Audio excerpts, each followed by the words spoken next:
All right, team, we're back live. Welcome back. This is the 2025 The North Face Transgrancanaria Classic. If you were with us last night as we launched the start on the northern part of the island, so far there's been a lot going on, and I don't, as anticipated, there is a bit of changes. We're like for the male leaders, they're on their way to Tejeda, which was also the start of the marathon that we covered yesterday, 80 Ks into the race. And our first women are a little bit further back, Artenara getting to that aid station. And here we have images of Claudia TRS. But when we were looking before we got online, I don't think she was in the lead. Yeah, she was in third because there's been a bit of a changes. And when we left the live last night, after about an hour or so, she was leading. And then in second place was Ingvild Kaspersen. But apparently Ingvild has dropped during the night. We don't really know when and why. So if anybody is following and you guys know, let us know, because we're interested, and we more so would like to make sure she's okay. Yeah, we're 8 hours elapsed into the race, and ready to spend the next, if we do the count, 6-7 hours, 8 hours with you all. We're gonna have fun. So once again, welcome back to the live broadcast. I am Martin Gaffuri. Majel Backhausen will be with me as well. And as we were explaining to you, we are on the other side of the world, so it is getting late, the evening. So the more we talk, the less coherent it's going to be. So tune in for as long as you can, because it's going to get funnier and funnier. Yeah, Martin. Hi, everyone. Welcome back to the North Face Transgrancanaria for 2025, following the classic part of the Gran Canaria World Trail Majors. Exciting races happening at the moment with 80 Ks already done. We have a really tight race going on. I believe some of the footage that we are seeing right now on the left of the screen, as you can see, it's 8 hours and 4 minutes elapsed in the race. And this is Claudia TRS. She's actually now gone into first place. She's just gone through the Atenara aid station where she is getting some assistance. That aid station is at 68 kilometers into the race. She has hit that aid station in the lead, and yeah, she's obviously been able to move past Henrietta Olsen and a couple of the other females that she was running quite closely with. So yeah, she's really put in some time on them. According to the live tracker, we were not expecting her to be so soon, but she's here. She's leading the race. She came second last year. That is why she's wearing the bib number 2. I would say, Martin, she has probably got experience that rivals all of them out there today. So it's no surprise that she's looking pretty good and looking ready to take on the rest of the race. Early days out there at the moment with regards to the race, because it is 126 kilometers in total. She is currently at 68 kilometers. So really, there's the race is. Some would say the race has just begun. You know? Yeah, it's just past the halfway point. It's good to see her come back, because it means that she just didn't started to fade and crumble as the night went on, and so she's back in the game. She looks composed. Good discussion here with her crew, and well, there we go. Is that Henrietta? Yeah, just coming in.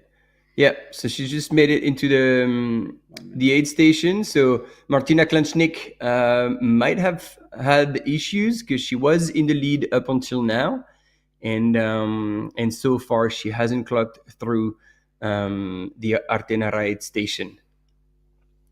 So they're still pretty close. You can see two very different approaches. Claudia TRS arrived, stopped, sat, taking the time, and then Henriette, like actually you can see her, she just bailed She didn't sit. She stood up, had some food, restocked her food and fuel, and off she goes. And look at that, all smiles. This is awesome because, and this is all often what happens when you have no expectations before the start. Oh yeah, that's a cool photo. Split screen. The Albans are taking over on the left hand side of your screen. John Alban in the men's. He was last we had in Tejeda. Yeah, in third place, and then Henriette just left the Artenide station in first place. So happy days. They're doing pretty well. But yeah, as I was saying, like she didn't have the perfect build up. She was very honest about it. She's like, all right, I'm going to try and give my best. But she certainly worked hard to get to a certain level of fitness. Maj, look at her. Do you think she's limping? Yeah, she doesn't look totally smooth, but I think she, yeah, it's. I mean, she's had 68 Ks in her legs so far, and she must be feeling a little bit of that. I hope so. Within that 68 kilometers as well, Martin, she has covered 3,800 meters of elevation and 2,500 meters of descent. So it is, yeah, she's definitely been out there for 8 hours with a lot of climbing in between as well. We've got a bit of a split screen here of the top three males. On the right-hand side, you've got Josh Wade from the UK with Caleb Olsen. They are following out of Tejeda. They have just gone through the 80-kilometer aid station at Tejeda. And Jonathan Album was just on that other split screen. He was in third place, and they all in pretty close succession. These two guys, Josh Wade and Caleb Olsen. Caleb Olsen's from the US.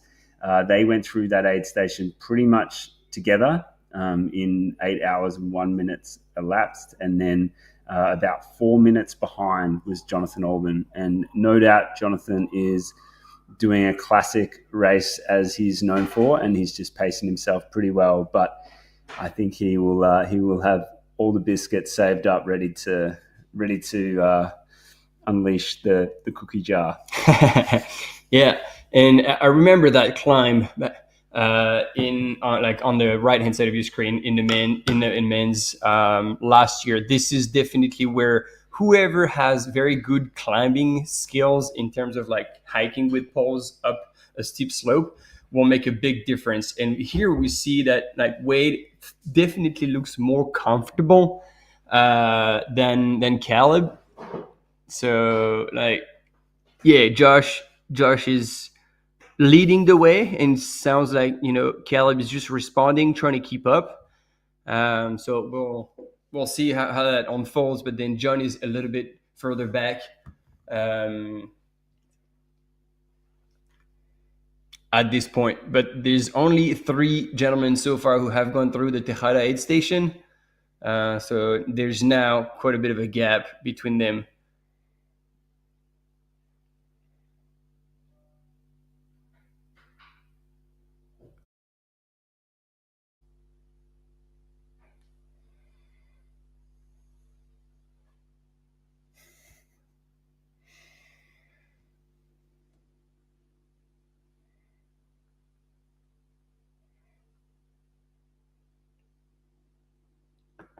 Sorry, there's a bit of a confusion here. In the chat, like since you guys are here and listening to what we're saying, can you let us know if you hear some sort of music in the background or something? Because seems like they're hearing music in the studio, but we're not. So maybe this is Henriette tunes blasting full volume in the GoPro of our cam runner that is coming through the screen, but we're not hearing anything, so we just wanted to make sure that there was no noise pollution for you guys at home.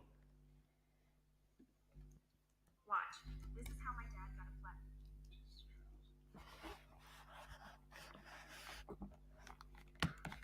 All right, thanks Darren, thanks Brett. Awesome, that's good news. Perfect.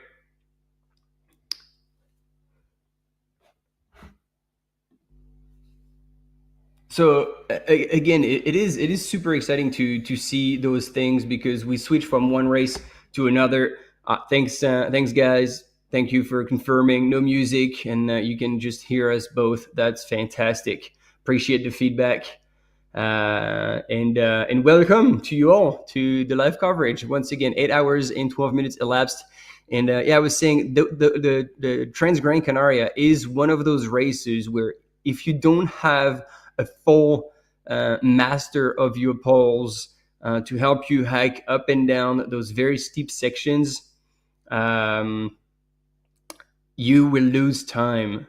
You will lose a lot of time. And here we can see Henriette just, it looks natural. It feels natural. She's doing it. She's basically doing everything right. So if you are not familiar with using poles, just look what she's doing. See transitioning into a run and still managing to use the pole, still push a little bit. I think that was Patty O'Leary with the North Face. Not sure.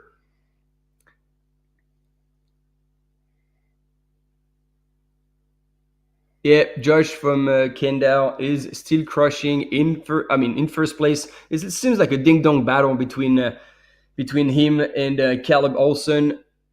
Caleb has now taken the lead, but they're together, and it looks like they've spent most of the night together, actually. So it's gonna become a race of attrition.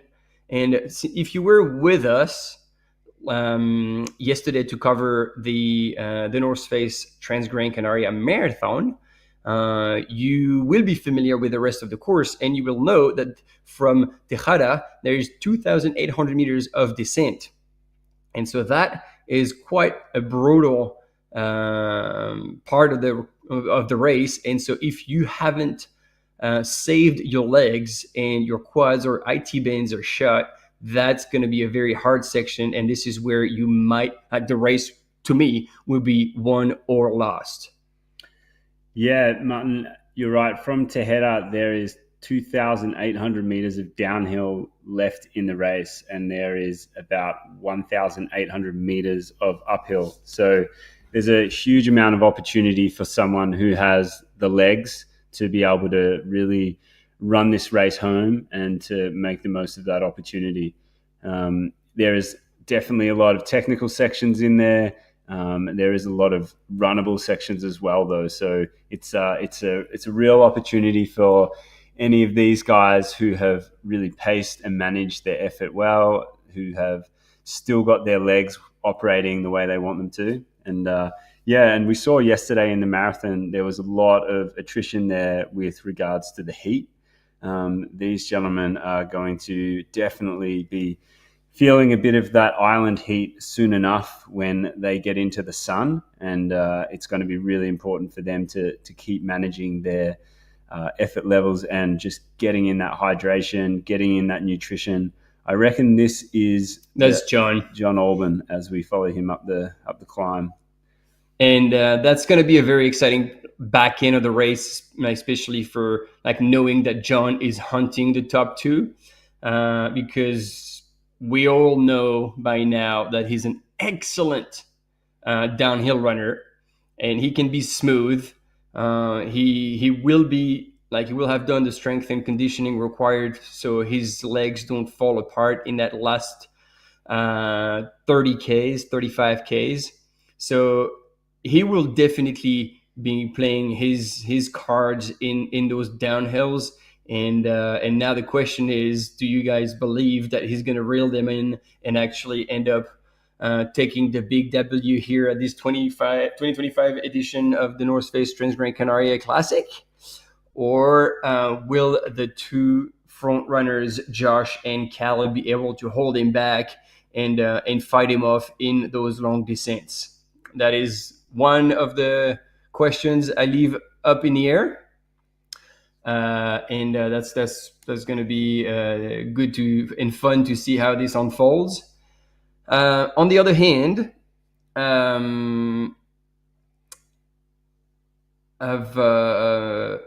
blanking here. What do I want to say? No, lost it. It will come back. Folks in the chat, let us know if you have run over 8 hours and 17 minutes before. This is what these runners have done already, and they are obviously looking amazing after running 8 hours through the night. So please let us know why you're on the chat, what you're up to, if you've done something like this, if you've been at the North Face Transgrancanaria before. Love to know who's in the chat, and love to know what your experience is within ultra trail running.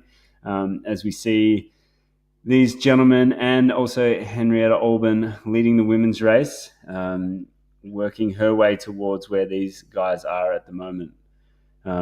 Really different scenes here, Martin. We were watching this section of the race yesterday in the marathon, and everyone who was going on that section was running it. Not only they were running it, they were absolutely flying up that hill. So it's really interesting to see the big difference. Obviously, they were fresh-legged. These guys and gals have been running for 8 hours, so it's a massive difference in that regard. But it's cool to see the different races unfold on this. Look at Caleb Olsen and Josh Wade working together for sure in this kind of terrain. Really, the way Josh is right on Caleb's heels, I believe he'd be using that momentum of Caleb to just kind of tag on and follow close behind. Let Caleb do the thinking, let Caleb look, and just Josh head down and follow. Doesn't have to use any mental energy with regards to that, and just tag on and do the work. Yeah, and so that's what I wanted to tell you earlier, and I had completely forgotten. So it is easy to remember what time it is locally because they started at midnight. So it's 8 hours, 19 minutes elapsed. So it is 8 a.m. 19 local time on the island. And so at 11:30 a.m., we're going to have our first guest. I don't know yet who it is, but we're going to have either Caitlin Durbin or Zach Miller. So once again, if you have questions, if there's anything you'd like to ask any of these two athletes, one of them is going to come at 11:30 a.m., the other one at 2 p.m. So as we will be covering the race, we'll have them obviously comment what's going on, but also we'll have the opportunity to visit some topics, ask them some questions. So if you have anything in mind, by all means, first make sure you tune in for those times. So 11:30 a.m. and 2 p.m. local time. But also send us your questions, and we'll try to write them down and select some of them. And then Maj, there's a lot of Aussies. A lot of Aussies.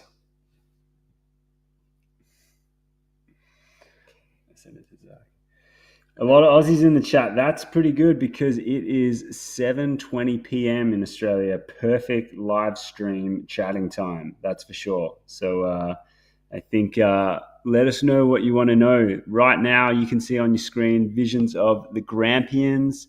That is a new race in the Gran Canaria World Trail Majors. You can just see that on the right of the screen there. So that was pretty cool timing. You can see this is the men's classification, but at the very last checkpoint. So that was when it was 6 hours, 44 minutes into the race. This is the last checkpoint there. That is at 68 kilometers, the aid station that we just saw Henrietta Olben and Claudia TRS go through. So this was the standings a little bit of a while ago, and they really haven't changed. Josh Wade, Caleb being together and being trailed by Jonathan Olben. But yeah, you can see there's a spread there of about 45 minutes in the top 10 for the guys at 68 kilometers into the race. Yeah, and it's interesting to note that John Alban was actually with them at Artenara, and so then he was quite a wee ways back, 4 minutes back, in Tejeda. So something must have happened there. So I don't know if this was just a temporary low, or if he was struggling a little more coming into the day. But this is something to keep an eye out for. And then Miguel Heras still in the mix in top 5, 20 minutes back from the leaders, but still 15 minutes away from the podium. So, yep. Yeah, it's definitely on. Got some good footage here, folks. Have a look how these guys are using their poles, really making the most of that opportunity to use poles on that kind of terrain. Some beautiful scenes here. Look at that as the sun is rising on the island. That's pretty amazing, yeah. What a beautiful place to run. This is a few scenes from the very start at midnight, earlier on in the race. Nervous energy. No sé si lloraré, pero con mucha alegría. La verdad es un sueño poder estar acá. Para mí, para mi país, hacer mi debut en Europa y en este evento, porque para mí es lo máximo, la verdad. Conocer la isla, la aventura es estar acá, aventurarme a lo desconocido, a lo que yo nunca he vivido y poder experimentarlo. I think it's going to be a mix, for me especially, but I think it's going to be a lot of fun, meeting a lot of good people. It seems like a really fun and exciting atmosphere, so I'm really looking forward to it and hopefully come back, you know. La Transgrancanaria lo ha hecho muy bien y gracias a que le hemos visto crecer, aquí estamos un año más.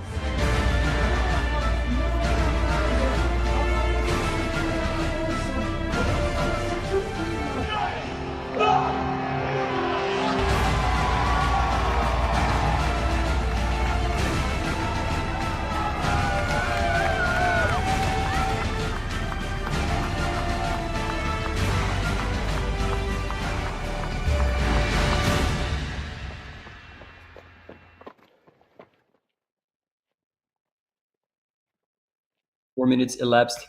They have run through the night, and now you can see a beautiful day is rising. And yeah, it is a total ding-dong battle between these two. Caleb Olsen from the USA representing Team Nike and Josh Wade from the UK representing Team The North Face. They are both just going back and forth looking at each other. And I don't know if any of them is waiting to make a big move to try and shake the other one off, or if they've just been working the entire night together and taking advantage of that to keep all the other participants at bay. So that was at the last aid station where Martina Klansnik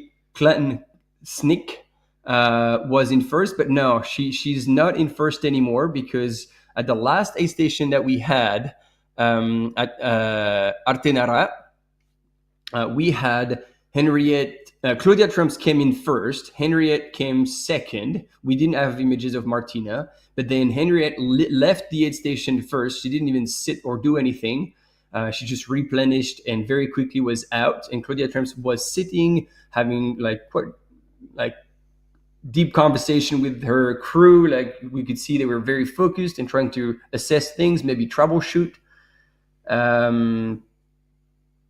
So now Harriet Albin is leading the women's race, followed by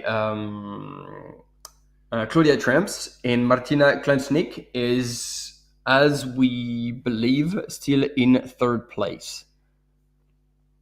But she hasn't gone through Artenara still. Oh, there she is. Yep, she has. So 8:14 elapsed. So yeah, that was 12 minutes ago. So she was 10 minutes back now from Henriette and Claudia.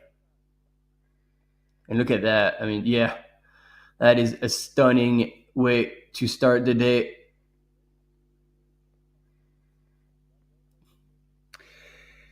Thanks, Lyndon. Giving a shout out to Lyndon Cooper in the chat. He said he ran the classic last year at the North Face Transgrancanaria, and he said it was a completely different scene. Looked like there must have been a lot of rain and a lot of wind out there.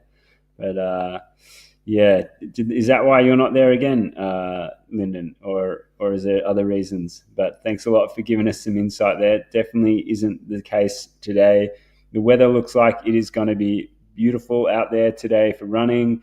It might feel a little bit hot. Seems like the temperature is going to get max of about 20 degrees or so, but it's going to be a full bluebird day, lots of sunshine, And we've got some vision here right now of Claudia TRS, who last time we saw was second in the race. This right now would be our potentially fourth female Makara Simkova coming in to the aid station at Tenara. That is at 68 Ks. Getting some good crew assistance here. So that's fourth place, sitting at 68 kilometers into the race, Makara Simkova from the Czech Republic. That is how you crew, folks. Everyone getting involved. Jumping a bit between footage here, but this is getting back to Miguel Heras in fifth place. 2010 champion, and also the gentleman who came second at last year's event. So Miguel Heras, he knows this course very, very well. He's an old timer in many regards, but he must still be very young at heart because he is absolutely still getting after racing at the highest level. And look at him. Like, I don't think Caleb and Josh were running in that section. They were power hiking hard, but Miguel is truly charging on that climb. So maybe he's been waiting throughout the night to just chill and go through the caves without tapping into too much into the tank. And now he's making his effort. We're back with John, who hasn't closed the gap yet. And then as June Scapola was saying, like, you know, this was my impression. They were going back and forth, Caleb and Josh. And I was like, somebody's going to make a move at some point. And June was actually saying, well, that's the move right there. So next time we have images on our top front runners, we'll see if indeed that turned out to be the case. But here on the right-hand side of your screen in orange, once again, John Albin, and then now back in full black outfit, Team Joma, is Miguel Heras.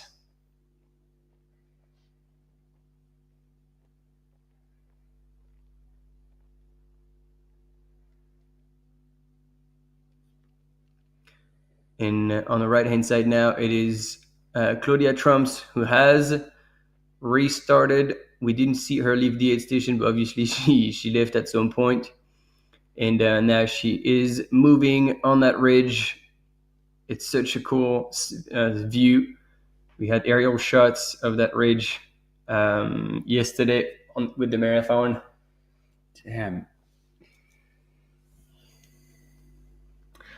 And Abelone, go Henriette, and then Ingvild seems to be out. We don't have any information about what happened, but because when we checked out after about 90 minutes or so of racing last night, she was in second place, but we don't really know what happened. So she's out, but we don't really know.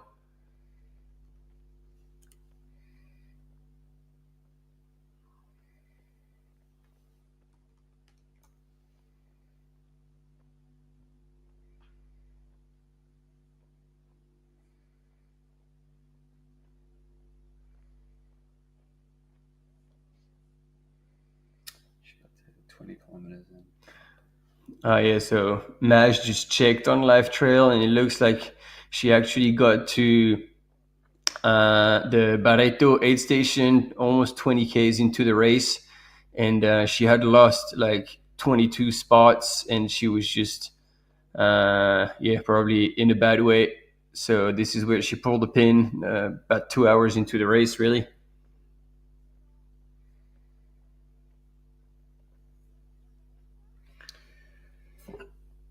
Who are you following out there, folks? Let us know. Make sure you jump onto Transgrancanaria.live trail. Get your race updates from there like we are on the back end here. But let us know if you're cheering someone on. Let us know where you are watching from. It's always good to get an understanding of where everyone is tuning in from around the world as we watch these beautiful scenes, courtesy of some very dedicated camera runners out here in the island of Transgrancanaria. Beautiful, beautiful scenes here. Miguel Heras still just running. He's just like running everything. And we haven't seen any of the three guys ahead of him just run up those hills like he is. Seems like he's putting in a lot of effort to keep a running cadence going there, Martin. So it's going to be interesting to see if he can just kind of keep that up. He has gone through the 80-kilometer checkpoint at Tejeda, and so that means that he has about 47 kilometers left to go. He has about 1,800 meters of uphill, which he's cutting a fair bit of that off right now, but he is then got about 2,800 meters of downhill to go as well. So there's a lot of downhill running and a lot of flat running in the back end of the race here. It is very, I guess, front loaded. They spent a lot of that first 80 kilometers climbing up and up and up and getting to the high point, and now they're working their way down. Yeah, it definitely looks like Miguel Heras is putting on a bit of a surge at this point.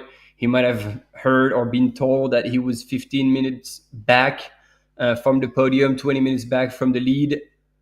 And he's choosing to start making an effort. Less than 50 Ks to go, and in daylight, he knows now that course like the back of his hand. And as we have another runner at the aid station getting looked after, and I love the in the chat the galloping housewife. That's pretty cool. And watching from Scotland and cheering for Finn.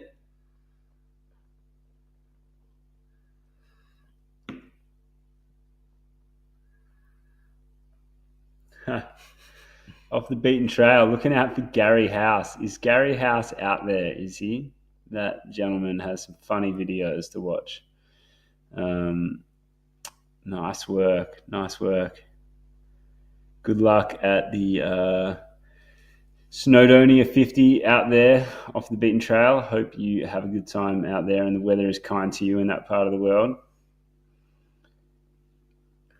Oh man, look at Miguel. What did they serve at the aid station? Was this like a double shot of coffee with a bit of Coca-Cola and some lollies? And some Red Bull. Man, he is moving. Yeah. Absolutely. Man on a mission. Watch out, team. Just have a look, folks. Look at how he breaks his uphill into running, then hiking. He'll probably push to do another run again in a little bit. Like, he's really got some intention around getting up this hill as well as he can, and he's not just settling into a hiking rhythm and just locking into that. He's making the most of any opportunity he sees fit to jog and to make sure he can still run. Look at that, taking on his hydration, making sure he still keeps fueling. Super important. I think, sometimes if you're on an uphill and you've got poles in your hands, a lot of people might get a little bit, distracted away from taking on nutrition because they're occupied in other ways. But you can see him using the trail running vest, what it's designed for, to be able to take on hydration. See that 5 meters there of running that he put in. He didn't have to run that. He could have just easily stuck in this hiking rhythm, which a lot of people would do. But he just took an opportunity there to run just that small section there, 5 meters or so. And that is a sign, folks, that he is really intentionally doing that. Here we go again. See him there, just taking another few strides in a running sense, more than just hiking. And he is intentionally doing that. That it would be so much easier to just think, I'm just going to hike this, I'm going to lock in, find that rhythm. But he's making the opportunity here to get on a little bit of a jog every time he sees fit. And that is a sign that he is on the hunt. He is working his way up to that podium, and he's not given up at all. Winner of this race back in 2010. So that's 15 years ago. Unreal. You can see him there still on the jog. Look at that. As soon as he gets an opportunity, he's back running. You can see that right now. Yeah, that's super impressive. So as I said, champion from 15 years ago, and he was second in the race last year. So it's going to be interesting to see how he does in the back end of this race. Last year, Miguel Heras, who's on the screen right now, he ran 13 hours, 32 minutes, and 48 seconds in the race. He was second place by a mere 10 minutes last year. So yeah, we'd expect him to know what kind of effort he needs to put in to run a time like that again, or maybe even quicker if the day allows him to.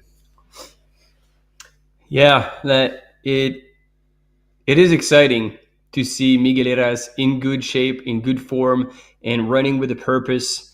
He is definitely chasing and taking advantage of, as you were saying, every little bit to just break into a run and then gain a second here, a second there, and try to creep up on the top three. He probably wants that podium again, and who knows? Like it might be available.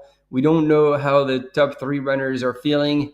We've seen them move relatively well up that hill, but none of them were running as fast and as much as Miguel is doing right now. So then the question becomes, how much energy is he leaving out there? And will he be able to sustain that effort all the way through to the finish line? Yeah, what we know is from the last checkpoint, there were a couple of other runners in 5th and 6th place right on his heels too. So there's definitely a pack of 3 gentlemen that are working really closely behind the top 3. So it's going to be interesting. Maybe he knows that he is in hot pursuit as well, so that is spurring him on the podium ahead, and also the opportunity to get away from the guys behind him. Here on the screen, we're back with the women's race, and Claudia trumps. No, because I saw the on-running pack, but that is not Claudia. So that's Martina. Martina Klasnik. Let's see. Do we have any information about that? Oh yeah. Yep, there you go. Just 10 minutes off the lead. 10 minutes off the lead, running in 3rd place, as you can see here on your screen. And the way she was running downhill, I felt like she was running really well. Like, still moving fast, but with no impact, and still a bit of bounce in the legs. So she's definitely got some energy left in the tank. Interesting. So now you can hear the music in the background.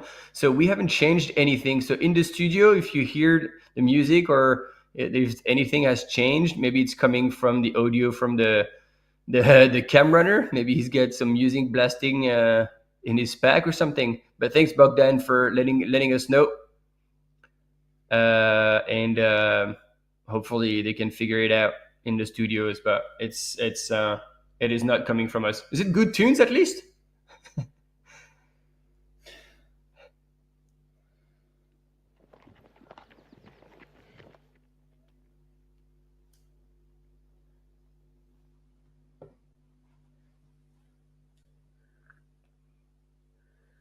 Pavneet, tuning in from Norway. Sounds like you know the course, my friend. Have you run it out there? Thanks for putting a bit of a shout out in the chat. Great to be able to bring this footage to everyone. It's certainly a cool thing to be able to bring to the rest of the world if we can't be on that beautiful island ourselves.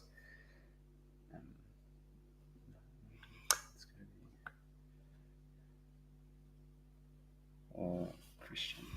I think it's Christian.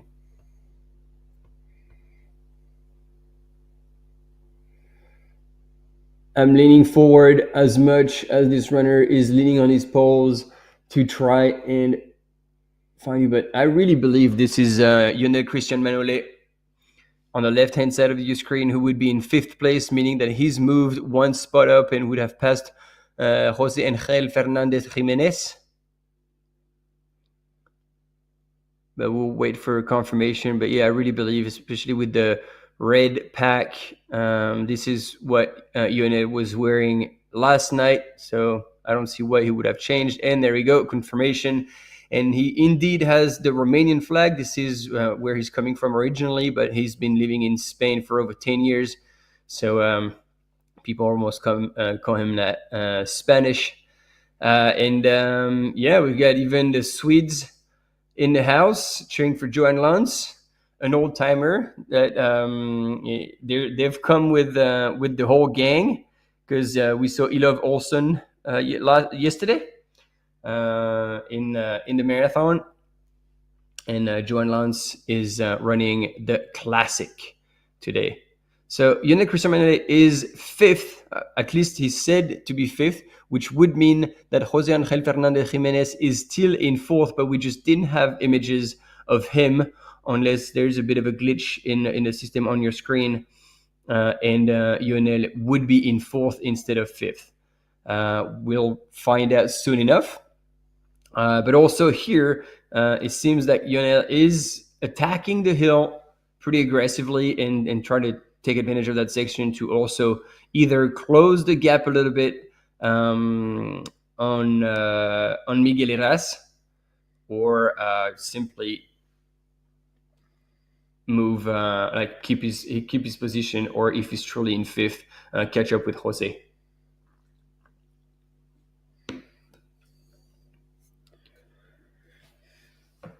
So the last checkpoint, folks, just to give you a bit of an understanding there, Lionel Cristian, who we have on the left of our screen, he went through that checkpoint in about 23 minutes off the lead. So with 47 kilometers to go, he is 23 minutes off the lead.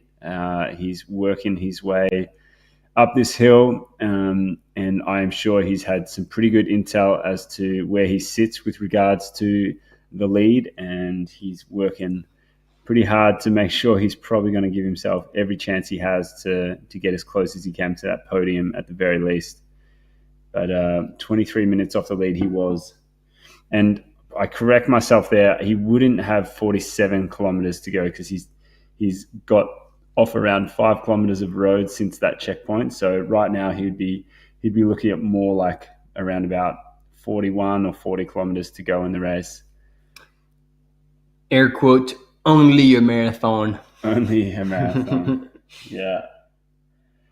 But what a marathon. So you can see he is still in the shade, which is going to be very welcome, because when they get in that sun, it is going to really change the dynamics of the day. It's going to really heat the runners up pretty quickly. As you can see, our third place woman was on the right of our screen there, was definitely getting a little bit more sun.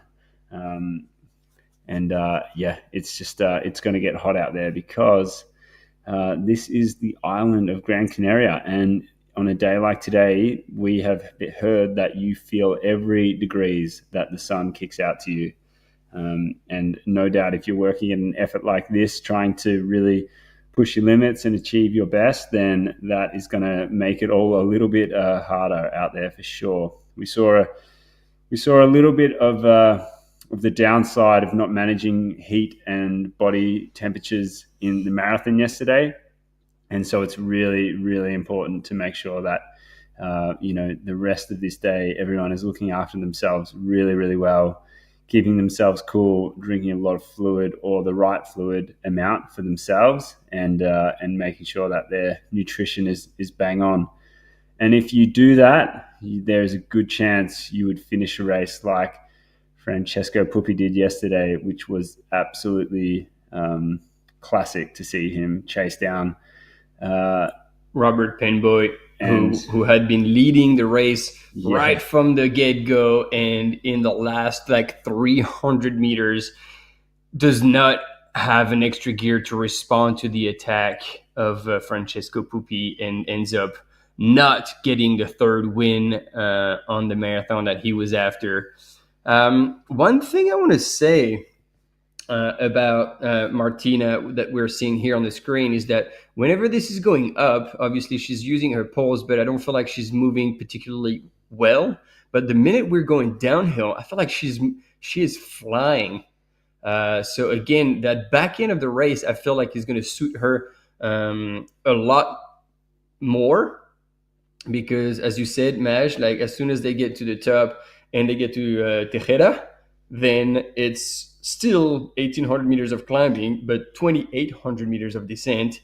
And seeing how light on her feet she is and how quick she can move, yeah, there's an exciting back end of the race in the women's category that could really unfold for the next 6 hours, 6 or 7, depending. But yeah, you were saying as well, like if you don't look after yourself, if you haven't followed the marathon yesterday with us, I really encourage you to watch the last half an hour, and you'll see Francesco Pupi coming back super strong onto Robert Penboy, and yet you'll see the consequences of overheating with Maria Fuentes, who was in third place.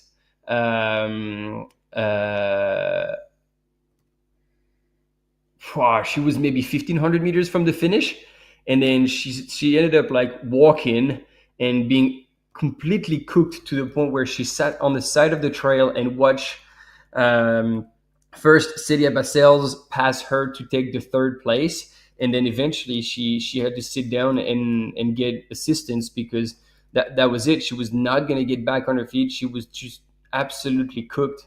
So again, it is very important to look after yourselves, and really the time you spend at an aid station is oh no, this is not a good look for Maite Mayora.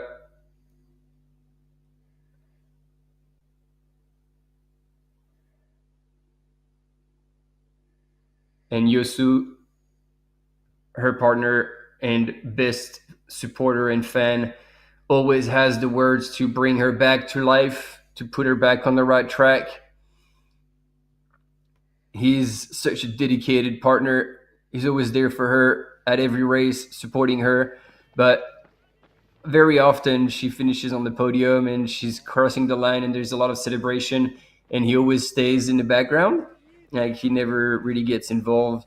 So that is definitely appreciated, in the sense that he doesn't do that for the fame or to be in the spotlight, but solely to help Maite Mayora bring the best out of herself on race day. And so again, we have a few more images of what went down last night. We saw at the aid station John Albin together with Josh Wade, and as well as Miguel Heras. They were all restocking.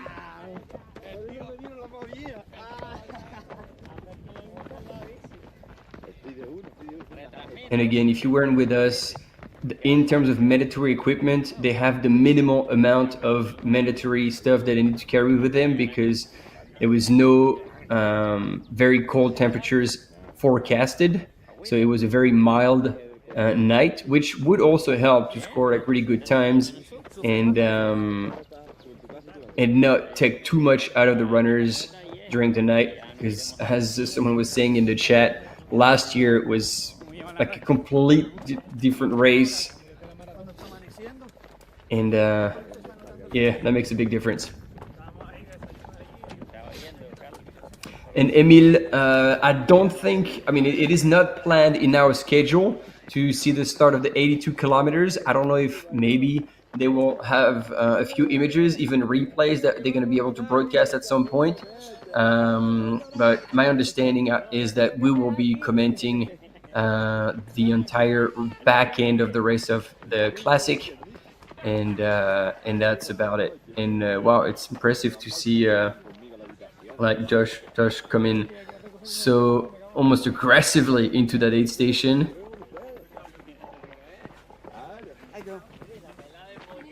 And yeah, they were both side by side. Let's see that, Sophie. Mm-hmm. Oh wow, he's eating the Coke. That's quite early for that. Guess she needs to stay up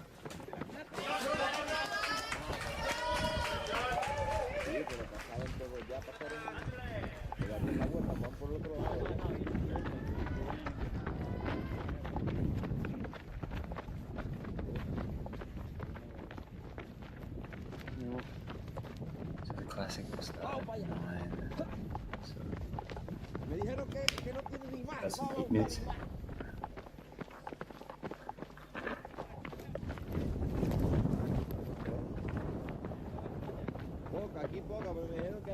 So, folks, if you're just joining now, this is a recap of what took place last night. Oh, look at that. Okay, that sets the tone. Even though these two gentlemen are running for the same team, it didn't look like they had the intention of collaborating, because as John had left the aid station ahead, and he was just taking the time to finalize putting the flasks in his pack and everything, like Josh Wade like passed him like without even looking back, without even saying a word, and look at that, gone. In the meantime, Miguel Heras was being looked after.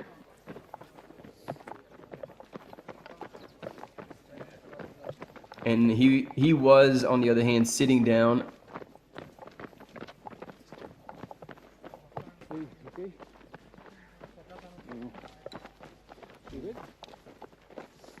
And so Robert, hello from New Zealand, covering Transgrancanaria Classic.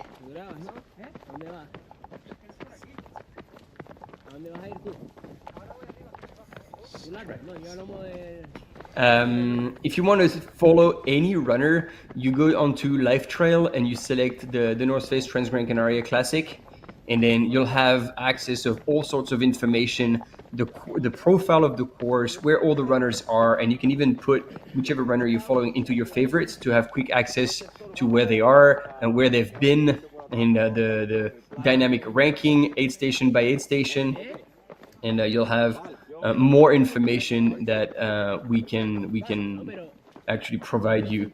So yeah, that's the recommendation, and you can keep those two tabs open, the one on YouTube to follow the race, and then you can jump onto Live Trail every once in a while to see how your friend Roman Fisek is doing. So both our camera runners seem to be trying to catch up with some runners. So we'll restock on our side as well. Yeah, folks, bear with us. Obviously, this is a very manual job for our camera runners out there, and as they move back and forth along the trail, getting as much footage as they can, we have a little bit of downtime, as you can see right now, or should we say a little bit of foot time. Definitely getting a good understanding of what our camera runner is wearing on the left-hand side there, and on the right-hand side. This is the trail that the runners are navigating. What stunning views they have out there in the beautiful island of Gran Canaria.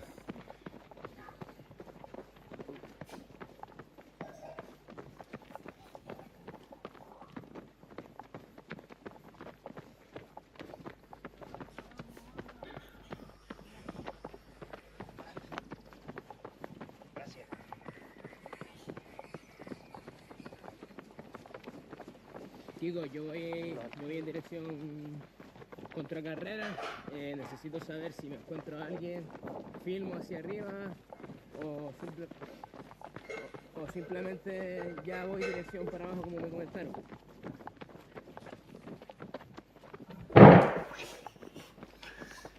Bit of a shout out to some of the sponsors of the race there. We had a little bit of footage from them highlighting what they do on this incredible island when the race leaves town. But you can see here, 8 hours, 56 minutes elapsed. We are running behind Caleb Olsen, and he might be in the lead here. He was working with Josh Wade going up this incline, but it looks like he might have put the burners on, and Josh is nowhere in sight either. Well, he's definitely not in sight ahead of Caleb from the US. He might be behind, might be trailing pretty closely, but about, 10, 15 minutes ago, they were heading up this climb together. So it looks like Caleb has probably broken away from the Brit Josh Wade, Caleb Olsen from the USA. He was leading this race through the very first checkpoint early on this morning when the race was only 45 minutes into the action, and now 8 hours later, he is still in the lead, getting on his shades because he is now up and over that hill and down into the morning sun and down onto some of this very, very rocky terrain and rocky pathway, which he's going to need to navigate with extreme caution because there's going to be a lot of it. It's going to beat his legs up a fair bit, and he has a lot of running to go in this race to make sure that he can finish off strong. But he's looking super smooth. He's looking super comfortable. He's looking really good here. He's not beating himself up. He's got a really smooth short step stride going on, and that is a really positive sign for moving at this kind of distance within the race. And for the shoe freaks out there, just like me, last night was a conversation about what shoes were Caleb wearing, and you can see here actually a side view, and I'm almost 95% sure that this is the version of the Ultrafly 2 that the Nike Trail athletes have been testing now for almost 12 months, and all the feedback I've heard from these athletes with this, it was really a step up from an already pretty good shoe. So that's exciting. It seems to be working for a terrain like Transgrancanaria, where we have sections of fast running, and if you were with us again following the marathon, you'll see that there's a lot of groomed trails, four-wheel drive tracks, and a fair bit of road sections, but as well as some pretty gnarly technical terrain, as you can see again here, both up and down. So seems to be working pretty well for Caleb. And as we have a view behind him, it is confirmed, Maj, that he's opened up a gap, and he did make that move. And is that going to be the final move that sets him up to go on to take the big W here on the island of Gran Canaria for the North Face Transgrancanaria Classic? That would be quite amazing for Caleb. Yeah, there is just nothing but daylight between Caleb and everything behind him. So that is a really positive sign. Pretty interesting, Martin, because that was all uphill that he was navigating there with Josh Wade right on his heels early on at the beginning of that uphill.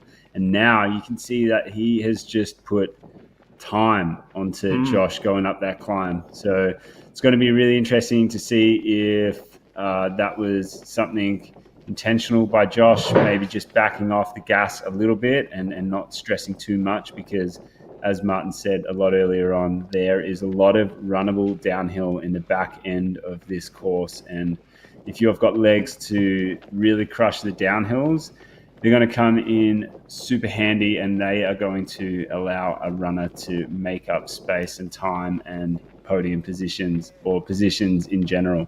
But right now, Caleb is on the screen and he is hauling. He's looking really good.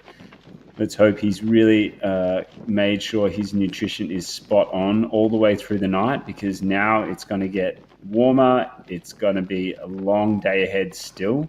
9 hours has just gone by in the race, and the winner of this race last year was 13 hours and 30 minutes, basically. So still 4.5 hours of racing. Yeah, there's still a lot of racing to go. So just to be correct, you can see Caleb there just looking over his shoulder, probably trying to get an understanding of if he can see Josh at all, because he was right there. But last year's finishing winning time for the males was 13 hours, 22 minutes, 32 seconds. So there's every chance that Caleb is capable of running that kind of a time, and if he can run that kind of a time, it's going to put him here very close to the very front of this race. Yeah, and again, this is also something we mentioned last night. I know we keep referring to things we've already said, but it matters, again, because these runners don't have to carry all the mandatory equipment for the cold weather conditions. It means that they're carrying way less weight on themselves. And it makes a huge difference when you have a light pack or a fully loaded pack with long johns, long sleeve t-shirt, an additional waterproof pants and waterproof jacket. I'm not sure exactly what they have to carry right now, but this is much less than what they would have to carry otherwise and traditionally, because it is usually extremely cold during the night at the Transgrancanaria. So just the fact that they're carrying so much less and that the night was mild, that makes quite a bit of a difference, and that should therefore help runners end up running much faster time. So we can expect Caleb, if he doesn't fail, to possibly break our first time here. The time from last year's win. Let's hear it from Courtney DeWalter, last year's champion. And the welcoming environment, it's just like, feels magic here, and we keep coming back every winter. I mean, the temperature is a big difference right now. In Colorado, we are covered in snow. So to come to this beautiful island and run on dirt amongst like the most amazing scenery is really special.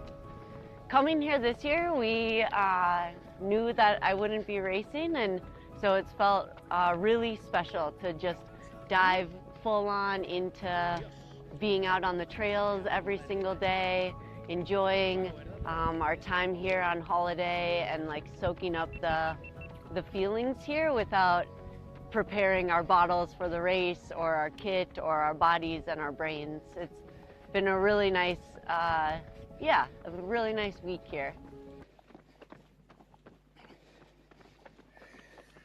Our 2023 female champion there, 2024 female champion there, sorry. Time flies. Time flies, but that was Courtney DeWalter. She ran this race last year in a winning time for the females in 15 hours and 14 minutes.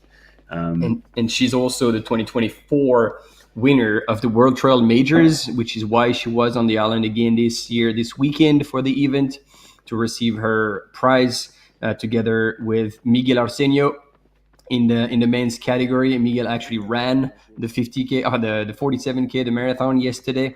And so they both picked up a 12,000 euros check, which is, a good payday for both winning in the men's and women's the World Trail Major Series. And again, this is probably the opportunity, if you're not aware, that now in the World Trail Majors, there is a short distance circuit that you can participate in. And all you got to do is partake in 2 races, and then basically the best scores of 2 races will count towards the final rankings. So Martin, a little bit of an update. I've just gone through and checked up some of the results from last year and compared them to this year. So Caleb Olsen, when he went through the last checkpoint at 80 kilometers, he went through there 15 minutes faster than the winning time of last year. So that's not on record pace, because that's not compared to the record, but compared to the winning time and the winning runner of last year, he went through the 80 kilometer aid station at Tejeda 15 minutes quicker than last year's time. Wow, that makes sense. That makes a big difference. And that fast pace that we saw almost like from the gun in the first aid station, 11.4K into the race, they were 5 minutes or 3 minutes. No, 3 minutes. 3 minutes down on the splits from last year as well. So they really took it out hard. And now we actually have the information that Jose Angel Fernandez Jimenez has officially withdrawn from the race. He's out. And here is Caleb at the aid station. Let's see if we can hear something. So that is Caleb's wife there, Morgan. She is always there at Caleb's races. Well, every race I've seen Caleb at, she's there helping out, being a definitely exceptionally good crew chief. You can see Caleb there putting the ice bandana down the front of his t-shirt, so in the chest. He's got a big water bottle in the back. He's got 2 fresh flasks in the front. He's getting a lot of water poured onto his head right now. Yeah, getting ready for the heat of the day is very smart. See, this is time that is not wasted. Bing, bang, bosh. Just like that, folks. That was solid. Look at that. That is a massive flask that he's put in the back there. I reckon that is bigger than 500 ml. It looks like 750 or so. He's got 2 fresh flasks in the front, 1 in the back, a whole ice bandana that he's put around his neck, but he's put it onto his chest, and a big bunch of water on his head. So Caleb really setting himself up for the heat of the day here, cooling down, making sure that he keeps his core body temperature down. And he was in and out of that aid station pretty fast, Martin. That was a pretty good turnaround, and I reckon he'd be pretty happy with that one. Yeah. Like pretty much everything that you need to do. Shared a few words with your crew. Just check in, get the information. No second was spared, but there was no rushing either. Like it was all calm and controlled. And as you said, like ice bandana is around the neck. He knew how he wanted to position it with some ice at the front. He knows a thing or two about heat management. Like he basically ran the fastest time ever for a Western States debut. So he was prepared, no doubt about it. And so here it looks like now he's on the mission, and even mentally, like, you know, he did what he had to do at the aid station and then left. Like now I think he's switched the things in his head. The race is on, he's in the lead, and that's what he's going to hold on to for the rest of the race. So that's going to be a 40K solo run if he executes the way he wants. But that's not going to be an easy one, because behind him, Josh Wade is also very much wanting to get that top spot. And then let's not forget John Albon, who most likely will be taking advantage of all these descents in the back end of the race, and could also be making time. And we've seen, I mean, nothing is done until you cross the line. We've seen it in a marathon yesterday where Francesco Pupi, with 300 meters to go, stole the win from Robert Penboy. And we also saw in the women's race, she was in third place, and we would have put money on the table. Maria Fuentes, she wasn't looking outstanding, but she was still moving. But when she actually started walking, that was game over, and she ended up sitting on the ground and being 1,500 meters away from the line, and she dropped. She never recovered. She was cooked. Yeah, absolutely. It was great to see she had a lot of people around her to help her in that time, but it was really a complete shutdown of her body, and she was just kind of weaving all over the trail there. And then what ended up happening is she eventually had to sit down. So it's no joke when you cook yourself. It's no joke when you raise your core body temperature up higher than a safe level, because your body will just take over and it will just shut itself down, making sure that it protects itself as much as possible. So it really is scary if runners don't manage that element of their racing, and hence why cooling strategies have become such a big thing in these massive races, these really competitive races, because if you are able to manage your core body temperature, Martin, you would know a lot about this, obviously because of your time spent working as a crew member in the Western States space and other hot races. And it's just so important to maintain that even and just maintain a lower level of your core body temperature to make sure that things keep operating as if there wasn't as if you weren't in a extreme endurance event and pushing yourself to the absolute limit. True. So we have questions in the chat, and there we go. Man, there was a big gap, like in that last section between Tejeda and Guaranion. 4.5 minutes is the time that Caleb Olsen has put on Josh Wade, knowing that it's even less than that, because they were probably 5Ks past Tejeda when they were in that uphill, and this is where he made the big move, and all of a sudden yeah, Caleb was gone. So he did make that move. Was it planned? It would be super interesting if the people on the finish line, wherever Caleb finishes, could ask him the question: was it planned for you to make a move at this location? Because this was a very net attack, and then yeah, in a matter of 5Ks, he's put 4.5 minutes. Yeah. Oh, and John is right there. Yeah. 1 1 minute behind Josh Wade.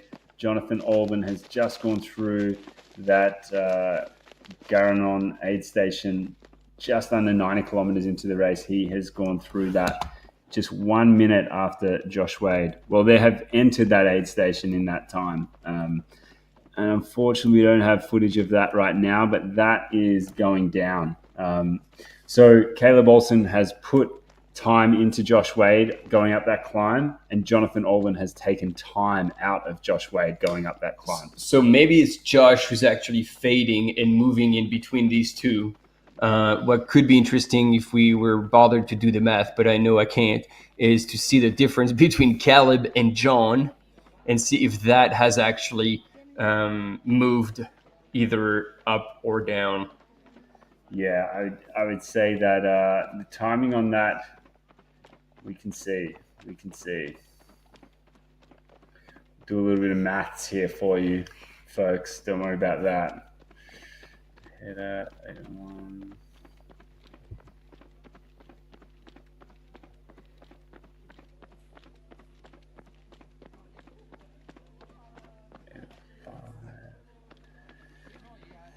Yeah, so Caleb Olsen has put another 2 minutes into Jonathan Olsen going up that climb.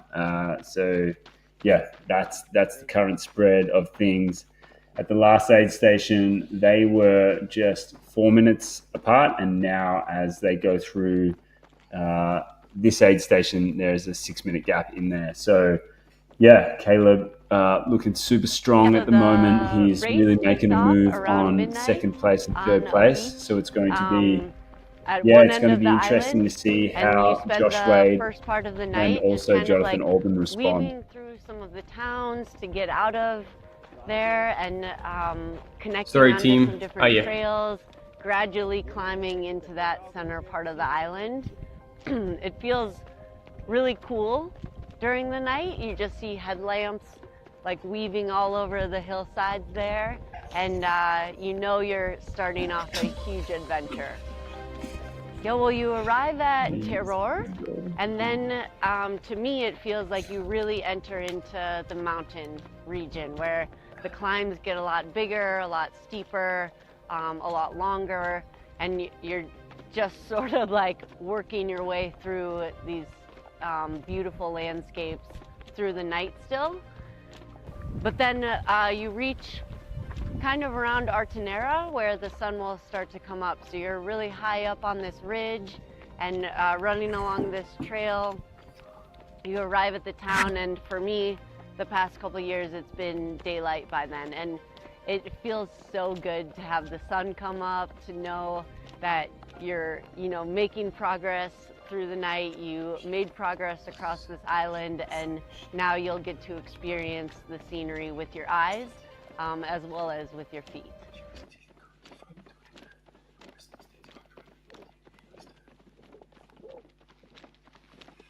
All right, team, looks like we have a cam runner running, but apparently not filming anyone but the feet.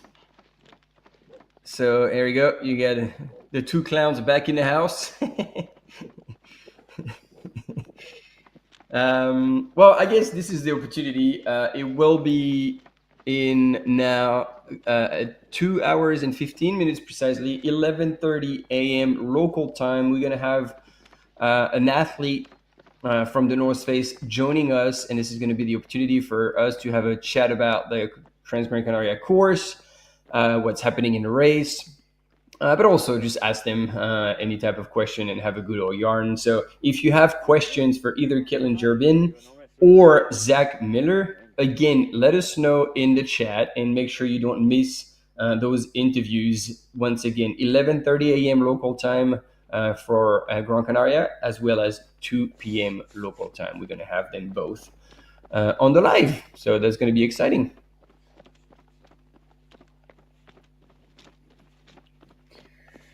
Yeah, if there's any mothers in the chat who want to know about running and pregnancy, that's definitely going to be a topic. Make sure you tune in with your questions for Caitlin, because she has recently and is going through that time of life with being pregnant and being an athlete. So I'm sure if there's any mothers out there, there would be some questions that she would be able to answer more appropriately than myself and Martin, because that is the situation. But yeah, so tune in. The North Face, obviously the title sponsor of this event, and there are a huge amount of athletes out there this weekend. And yeah, it's pretty incredible when you look at the spread of things. There are, this whole festival here at the North Face Transgrancanaria. It has 5,300 athletes from all around the world.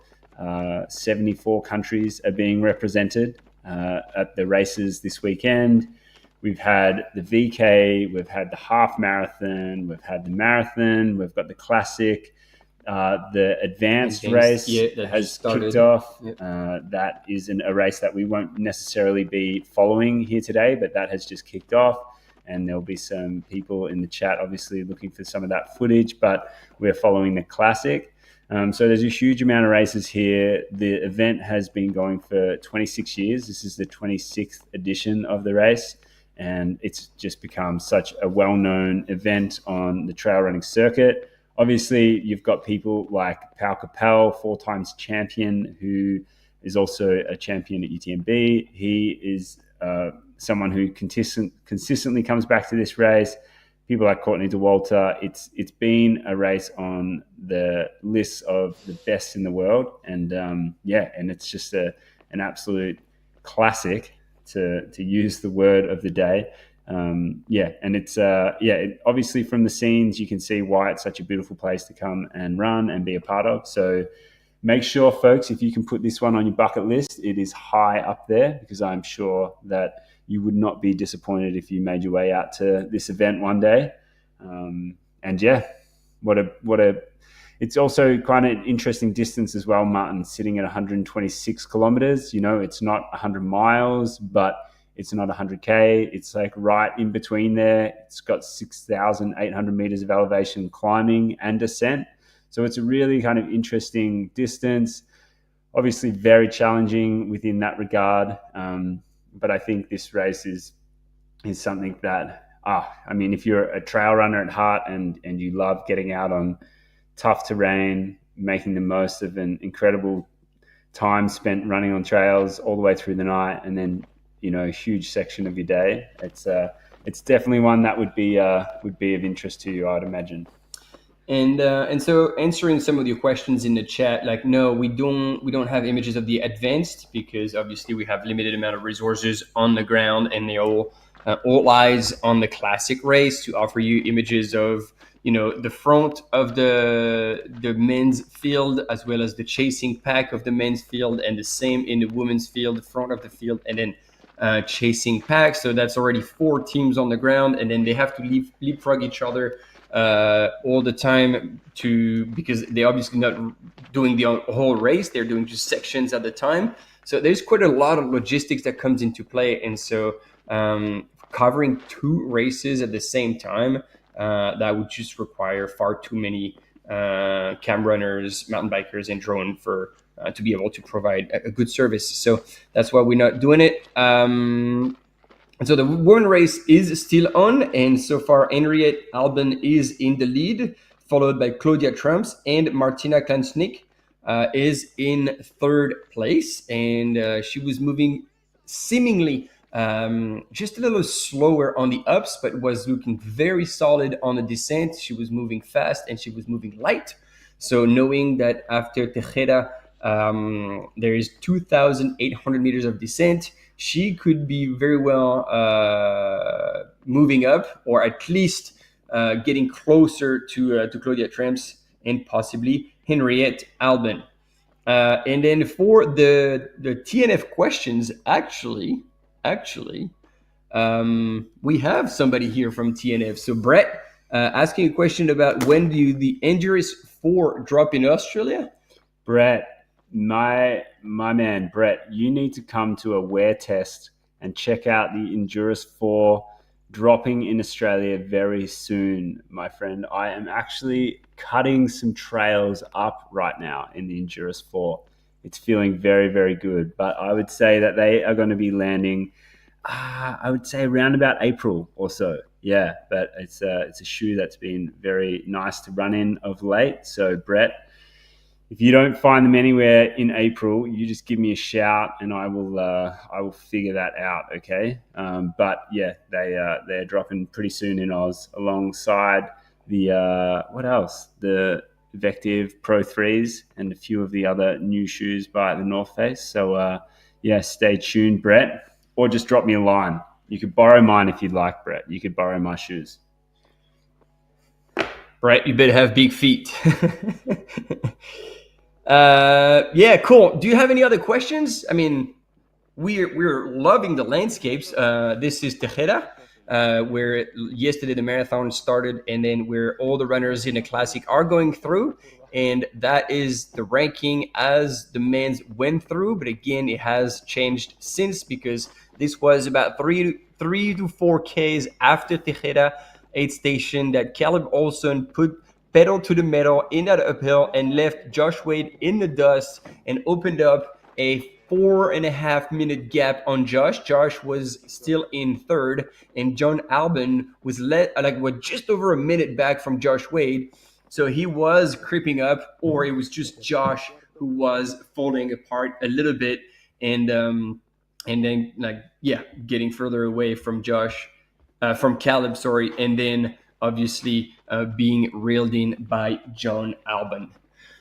Behind Miguel Heras was also charging in that uphill, and so did Lionel Christian Manolet. So it's going to be interesting. Whoa, big move, ladies and gentlemen. 9 hours and 24 minutes elapsed in this race. Lionel Christian Manolet has actually caught up with Miguel Heras, which is impressive because we saw Miguel earlier and he was motoring up the hill. So look at Lionel Christian, that now he is with Miguel, and both of them are actually like moving up that very technical trail, as you can see, at a very honest pace. And I would say these two know each other extremely well and actually appreciate each other, last I know. And so I think it would be awesome if they could work together and pull each other up, because them working together, we know they're kind of the old timers. They know themselves, they know their pace. They won't make the rookie mistakes that will make them, like, force them to drop out or anything. So if they work together, they have still possibly a shot at moving up in the rankings and picking up the pieces of potential damage in the top 3 ahead of them. And Bart Perdioski is in the house. Welcome, Bart. Are you on your treadmill looking at the live? Probably. And we do not have any information about the advanced race, but if you go on the Live Trail website and you are seeing you select not the classic that we're covering right now, but the advanced, you'll have all the information about the ranking and the splits at every aid station, the course profile, and basically anything you would be wanting to know is going to be available on there. Again, Live Trail, and then you select the advanced race, and you'll be good to go. Happy running, Bart. And then Brett, if you can make it to UTA, we'll be super stoked to see you there. I'll be emceeing, and Maj will be doing the commentary.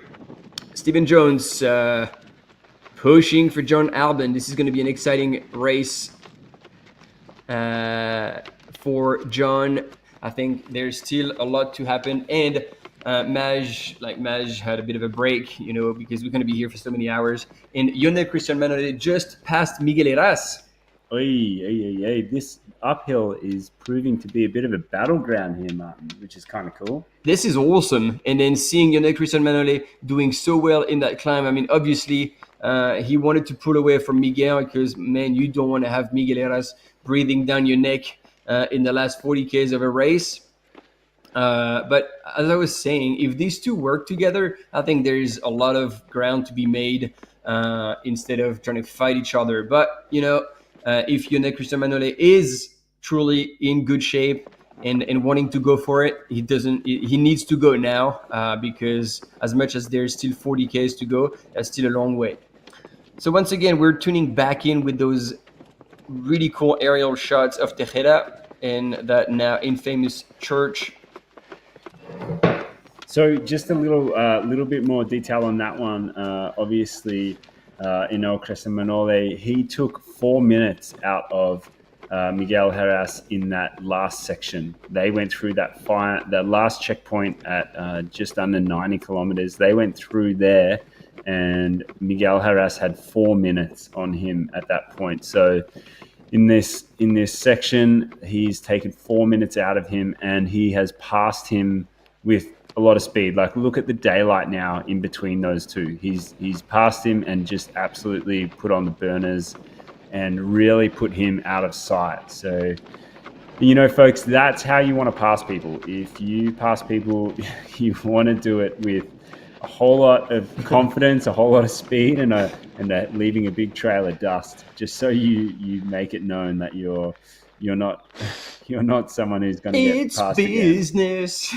It's business time. Look at that. That is business time right there. Yeah, that gap just opened up. Nora, good question. Is an Albon double possible? It is. Everything's possible. Nothing's impossible. Like, especially with us, you take the impossible and you make it possible. We're at the frontier of the possible. Like, it's all blurry now. So whatever you can dream of, whatever scenario you want to achieve, this could happen. So stay tuned. 6 hours to go. Yeah, absolutely. I mean, obviously the footage we saw of Henrietta Olsen earlier on leading the females race, she was on a mission. She was in and out of that aid station, and she was not hanging around for any chats or any deep and meaningful conversations with any of her crew. She was just in and out and looked like she was ready for the next section ahead. And of course, Jonathan Olsen is doing his best to stay in the mix of this race and position himself for a very strong finish. I think what we know of John Olsen, he is a bit of a master with regards to just pacing races, finishing races strong, always having that kick to really bury the competition. And as Martin just pointed out to me, he is one incredibly skillful downhill runner. And there is a lot of downhill in the back end of this race for him to really use those skills, put them to work, and to chase down Caleb Olsen, who was currently 5.5 minutes ahead of him at the last checkpoint at about 90 kilometers. All right, Bart called it in the chat. Bart is multitasking, and I'm impressed because he says, I believe Albon will be finishing like Poopy. So Bart is listening to the live, thinking about what happened yesterday, typing on his keyboard, and running uphill on his treadmill. That, ladies and gentlemen, is a true master set of skills. 4 to 5 hours. That's a long treadmill session, mate. I hope you have some snacks. Tell us what your nutrition plan is, Bart. We want to know what your nutrition plan is for 4 or 5 hours on the treadmill.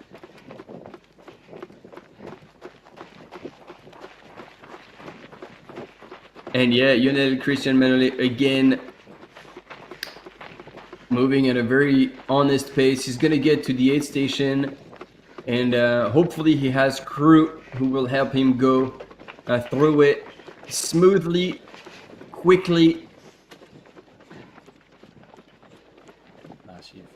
Yep, third place in last year's the North Face Transgrancanaria Classic. And it's not too far from that third place. But again, it's a tough one because ahead of him there are 3 big names, and none of them looks like they were running on fumes.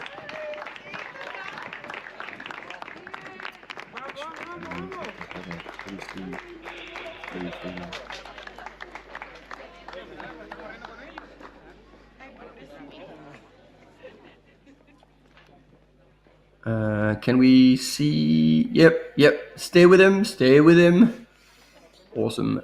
Check that out, folks. Pack on the ground, fresh pack on the back. So he's just come in, dropped his pack, got his crew to put a fresh new one on, likely already stocked up with everything he needs. You can see Miguel Heras' crew person standing there in the all black, waiting for him to come through. And here he is right now, Miguel Heras coming in 5th place in the classic here.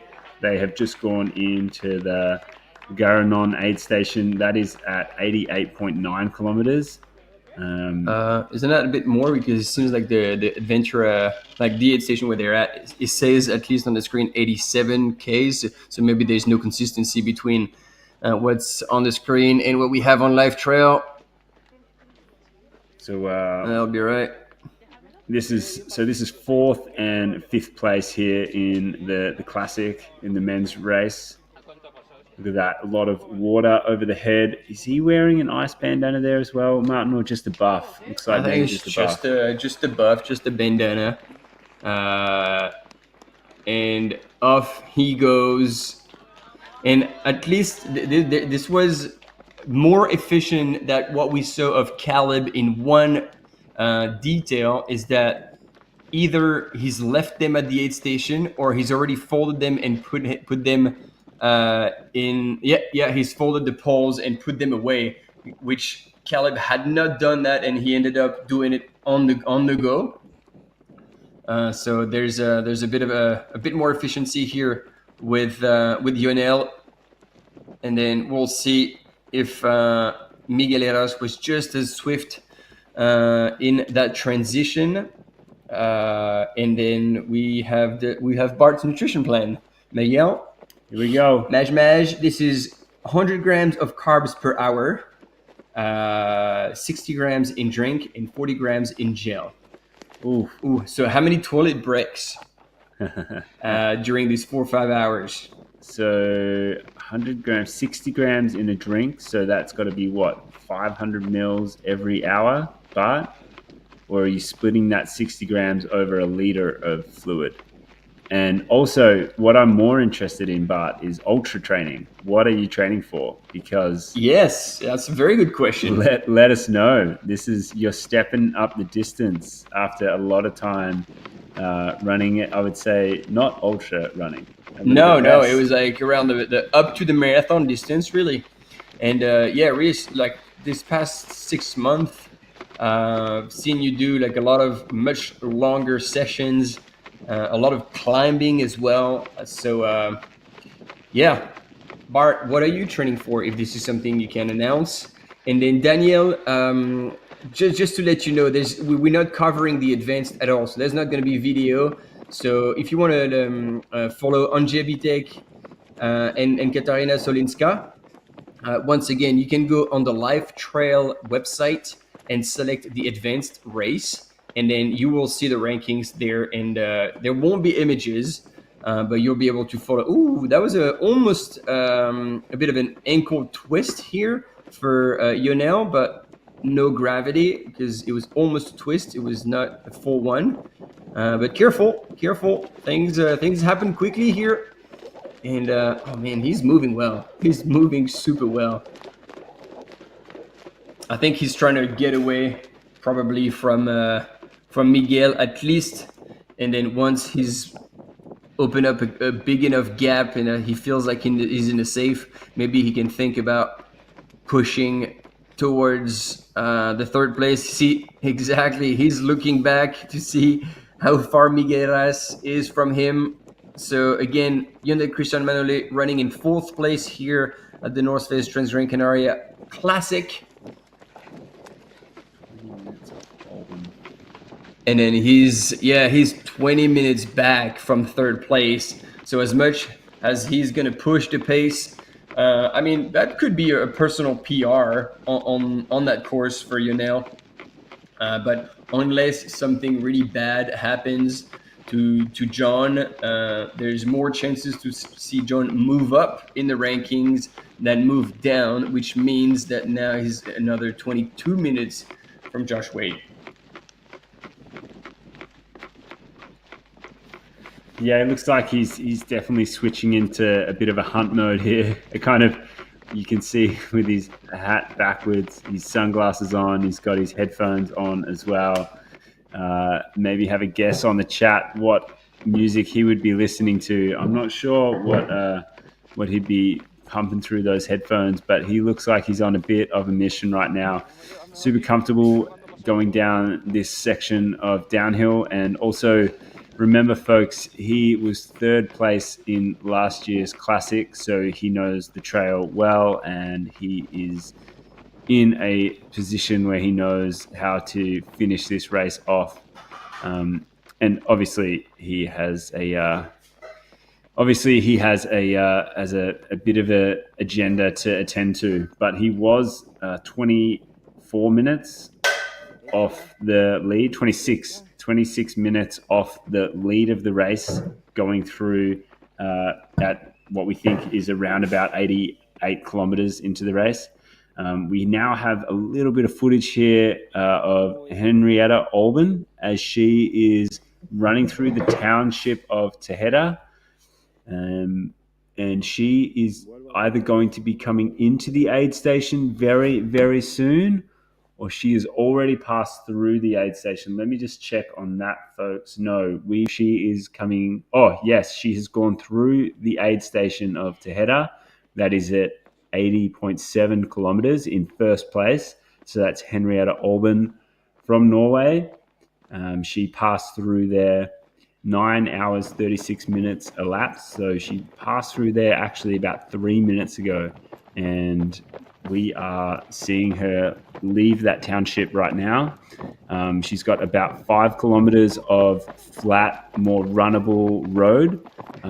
There is actually a little bit of uphill in this road section out of town, but she has about 5 kilometers or so, and then she'll get back onto some trails.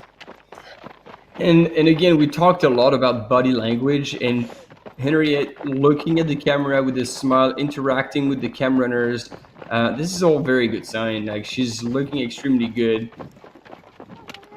and it doesn't look like her leg is bothering her at all. So everything is in the green. And again, like, if we look at the start line, oh, look at her jump. Careful not to get too excited, however, because tripping here and landing on those rocks would not be too much fun. But yeah, as I was saying, looking at the start list in order of their ITRA score, Ingvild Kaspersen was the highest score, and she dropped out. Lea Yingling, I don't think we see her. She did not start. Fiona Pascal either. And so Henriette Albin is there. She is where she should be. And she is so far delivering exactly what we could expect from her. So this is awesome. And actually, in this order, I believe it was Claudia TRS is still in second, right? Yes, we assume so. Hopefully we'll be able to see that soon. We'll see the next checkpoint. But Claudia TRS again was just behind Henriette Albin in the rankings before the race based on their ITRA score, and behind was Martina Klansnik. So yeah, it's as it was on paper. And a bit of a shout out to Paul in the chat. I am not sure what all of that wording means there, but I assume that if you're on crutches for 12 weeks, it was something pretty serious. So Paul, big shout out to you, and all the best with your recovery over the next 12 weeks. We hope to see you doing what you love doing when that 12 weeks is up. And we really hope that your recovery is good. Very glad that we could be of assistance during that time for you. We hope amazing banter passes the time for you in a pleasant way. But yeah, as you said, Martin, Henriette Olben here looking very good. Body language is really, really positive, and yeah, looks like she's definitely in control. It's going to be great to see the timing split between her and the second woman, which we assume is going to be Claudia TRS. And yeah, we're just kind of waiting to see if the live trail platform updates with her passing through the last aid station. But Henriette Olben looking like she is in control of this race, and yeah, who knows what is going to happen. Will we see Jonathan Olben at the front of the men's race take the first place, and also Henriette Olben going 1-2? But right now we can learn a lot from Henriette's style as she climbs up this hill. Folks, if you are new to using poles, just pay attention, and the Norwegian will show you how it's done.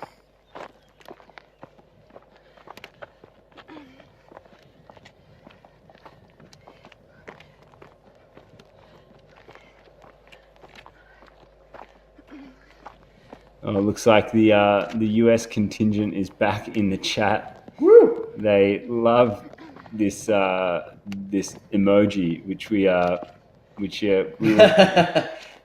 we were told this emoji is a doink or something like that. If Robert H, if you could remind us of what this emoji is and why you're just blasting our chat with it, that would be great. But yes, he's closely following Finn Malayson from the single track Podcast pod and making the most of that. Yes, so thanks for tuning in. All right, folks, we have a little bit of an update. We have just had Claudia TRS pass through the last aid station at Tejeda, and she is about 6 minutes and 40 seconds behind Henriette Olben, who we have on the screen right now, who is leading the classic and the women's race. So Claudia on the screen right now is being trailed by second place female, who is about 6 minutes, 40 seconds behind. So really, really good to get an understanding of how this race is unfolding.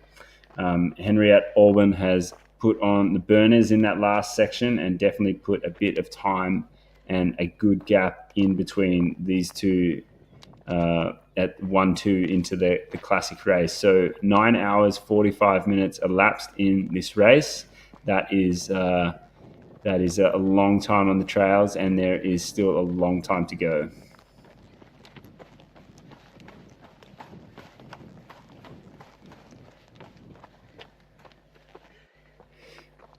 A little bit of a question in the chat there with regards to Manole's pack and what that would mean with regards to the flasks. I dare say that he would be carrying 500 ml flasks. There's no doubt about it. Yeah. Absolutely, he wouldn't be rocking to 250 ml flasks. I think I'd say he's much smarter than that and more as a lot more experience than that. So. And I mean, I don't know this pack like exactly like how what he could fit in all that, but I believe like you would be able to fit in like 500 ml flasks at the front, just as much as you would be filling the 250 ml. So now, again, we don't know for sure, but our educated guess, let's not undersell ourselves, educated, would be that that he's carrying twice 500 ml. Yeah. And then Paris, you were asking about Fotis. He actually didn't even start the race. Like he was indeed in the start list, but he didn't start the race. We didn't see him at all. So it's not even a DNF, it's a DNS. And here is Claudia TRS coming into the aid station. There you go. At Tejeda. Oh, no, she's leaving the aid station. So she's gone through. There you go. She's gone through, and the gap is increasing even more now. And so we've got what? 6.5. 6.5 minutes, and it's anticipated to be up to 15 minutes at Guaragnon. So, and then seeing how Henriette is moving right now in that long climb where we saw our lead gentleman just earlier. This is a very long climb, and the way she's moving, I doubt Claudia won't be able to make much time on Henriette. So possibly 15 minutes at the next aid station, which would mean that Henriette would have a pretty comfortable lead in the women's race.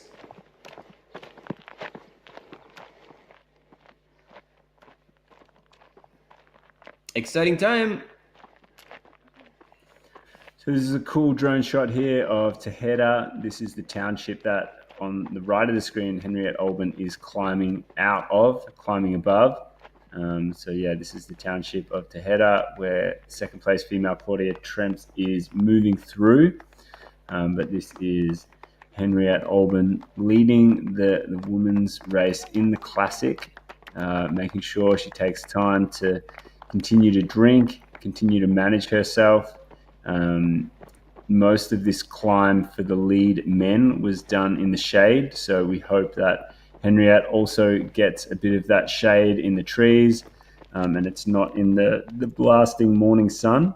So that would be really handy for her to maintain a bit of cooler body temperature in these early parts of the morning, because it's going to get a lot hotter.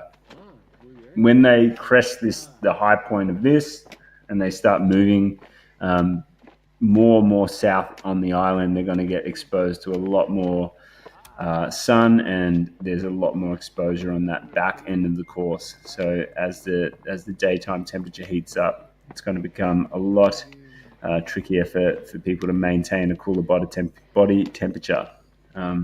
Yeah, look at this. Henriette Olsen is really finding on a mission, rhythm. Yeah, really finding that rhythm and really showing us all how poles can be a very useful tool in this sport, especially when you have a race like this, the North Face Transgrancanaria, with 6,800 meters of climbing over that 120K. And I actually do wonder about something, is the fact that she's wearing all black, knowing that this is going to be a hot day. I wonder what the rationale is behind that, whether this is clothes that she knows she's super comfortable in and that just work very well for chafing and like sweat absorption, which over 126K you do want. But yeah, that's irreparably going to create a bit more heat every time she's going to be in the sun. Caramba, no puedo hablar español. No entiendo. Yeah, sorry, we couldn't translate those signs, but if anybody could, let us know what the joke was about. It has Everest in it. That's international, so. Yeah, or jump onto the Spanish live stream, and they would probably, they would probably just say it in Spanish. They wouldn't translate it, I suppose. So yeah, stay with us. That wouldn't quite work. Stay with us. Man, we're losing audience here. Don't do this. No, stay with us. Zach Miller's coming. He's coming. We promise you. Oh yeah, true. What time is it? Okay, so still another.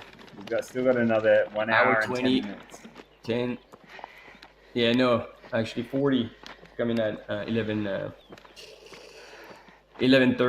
Oh, 11:30 now, Zach. Come on. Well, and again, I didn't get the confirmation whether that was going to be Zach or Caitlin. So here's the translation from the studio. Thanks, Rafa. Maybe Everest would have been easier. Okay. It is indeed a long ass climb, and so that was the joke. Thanks, Rafa. Man, these guys in the studio work way harder than us. They're providing all the images, doing the mix, and then even listening to the things we're saying and providing answers. How good is that? Thanks, team. But I couldn't agree more with you, Ji Yao Wu. Sorry, I butchered that name. All black looks good. Well, I couldn't agree more. You might have a different opinion on that. No, I support it for sure. That's why we're wearing our favorite black t-shirts today. Yep, because we're not about to see the sun. Question in the chat: where is Anje Vitek? Anje Vitek is doing the advanced race, and right now we're covering the classic. So I don't think you're gonna have a chance to see Anje on the images, or he's gone very, very wrong on the course. Here we go. A little bit of an update at the women's classification. However, this is at the last, not the last station. We had the update at Artenara. Claudia TRS was in first, Henriette Albin second, Martina Klanchnik in third. But now this has been reshuffled, and Henriette Albin is truly in the lead with a fair amount of time on Claudia TRS. And then 20 minutes back from Claudia is Martina Klanchnik.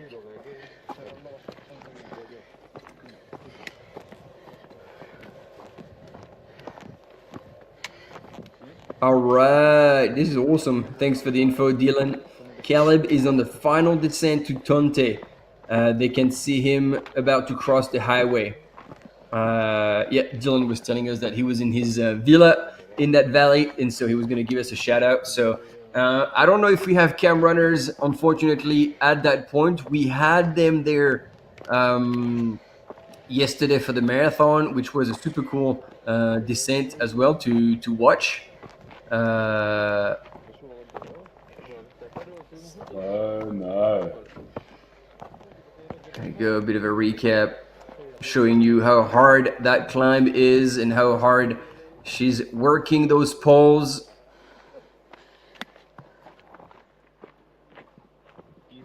There you go. Who do we have here?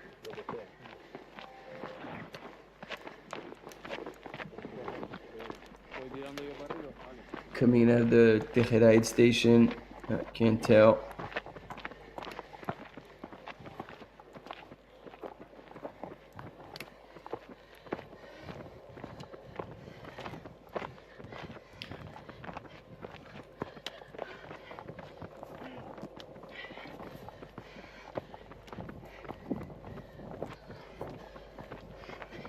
So yeah, we have another runner coming out of the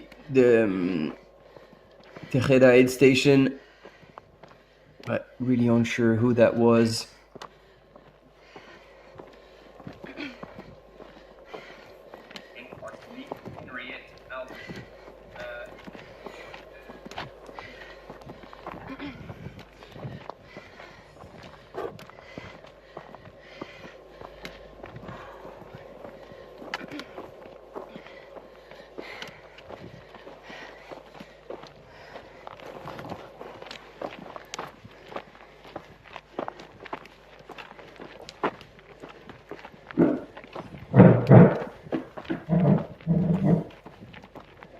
And so that seems to be like a decisive climb in the race. And as we were saying, or when we saw earlier in the men, this is where Caleb Olsen from the USA representing Team Nike Trail was pulling away truly but efficiently from sorry, there's a lot going on here. Josh Wade, sorry, I'm losing my mind, and it's no bueno because we're still hours away from the finish. But yeah, this is where the move was made by Caleb Olsen, and there we go. As we talk about the man, he is there. So he's on the road now, and he's about to drop down in that descent, which is fairly technical. But also fairly fast, and we'll see. We'll have a bit of a gauge on how he's feeling on those descents, and therefore how easy or hard it's going to be for both Josh and John to try and reel him in to challenge him for the win. And it seems like it's getting hot out there. He's splashing a little bit of water over himself. As he's going into that descent, he's fully exposed. Now the sun's going to be beating hard, and then we're talking about Henriette having a full black outfit. He's chosen the opposite: white cap, white top, white socks, white shoes. try to attract as little heat as possible from the color of his outfit. The bag is still black, but I mean those at least the cap and the t-shirt have not been chosen by accident, and you can see him go down at a pretty solid pace considering he's been running for almost 10 hours now, starting last night local time, midnight. So he's run through the night and now into the day as the sun is rising and the temperature are rising as well. And then Harriet now in that climb, she probably has another third of elevation to complete. And this will be a big chunk of the total elevation remaining since the Tejeda aid station. Once again, 1,800 meters of climbing to the finish and 2,800 meters of descending to the finish line since from Tejeda to the finish line.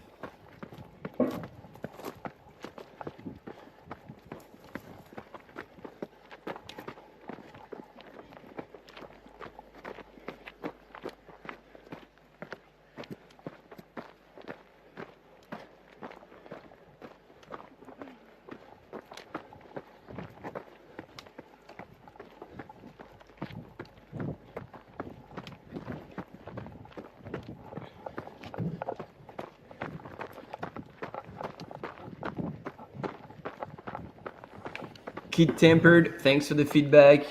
This is always cool to have those kind of scientific data. But again, as much as the fabric is making the biggest difference, I think it's easier to find the right color in one garment as opposed to try to find a garment with a very specific fabric. I guess when you go shopping, and if you know what some names of some good fabrics, like that would be awesome to share so everybody can benefit from it, and we can all buy a few rolls and start making t-shirts and shorts. Yeah, we can make some special live stream commentary kit because it gets pretty stuffy in the studio sometimes. It's not a lot of windows that we get to have in these studios. It's a pretty tight space focused on screen production more than anything else. And boom, damn, we just had a very, very small little clip there of Jonathan Olben absolutely holing downhill. So hopefully we get that stream back up again very, very soon because he was rolling. Yeah. And since we had images just before that of Caleb Olsen, would that mean that our camera runner has missed Josh Wade, or that John has already started to creep up in the rankings and has now moved up to second place? That, ladies and gentlemen, we will find out very, very soon. We had Jim Arenas here. This is a recap from last year. Out of the advanced race. Let's see if we see Anje Vitek.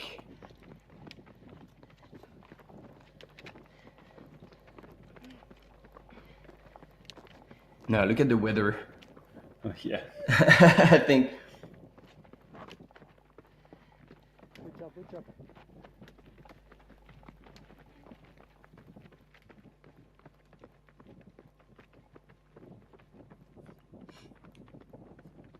So there we go, team. This is John Albin representing Team the North Face. Wow. What do you reckon? This is exactly where Caleb was. Like how long ago? Well, I guess 4 or 5 minutes? Yeah, it would have only been a matter of a handful of minutes, that's for sure. You can see John Olben looking very relaxed and in control of this downhill. Can't see any signs of Josh, and we assume that means that Jonathan Olben right now is in second place in the Classic for the men's race. Looking smooth, cool, calm, and collected. Yeah, there we go. There's a little bit of confirmation there from the studio, putting that second man banner up there. So Yeah, that is John. There you go. The move has been made, and Josh Wade is now in third place. John Halden has starting the second engine. The jet fuel is going down, and he's about to take off. The question is, Caleb Olsen is also a very strong runner. He can run on technical. We saw that last year at UTCT a couple of years ago. Back in 2023. Yep. So it's going to be an epic battle. It's going to be super exciting. Yeah, that's what we want. We want to see these longer races still come down to the wire after what we assume is going to be around about 13 hours, 20 minutes of racing by the time these gentlemen hit the finish line. So we still have 3 hours of racing to go.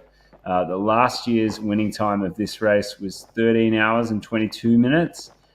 We assume that is going to be pretty close to this finishing time. If not, we reckon and we predict that it's going to be a little bit faster, because some of these guys were busting through the aid stations almost as much as 15 minutes ahead of the winning time from last year. So it's going to be cool to see. Cool to see if Jonathan Olben has paced this perfectly and he's saved the matches to strike at the back end of this course. Martin, you were saying that he's very skillful and talented and very strong at downhill running. So a lot of this back end of the course is full of downhill. So that's going to be something he can play to his strength. That will suit him indeed. Yep. And he knows it. He knows it. And he doesn't come into a race unprepared. So he would have done his pacing plan, and he would have definitely marked down these last sections as an opportunity to make a move, either pull away from the field or regain whichever position he's wanting to have until he gets in number one. So although, folks, we don't have any runners on the screen right now, we are getting a good understanding of what this downhill is looking like. You can see it's very rocky. There's a lot of rock in that downhill section there. So it's cool to be able to see this scenery and this type of trail. This is what so much of the back end of this race is made up of. Forestry trail, looking like a really, really big mix of just large rocks, medium rocks, small rocks, and a whole heap of gravel. So it seems pretty technical in a lot of places, a lot of steps as well, but beautiful, like beautiful trails. And you can see just such a bluebird day out there. Even just that little bit of shade that those trees are providing on that trail is going to be very, very welcomed for a lot of the runners out there today. So we are expecting the lead males to go through the next aid station in Tunte. That will be them peaking just over 100 kilometers into the race. So the Tunte aid station is at 101.4 kilometers, and we expect our leader, Caleb Olsen, to go through there in approximately 4 minutes' time, and then Jonathan Olben probably not far after that. Here we have footage now of Josh Wade, third male in the Classic, and on the right-hand side, we have second place female, Claudia TRS. So this is third male on the left and second female on the right in the North Face Transgrancanaria Classic, 126 kilometers.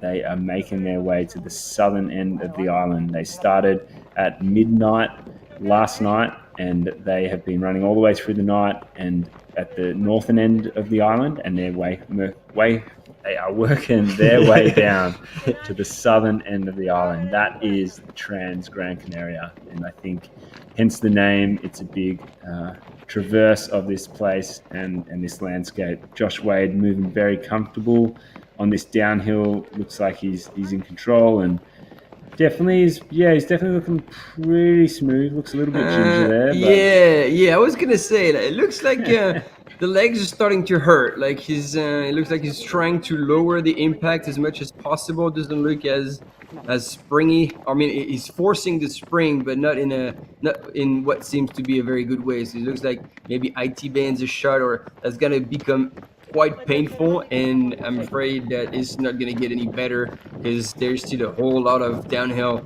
to be had. So far he's still moving well, but it doesn't look as fluid as we saw Caleb and John just earlier.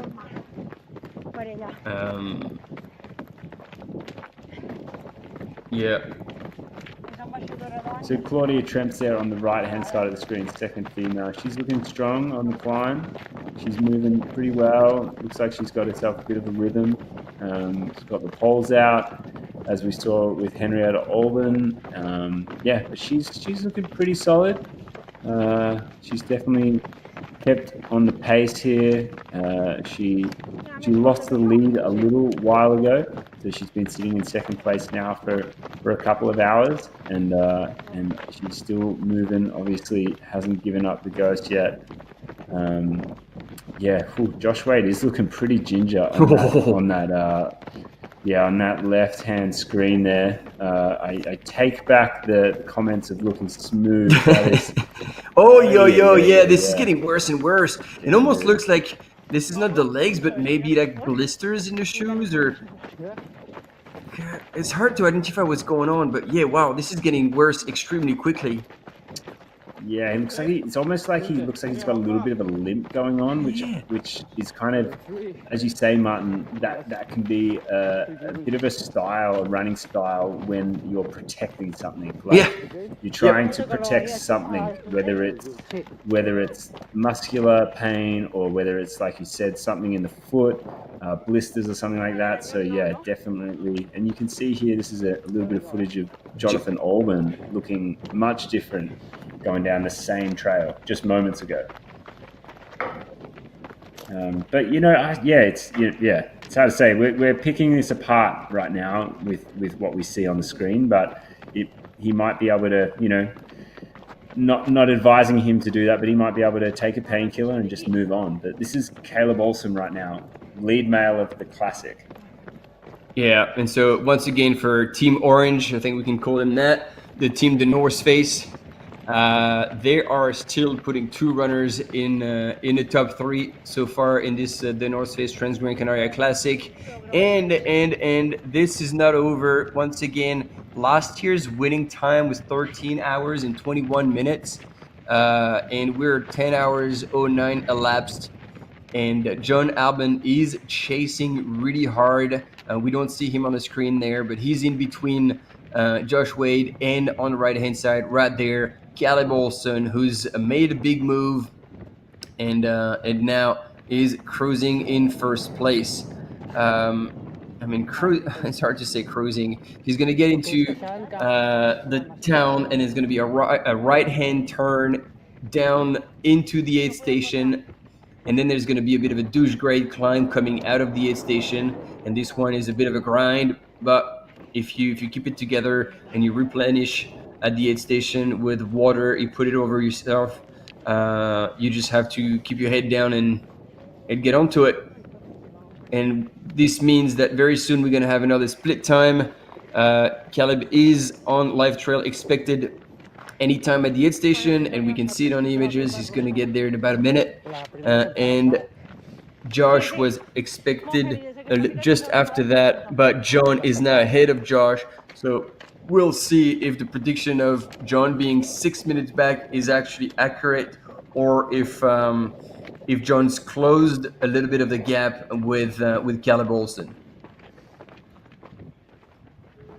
Yeah, so folks, we saw from the marathon yesterday a couple of the runners really stream through this aid station and not make the most of it. So it's going to be good to see Caleb here moving through the Tunte aid station. So this aid station is at 101.4 kilometers into the race. He will have covered 6,169 meters of elevation, so a huge amount of elevation in regards to the total amount of climbing in the in the race. So he is going to be heading into this aid station very soon. He will be allowed assistance here. So maybe his wife, Morgan, who was crewing him at the last aid station, has been able to work her way around the course to get there. But assistance is allowed. They come down here. He'll be popping into, I guess, what you would call a football field, maybe an AstroTurf field, and you can just see that now to his left. He's working his way in here. Hopefully we get the camera in there as well. Yeah, this is going to be great. So Caleb is coming in here. He is allowed to have crew, so hopefully crew is there for him. He's moved past the entire aid station where the water is. So I was going to say, yesterday all crew teams were allowed after the aid station. It's interesting that he doesn't have a planned things that what he wanted to pick. He's trying to think about what he wants to have. So it's either the runners have made their nutrition plan and they're just taking it no matter what, or as you can see here, all options were lined up, and then he would take whatever he feels like taking based on how he feels, how hungry he is, how much water he wants to take with him. So now I think it's a bit of a sunscreen. That's it. Yeah, it looks like sunscreen again. So yeah, that is his wife there, Morgan. Bang up job, great stuff. You can see there he's got a couple of options. There's that massive 750 ml or almost like a liter flask, and you've got a couple of 500 ml flasks there. He's opted not to do that, getting some ice down the front of his body, down the chest. And you'd think at that point you'd have a couple of bandanas so you can just switch instead of refilling, because now those seconds are given up pretty much, and there is a bit of optimization to do. This is an exercise that I love watching with other athletes. Oh, he needs to go back out the other way. Yep, there we go. Good. All right, so all in all is a rather swift transition, but a few things could have been perfected, optimized, because I didn't actually counted how long he spent at the aid station, but I really cross my fingers that the cam runner will let him go, because there's actually like very little interest in following the next portion of the course, which is just an uphill on the road. And we'll get back to the aid station to see how John Albon executes his transition, and if he actually makes a bit of time there on Caleb Olsen. So far, John hasn't gone through Tunte, so yeah, it doesn't look like our Cam mountain biker is going back, but he's pushing through those steps, and again he's gonna catch up with Caleb.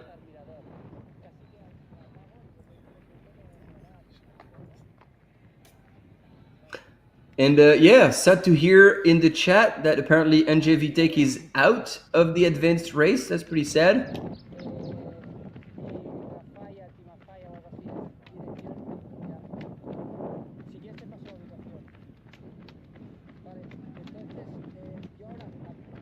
And wow, it's interesting that he's taken the poles out, because it is not super steep, but it still does make a difference to use them. You know, at every step you push a little more, you keep your upper body straight, so that helps with core as well. I mean, I don't want to say anything against American runners, but usually we see Europeans do that. As you know, in the US it's harder to train with poles, and it's in most races it's actually not required. There's like only maybe hard rock that I can think of where you would actually want to have poles and use them. But yeah, really good move here from Caleb Olsen to use the poles in that little section. And now this is flat enough, so he's running well, because this is still going uphill. So he looks like he's on the mission, and whatever time he took at the aid station helped him switch gear and then keep clicking through the Ks at a very honest pace. John is going to have to work really, really hard today if he wants to take the win away from Caleb Olsen. Look at him go. Look at him go. Arms up, elbows pushing back. Like the running style is bang on. Yeah, he's looking good. Looking like he's got a bit of he's in the zone there. Looking like he's really making the most of this gradient and really making the most of these runnable sections, which is what he's really going to have to do for the remainder of this race. There's a lot of running to be done before the finish. So yeah, as we mentioned before, that aid station just there was 101 kilometers. And so that makes it about 26 kilometers to go. So, and a lot of that is downhill because they've done the majority of the climbing in the race is done. They still have about 600 meters of elevation gain over the next 26 kilometers. But outside of that, there's a whole lot of downhill.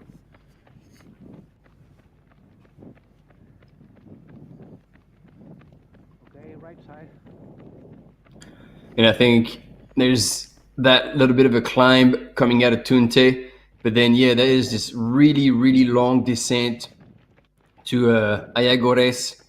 And once they go through Ayagores, is that final climb on that dirt road, kind of the final dent in your morale. Like, if you're feeling low, that's going to kill you. And if you're feeling strong, you're just going to keep your head down and motor up that dirt road.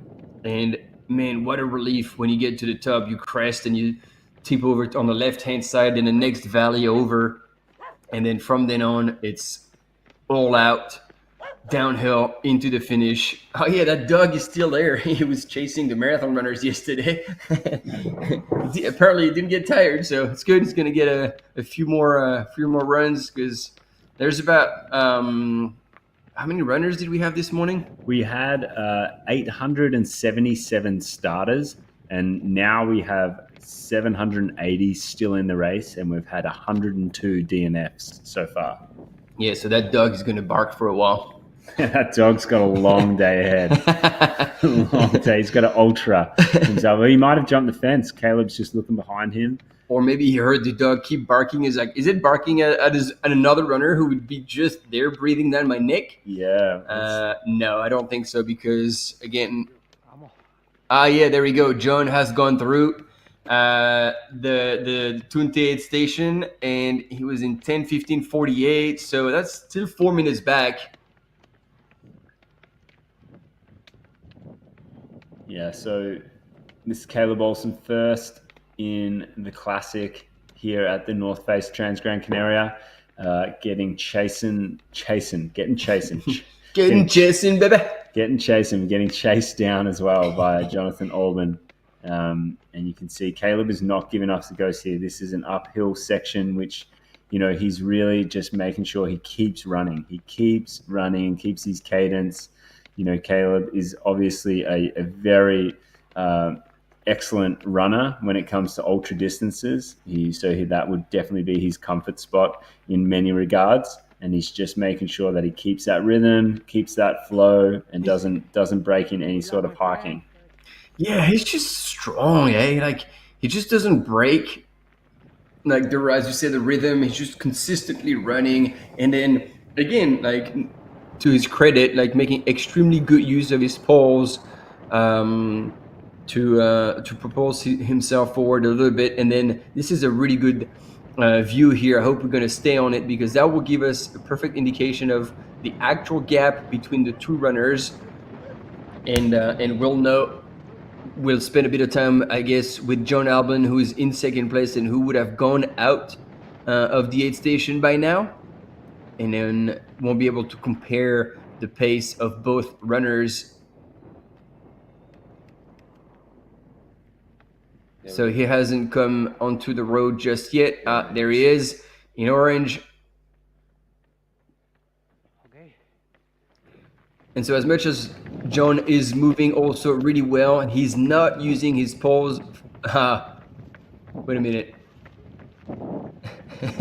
All right, he is using his poles as well. So yeah, these gentlemen are onto it, well aware of what's coming. and how to make the best out of it.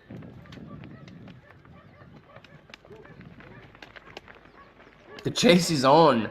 The chase is on, and I gotta say, both of them look extremely well, extremely strong, and well, I guess we're just gonna have to wait.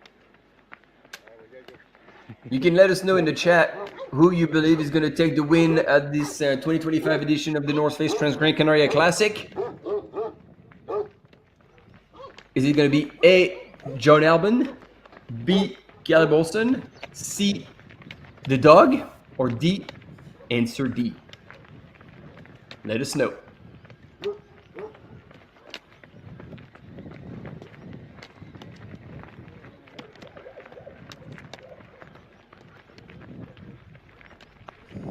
Yeah, Jonathan Albon's gonna know exactly what is ahead of him, with Caleb being about 4 minutes up on him through that last aid station. So he knows that the race is on, and the opportunity to push over the final 26 kilometers of this race is, well, he knows that if he wants to win this race, he's going to need to dig deep and dig through that final 26 kilometers and make sure he is able to get in front. Chasing down Caleb Olsen from the USA is Jonathan Albon from the UK. And we're using all the sources possible to keep you guys updated on what's going on. And as we avoid a little bit of a crash here with John Albon, at the previous aid station, so not in Tonte, but Guarignon,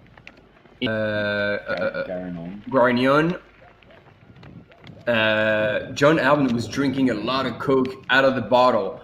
So we can say that he was definitely wanting to get more fast calories in through Coke. So yeah, that's something to be taken into account, because John, as much as he's moving still well up the hill, he's not moving as fast as Caleb. And look at on the right hand side of your screen, it is Lionel Christian Manolet still announced in 4th place, but the way he's motoring, like, there are chances that he would actually end up passing Josh Wade for the 3rd place, and he may not stop there, although at that point there's still probably still over 20 minutes between him and John, which would be the next target to pass. So I would put money down that, I mean, this is easy bet, that Lionel Christian Manolet is gonna eventually reel in Josh Wade and to come at least on the 3rd spot of the podium.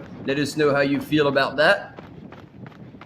And yeah, stay with us another hour and 5 minutes until we have our first athlete guest from the North Face, whether this is going to be Caitlin Jobin or Zach Miller. I haven't been told yet, but we will have a guest. So get your questions ready.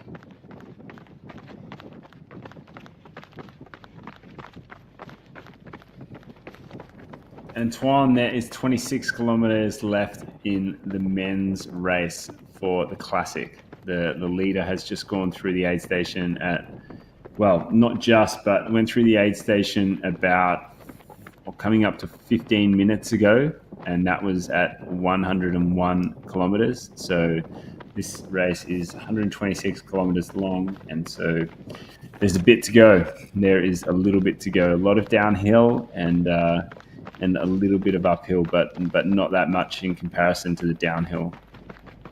And yes, as you can see, it's gonna need some smooth rhythm and some strong running on the downhill, that we can see as a perfect example right now from Lionel Christian Manolet, who was 3rd at the race last year.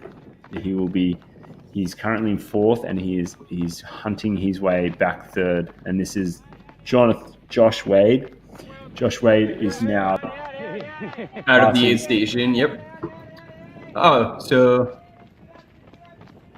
yeah. Can we update that? Like, he looks like he hasn't gone through with Live Trail, but wait, is he still on his way to the aid station? No, that really looks like Yeah, it looks like, from what we can see, this is, so on the left of the screen here is Josh Wade. He's the third male, and he was either just about to come into the next aid station at 101 kilometers, or he's just left. But what we have here is our third place woman in the classic here today, Martina Klanschnick. And as like it continues like what we were seeing before. She looks like she's struggling a little more on all the uphills compared to Henriette and Claudia. So like this is a very, very long climb, and she's probably going to be losing a bit of time on first and second.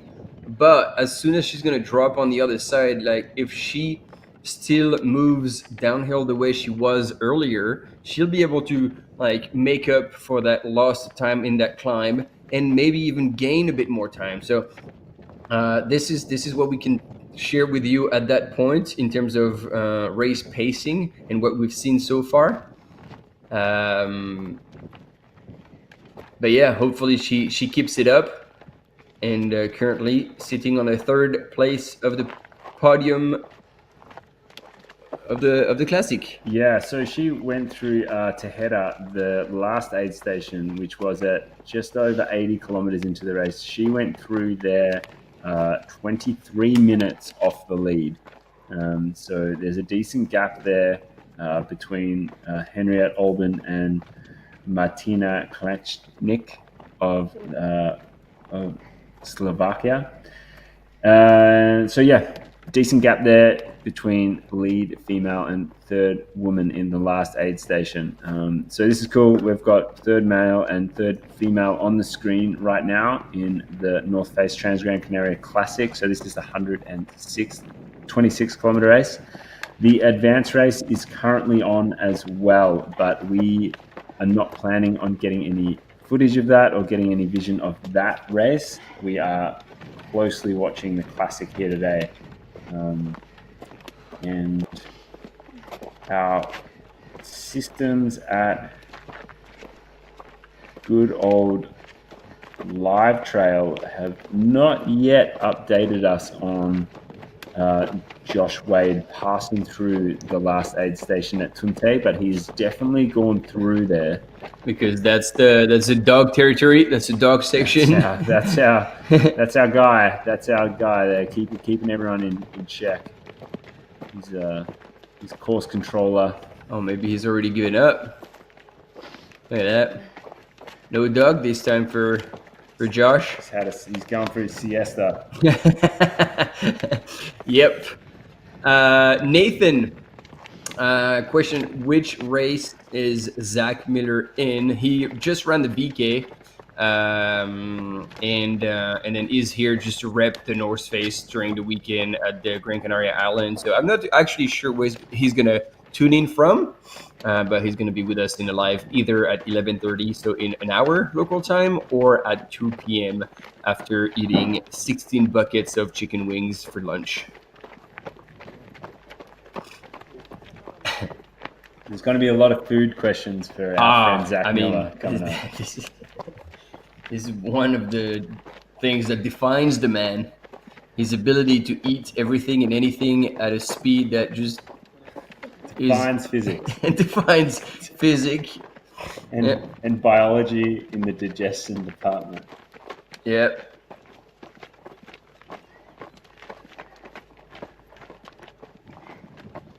So here is the back end of the podium. Third male and third female in the classic right now. Both poles in hands, making use of the relentless uphill that is a part of this classic route and this incredible terrain on Gran Canaria.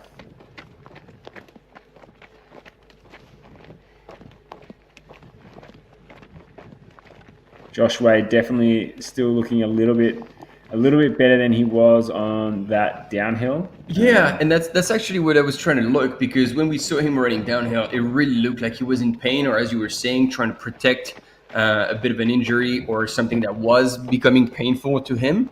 And now he's going uphill and he doesn't seem to be having any issue, and his stride is normal. So it might actually be either quads or IT bands that are bothering him. And so the minute he's going to go downhill again, we might see him again, like repeat that pattern of like something that looked pretty painful. So we shall see when he drops to the other side. But at that point, Martina should very much enjoy those last moments in the shade, because as much as this is a hard climb to conquer, once you crest that and get to the other side, then you're going to be in the sun and the cooking will start.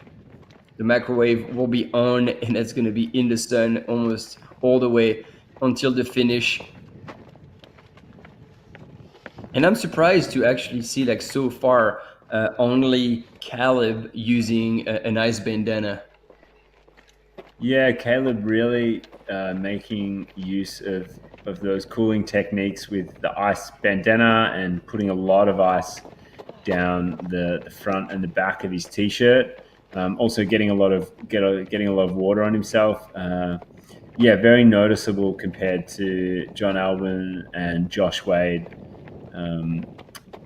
So yeah, I think Caleb has really brought that technique from his time running at a lot of hotter climates and hotter races. So yeah, it's going to be interesting to see if that keeps him in a space that he can continue to push and maintain that first position. Yeah, Martin, and as you said, the sun is coming out right now as they get out of that shade, climbing up the mountain, and it's going to make this climb a little harder, that's for sure. And interesting also the choice of poles, because this is the lightest model from Lakey. But as you notice, like, the straps are just two little pieces of fabric, but they don't come off like the glove, which means like I was seeing Martina on the climb just holding on, gripping the poles and not like actually using the straps. I don't know whether you want to like save a few grams and use those poles, or you want to have the glove that you can clip in and out, because also now you see her carrying the poles and the straps are kind of flapping in the wind. Yeah, different techniques, whatever floats your boat.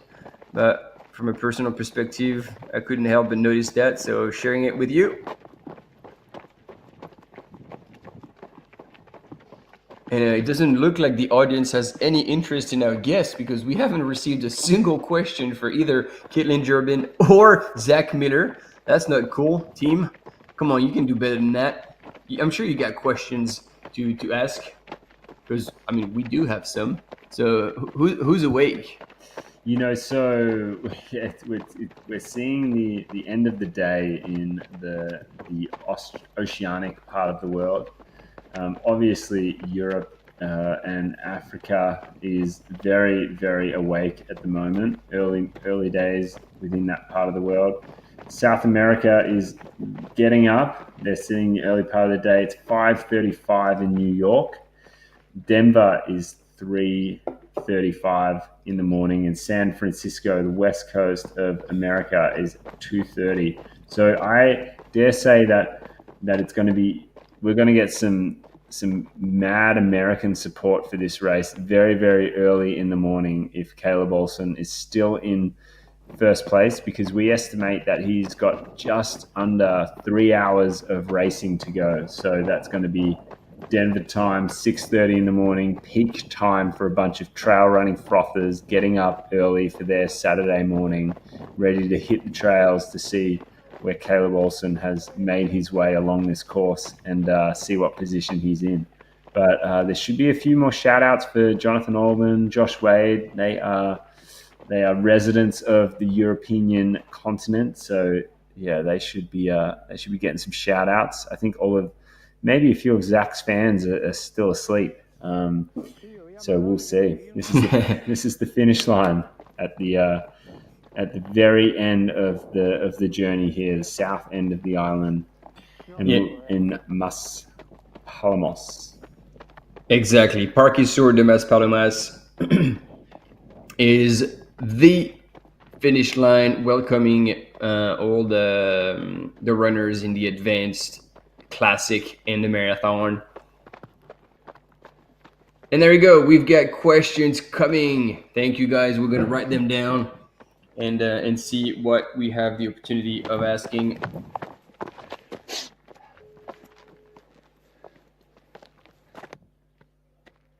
Look, we've got estimates of when Zach Miller is going to jump in to have a chat with us, but you can never be sure because Zach is not, his timing is not his strong point. Let's just put it that way. He's very good at running. He's very good at eating, but his time management and sticking, his punctuality is not exceptionally good. So we're going to hope he's going to join us in around about an hour's time, and then from now.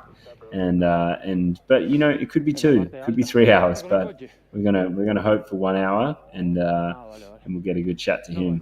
I don't know how long we have him for, but we'll hold on to him as long as your questions keep coming in, folks. We will keep asking them. And there we go. Lionel Christian Manole is now less than 5 minutes away from the aid station, and he's still moving at a very, very strong pace. So there's some work still to be done to be able to jump on the 3rd spot of the podium and try to age out Josh Wade. But Lionel Christian Manole is on a mission, and there's still, as you were saying, Maj, some 3 hours of racing left to go. So plenty of opportunities. If Lionel Christian Manole is not fading out and keeping up with this really strong pace, yeah, we could see late changes. That would be exciting.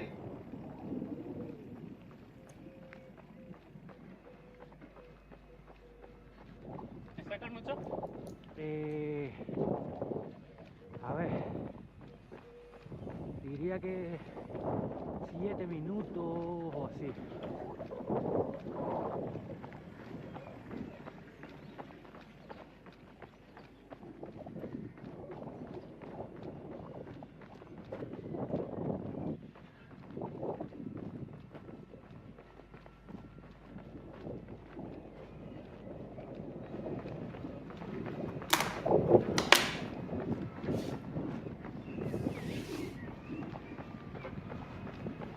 All right, this is awesome. We haven't given up on you, team. We're just writing down all the questions you guys are asking. This is great. Thanks a lot.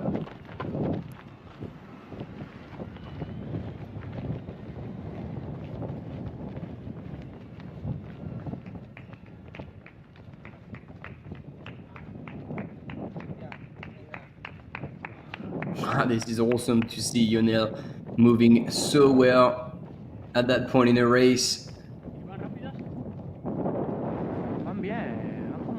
3rd last year.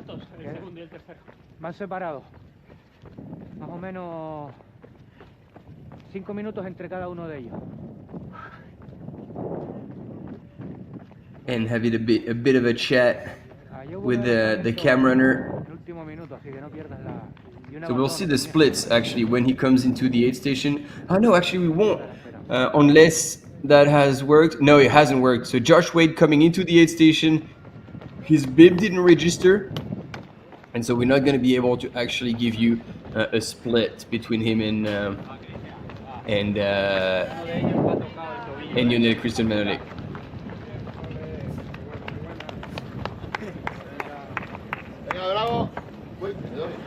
There he is, coming into the aid station. We'll see how his crew is doing.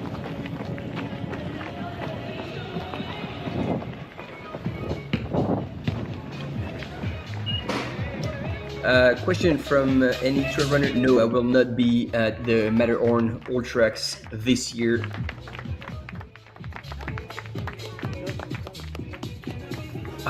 So there's no. I was really worried. So this is gonna be. This is an awesome transition. They even have a whole different pack with most likely all the mandatory equipment in it. So he has a double set of equipment. He's putting something on the head, probably ice in the cap. Oh man, this is like Formula One style. There's 3 sets of hands on your nail, cooling him down. Look at this little kid. He's like 3 years old and he's just carrying around a bottle. Just Look, throwing it on there. this is awesome. Everybody's getting involved. Yeah, what an effort. That's so good. Getting in some coconut water. Coconut water there, folks. Good for the racing. Stay hydrated. We get all the minerals. And off he goes. Man, that was a solid transition. And kudos to the camera mountain bikers who got off his bike and went around to offer us those images. And Yonel is back out, but he hasn't registered either. So maybe they've lost internet reception at this aid station and we're not going to get any splits.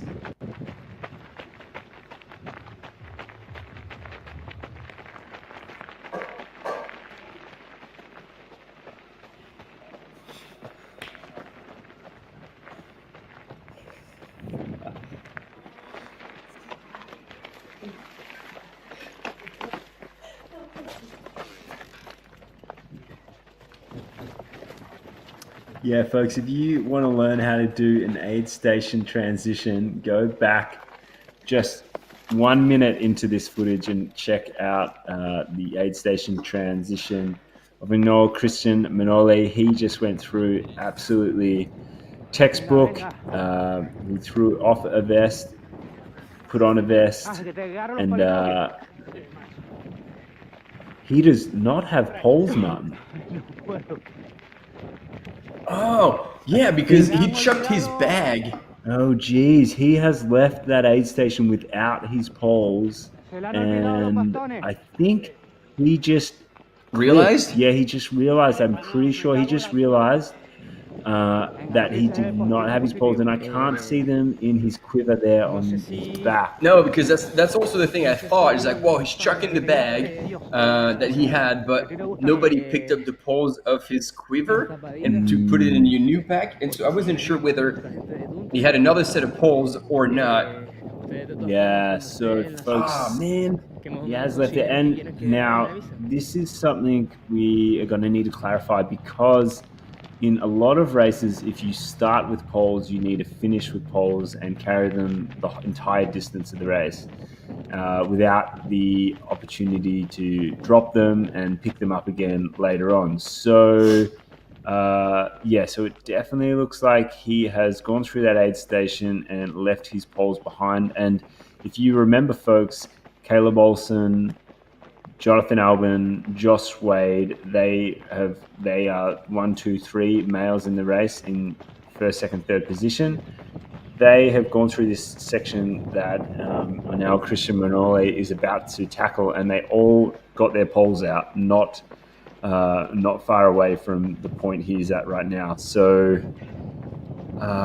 yeah, I'm still having a look in his quiver, trying to get a glimpse of whether they are just hidden in there somewhere, but from his reaction before, it seemed like he probably did forget them back at that aid station.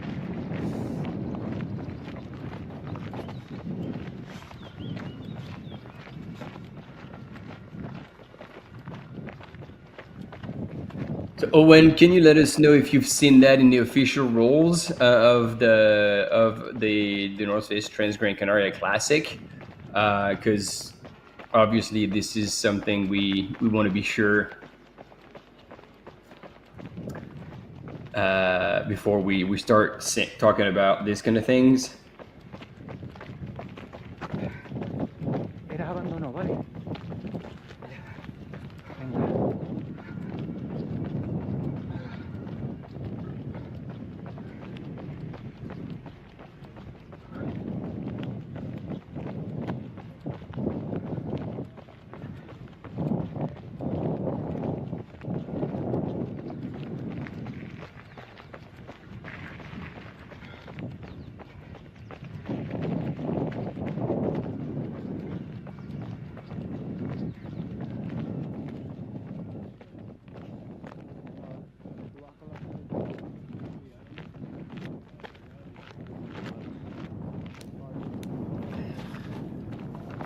hard to tell whether he's moving faster than Josh on that section. Like, he's definitely moving well. We'll see when he starts climbing as he's getting onto that road.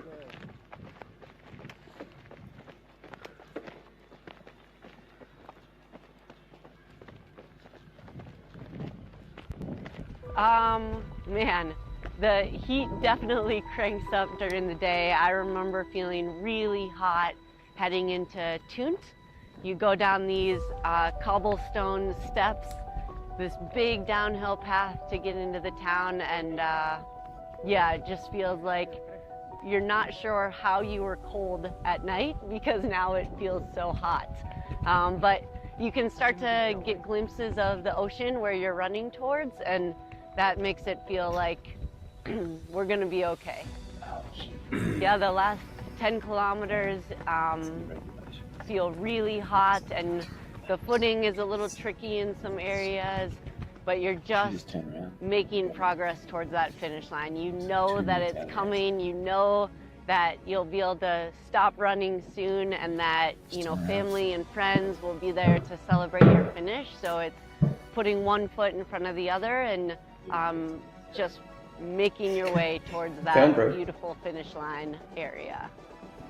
Absolutely, I want to come back and run Transgrancanaria again. Not this year. I know I'll be missing it out there and watching along with the live stream, but we will be back again for sure.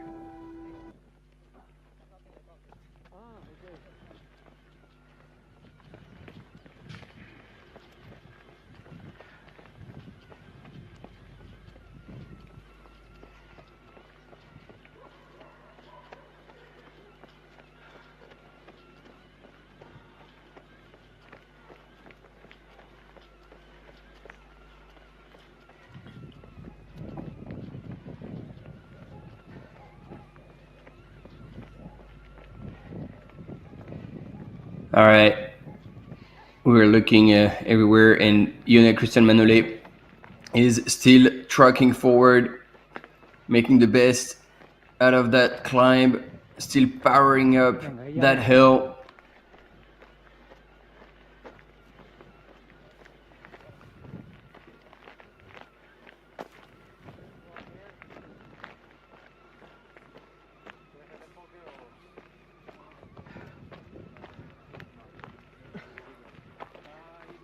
And we got a question from Peter Engdahl. Any pro tip on how to make the perfect donut?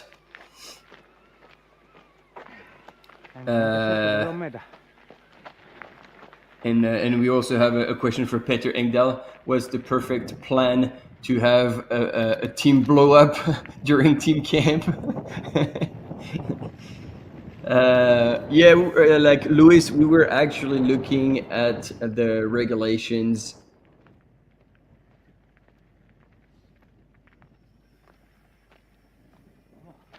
And it is indeed unclear. So we're just waiting to see what decisions will be made.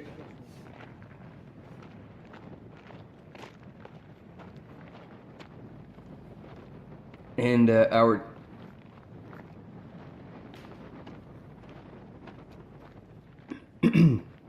yeah, Owen, 100%. Like that is an accident. That is definitely not intentional, because like he even tried to grab them out of the quiver and then realized they were in there. So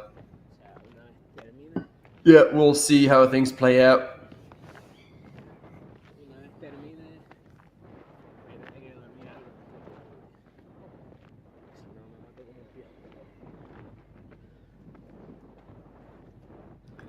And our Cam mountain biker is having a lot of fun going back and forth on that road.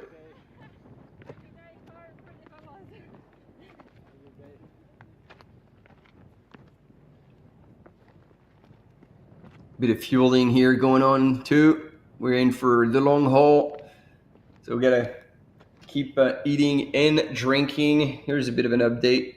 Let's see. Yeah, we'll see how that plays out for you now. But yeah, that would be That would be an expensive mistake. All right, who do we get here?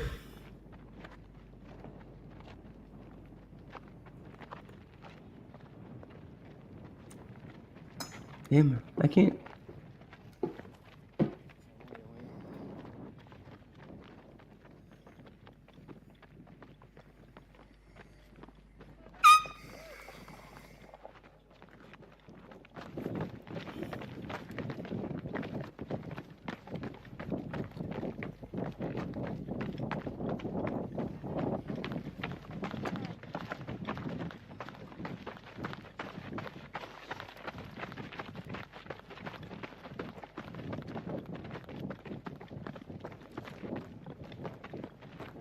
Yep.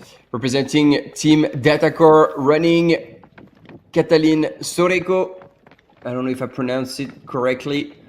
Runner from Romania, and big fans in the chat.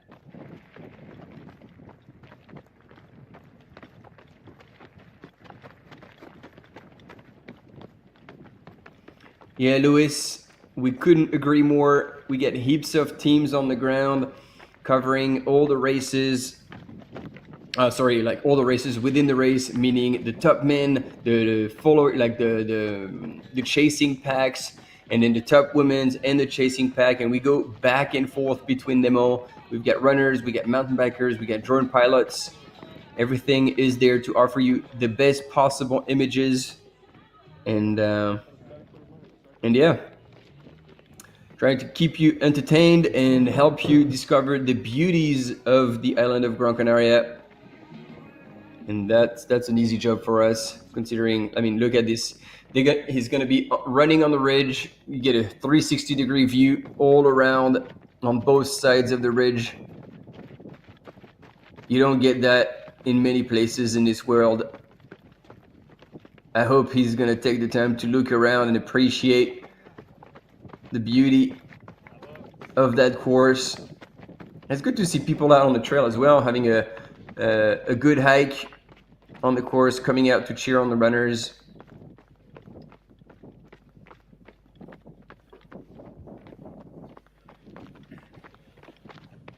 Yeah, beautiful day out there, folks.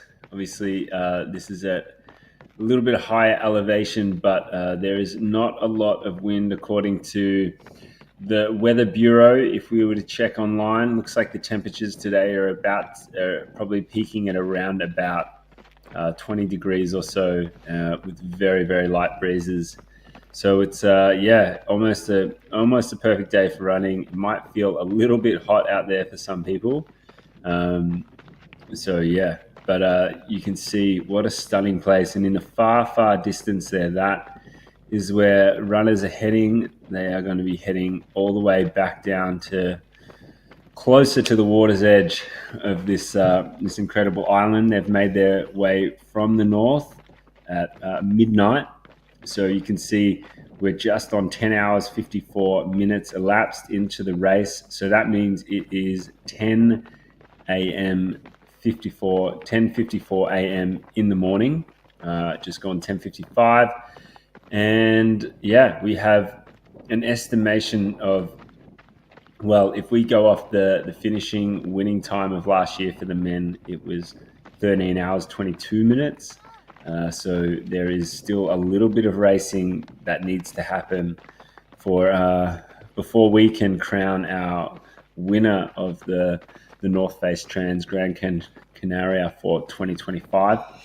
But right now we have a very loved Romanian running in on screen right now, fifth male, Catalin, and he's looking super good and looking smooth. Yeah, and so now he's in fifth place, and if you remember, like in fifth was actually Miguel Heras, and so Catalin had passed him. But yeah, that's what I was going to share. I've been told again, Teresa Sanchez is always informed about everything early, and Miguel Heras has dropped out of the race. Unfortunately, this is very sad news. And I hope he's okay. We hope he's okay. and we'll see hopefully him at the next race. But in the meantime, indeed, it is Kathleen who's moving really well here on your screen. Fifth man into diving into that descent, quite a ways back from the rest of the field. Although Yonel Christian Manuel would be another 10 minutes ahead. Do we have a split here? Not really, eh? No.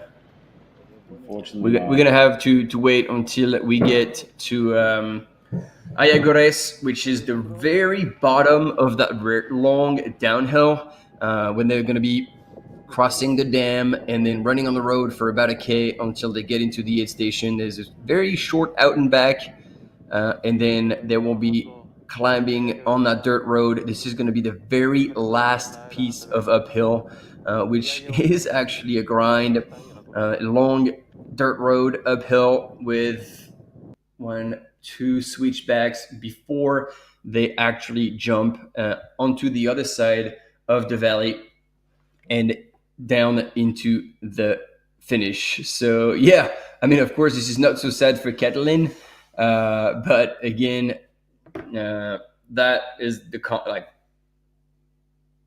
we're still sad for Miguel Heras, because we want people to pass people because they're stronger and not because the ones are dropping out of the race. So hopefully nothing bad, no injury, no fall, and just a bad day in the office, really. Yeah. And our cam runner here is sitting down, taking advantage of a little bit of a down moment. But you can see he's pointing at the trail, so he's probably down the valley before the Ayagores aid station, waiting to see our male leader, which would be Caleb Olsen, come through, and then we'll have a bit of an update on that. And then John Albin shouldn't be too far back at that point. And he's expected actually to get to the Ayagores aid station only 2 minutes back from Caleb Olsen. So the fight is on, team. The fight is on. That's it, folks. And in around about half an hour, we are going to have our guest for the morning, Zach Miller from the North Face. Or Caitlin, I still don't know. Oh, no. I messaged Zach, and he said he's going to be on in 11:30. Ah, awesome. So all right, confirmation. So Zach said he's going to be joining us. I'll be over at 11:30. See you soon. So, folks, half an hour. You've got half an hour to eat your breakfast and come up with a good question for Zach Miller. He's going to join us. We're going to tap into his psyche and his wisdom. He's been out here a fair bit at the North Face Transgrancanaria. Last year he ran this race. I believe he came 7th last year, and he ran the VK. Martin, you mentioned that earlier on. He ran the VK a couple of days ago. I believe he came probably about the same position, almost 6th or 7th in that as well. Yep. So yeah, no stranger to these trails, and it's going to be interesting to see what Zach has got coming up. I believe he has a place in Hard Rock 100 again this year, which he unfortunately wasn't able to run last year. That would be a question. See if he's fully recovered from the appendix. Yeah, so it's going to be good to have him in the studio. So if you are a fan of Zach, which everyone is, who's honest, not exactly? gotta hang out and say good day to him. But as you said, Martin, we are eagerly awaiting some more footage. We've got the finish line here. So this is the finish line of the Classic.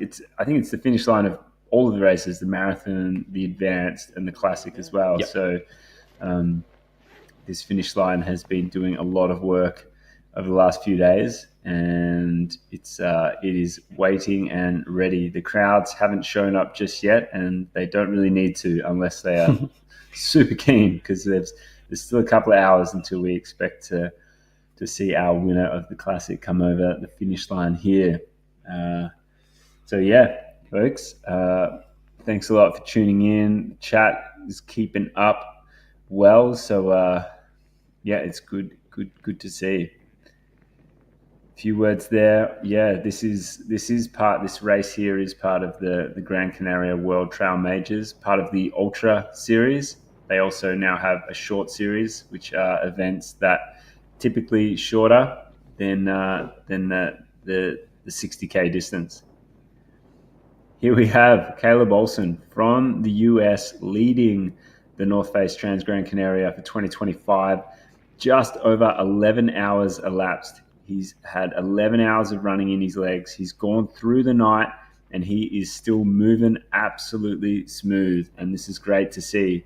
First male, Caleb coming down. Look at him just navigate this trail with ease. He's looking super good. He's been really making sure he's kept on top of that cooling strategy whenever he's had an opportunity at an aid station. A lot of ice bandana, a lot of water. So this is great to see Caleb moving strong. He's in first place. He's been in first place, Martin, for basically the entirety of the race. We remember seeing him at the very first aid station, 45 minutes into the race, 11.4 kilometers, and he went through there in first place, really taking control of everything. So he's held on and he's still going. He's still making it work. What do you think? Well, I mean, as you said, like he was leading, he was battling it out during the night, or maybe running with John and Josh. But eventually he chose to make a big move after the Tejeda aid station and on that long climb. And then from then on, it looks like he's like, I mean, admittedly, it was Josh Wade who was fading because it looked like he was in pain in the descent. So that's how Caleb pulled away a little bit. But John, if he's expected to be only 2 minutes back from Caleb at the next aid station at Ayagores, then the fight is definitely on. So we'll see if Life Trail is accurate. And okay, there is a transition here. Another mountain biker is taking over. So right now we're going to probably get a chance to go back onto John, and that's going to be actually really good because we'll get to have a very good understanding of the split between these two gentlemen.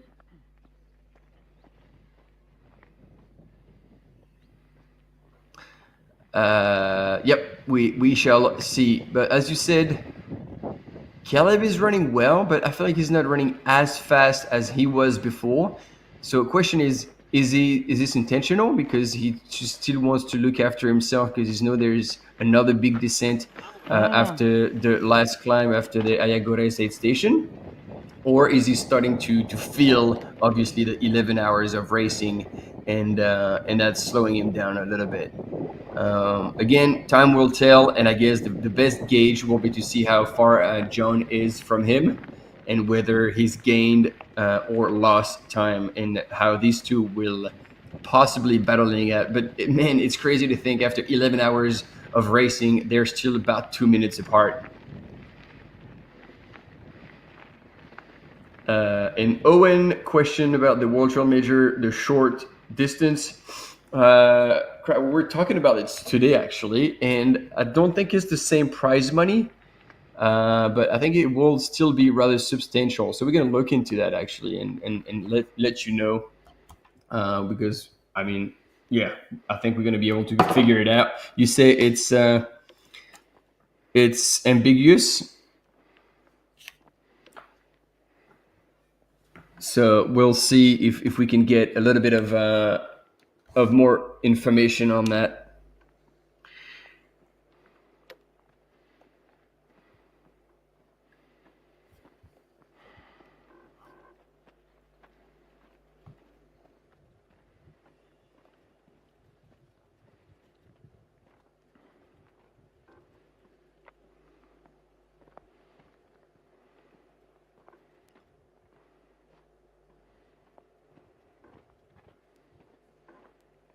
And so at the Ayagores aid station, they would have covered 112 kilometers, 6,600 meters of climb, 6,300 meters of descent.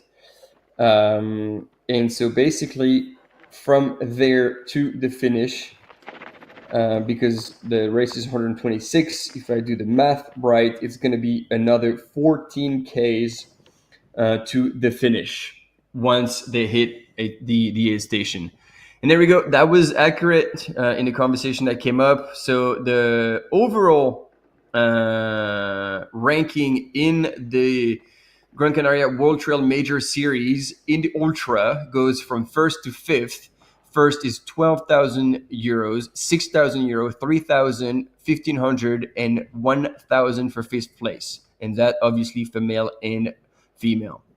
And then in the short series, it's a little less. It goes like this, also 5 deep, 9,400, 4,500, 2,500, 1,000, and 754 fifth place. So there's a little less in the short series, but you still a good payday winning, like 9 grand for the win for doing just 2 races if you're doing well. So yeah, it's a pretty honest payday.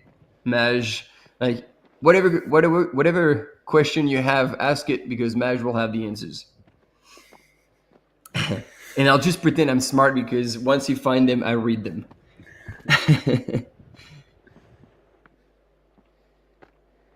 Yeah, so what happens, folks, with the Gran Canaria World Trail Majors, the way it is scored is it is the sum of the 2 best results count for scoring in the World Trail Majors. So obviously runners can do as many races as they wish during the year, but they consider that the 2 best races are the ones that are going to be scored and the ones that are going to be used in their tally for the overall result.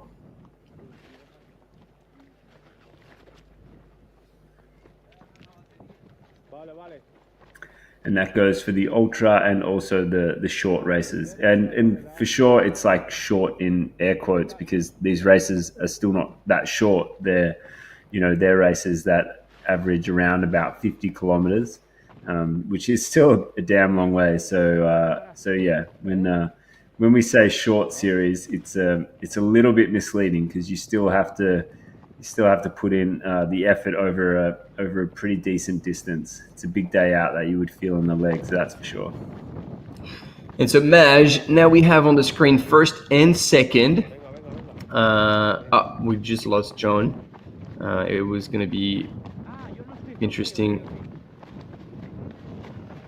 Yeah, there you go. We can compare now the way John is running down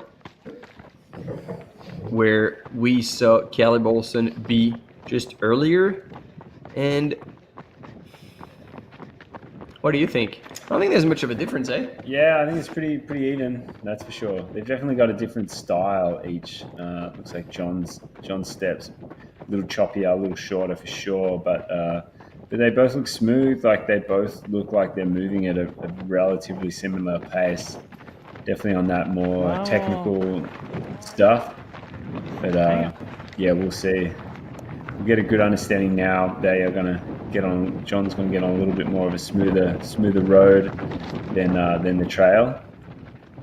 But yeah, I can't say there's much difference there. Hey, Martin, it looks pretty even. Hey, it looks pretty even, but with a fair amount of time in between them, and I think this is probably a bit more than a couple of minutes. We'll see the split if Life Trail comes back to life when they go through Ayagures aid station. And then we got a comment from Phil. This is a typical debate during the live coverage. It says like, if a lead runner is followed by a camera and they take the wrong turn, the camera can tell the runner they've gone wrong. So could there be an unfair advantage? Yes and no, because while they could benefit from that, you also have, for a long period of time, somebody on your shoulder filming you, which can very much be detrimental or be bothering you if you're going through a low and you just want to be on your own. Oh, that's a nice dunk here. I don't know if you noticed, but like John had paper, like probably old gels in his pocket, and he saw the bin, and so he went past and just chucked them in there. Good move. So it shows that he's well aware of his environment and taking advantage of that. So yeah, it just goes both ways, and I'm glad Flo jumped in, because Flo is taking care of a lot of like camera runners and mountain bikers at some events, And it depends on the race director's instructions. Like if the race director says, hey, you guys are filming, but you can't say anything, then if the runners goes wrong, they just keep filming and don't say anything. Or sometimes the race director is like, hey, yeah, no, it's fine, you can say it. But whichever decision is being made, that is the race director's decision. And therefore, this is the one that we believe is fair. And at the end of the day, the idea is to provide the best live coverage and not to provide any unfair advantage. So again, there's pluses and minuses because, yeah, you know, having somebody on your shoulder filming you throughout the race is not necessarily something that every runner is comfortable with, but they just have to deal with it. So there we go. Caleb Olsen coming into the Ayagares aid station, and he's going to have to go all the way out, go around the cones, and then back in. Yep, there we go.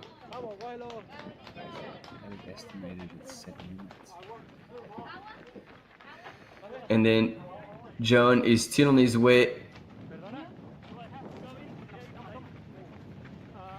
So folks, this is the last aid station Caleb Olsen is going to be going through.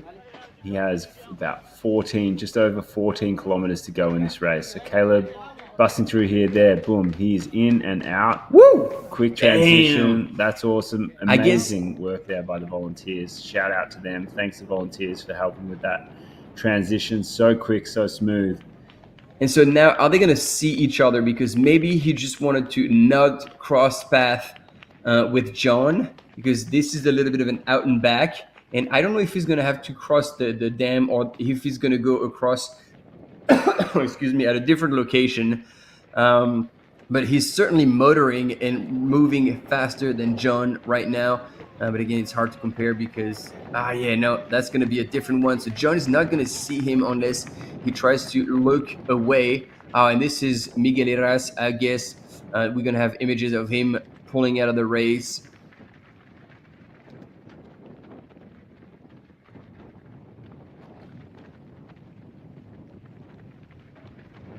Well, there's Caleb checking over his shoulder. Look at him there.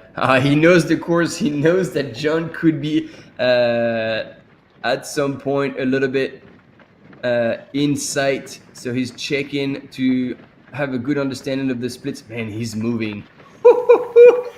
Caleb Olsen is on a mission. He came to the North Face Transgrancanaria Classic ready to throw down.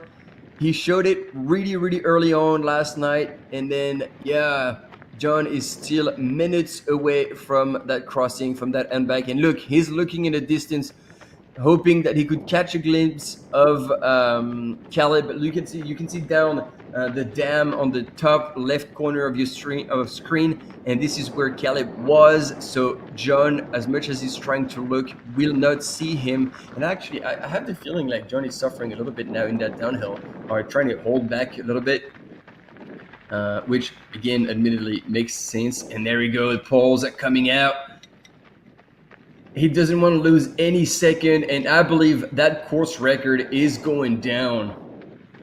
Yeah, look, folks, from what Live Trail has estimated, Caleb Olsen has just over an hour left in this race, which would be pretty blistering for that final 14.2 kilometers, but it is a lot of downhill in that section. So yeah, if Caleb can maintain his effort and the speed that he's moving at, he's gonna see an incredible result here today.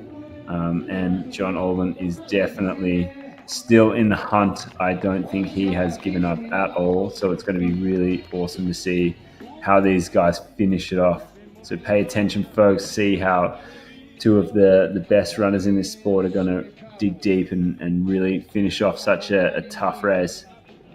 So this is our resident Romanian in the aid station here at Tunte, Catalin.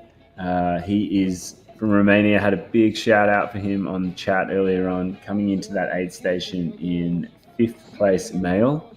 But here we have 1 and 2. Caleb Olsen from the USA, Jonathan Olsen from the UK, and they are battling it out here at the very front of the race. Caleb Olsen went through that last aid station at was at 113.5 kilometers.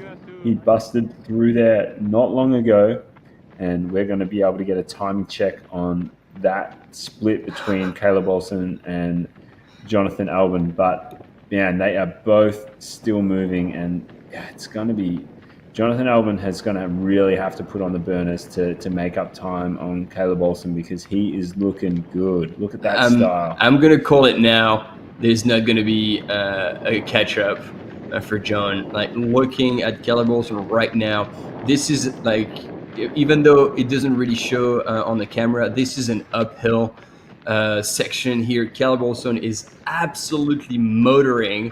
I don't think both Francesco and Robert were going much faster yesterday on that section, even though they were running the marathon. So obviously they must have been a little faster. But the way he's moving right now it's simply mind-blowing. Like 11 hours, 17 minutes into his race, and look at him. He's looking over his shoulder so much down the valley to see if he catches a glimpse of John Albon. But no, John has still not gone through. He has not gone through the aid station. But I want to say, I got another good news for the North Face team, because Josh Wade does not seem to be hurting anymore. He is moving well. Yeah, he's looking good. Yeah, definitely not looking as ginger in his stride and in his downhill form as he did a little bit earlier on. John Albon coming into that aid station right now, so we're going to get a split on that, but I would say it's going to be around about 6 minutes. Jonathan Albon will be back on Caleb Olsen as he comes into the aid station at 113.5 kilometers. So yeah, there's just about 14 kilometers to go. He looks like he's pretty rushed here. What's he going to do? Caleb he's just going straight for the water. No mucking around. Wow, wow, and he's pouring it over. This is still a long section to the finish. Did he not grab water then? No, he just filled up that one flask, and I feel like he poured half of it over his head. Okay, so that is a dangerous move. So 6 minutes and 4 seconds. Jonathan Albon is trailing our leader, Caleb Olsen from the USA. Jonathan Albon 6 minutes and 4 seconds behind as they pass through 113.5 kilometers into the North Face Transgrancanaria for 2025 in the Classic Edition. Josh Wade here showing us how to run downhill after 11 hours and 19 minutes of running through the mountains, through the night, across this incredible place of Gran Canaria. So yeah, it's on. Can that gap be closed? We saw Francesco Puppi close a gap yesterday on the marathon distance race, but the gap was not 6 minutes. It was a little bit less than that. I'm pretty sure it was around about 2.5 at that point. And when you look at Caleb Olsen there on the left-hand side of your screen, that is a slight uphill on this gravel road that he's running, and he is just running it like he's running it like it's flat. So there's around about 300 meters elevation that these guys are going to need to cover in the final 14 kilometers. So there's a little bit of elevation in that, but not a whole lot. We will be able to let you know when Caleb has crested this uphill and he has got nothing but downhill all the way to the finish. But if he's moving this well on the uphill, he's going to be probably moving pretty good on the downhill too, Martin. Hard to catch. Yeah. I think we need to send a notification to the race organization. They need to open the nets at the top, because he's gonna need them to catch him before flying down.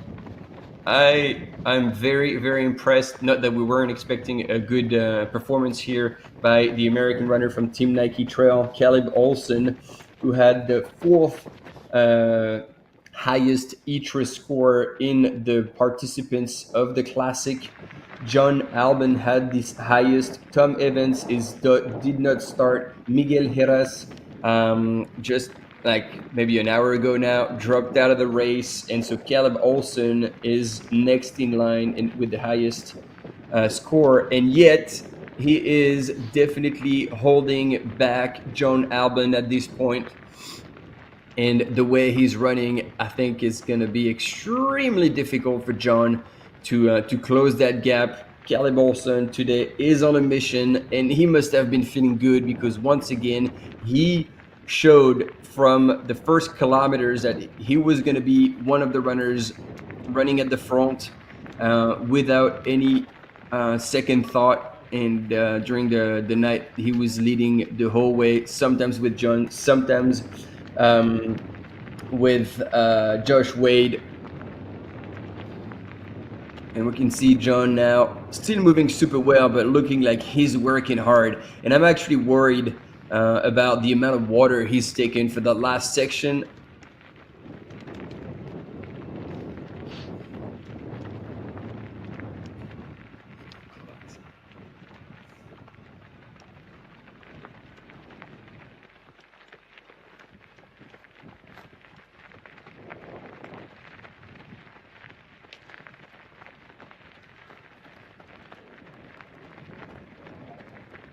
And so we're transitioning between first, second, and third here. Back with Josh Wade on his way down to the Ayagores aid station. And now Catalin in fifth place, who's just leaving the Tunte aid station. So the gap is pretty substantial already between first and fifth runner. Yeah. What a demonstration of performance. What a masterclass today by these athletes.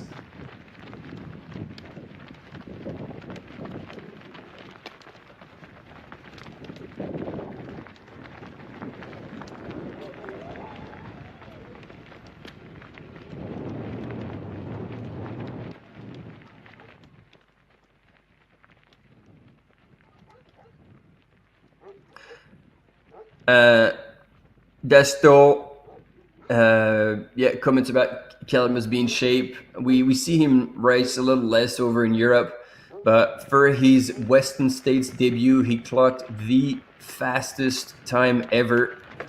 So Caleb Olsen is definitely one of the top ultra runners of this world right now, and is with very little surprise that he's up there right now. John Albon, obviously, when he toes the line, he is prepared, he is ready.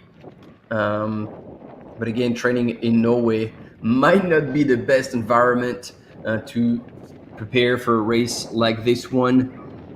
And then, if you want updates on the women, they're all on Live Trail. But for now, we're transitioning between men and women as the men are in a critical section. But the teams are split between men and women, and we have the exact same amount of resource allocated to both genders. This is something I think at this point we don't need to repeat, but we'll say it again. And depending on where we are at the race, we go back and forth. But essentially, the air time with the women is going to be longer because once the men's have gone through, we're going to stick with the women until we go top three. Of the woman coming across the line, so the actual airtime will be longer with the woman, but this is something that may not click right away. So be assured that we will be covering the women's race as well and equally. And if you were with us since this morning, you would have noticed that it is the case. Wow, Maj, I think Josh is back in the game. Came out of his hole.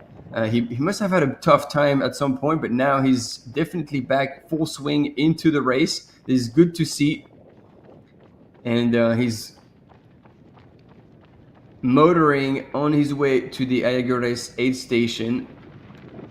And in the meantime, Caleb Olsen is a couple of switchbacks ahead of John. So he's already turned left and then right again. So he's 2 switchbacks ahead. So Caleb Olsen, as he gets to almost the top of that long climb, while John has another left hand turn, like left switchback and then a right switchback, and then finally he will be getting there. Yeah, you can tell here, guys, John Olsen is he's in the sun. He's in the sun. Caleb is in the shade. So you can see the way they're kind of maneuvering around this climb and this little uphill and the mountain on their left-hand side. But yeah, Martin, as you said, Josh Wade here, moving smooth, moving fast. He's looking good as he's got back onto the road in this runnable section. It looks like it's all business for him right now, which is a positive sign, considering he's definitely, he was right up there with those 2 guys really not that long ago, and so it's good to see that he's still in the mix. He's still in that podium position, shout out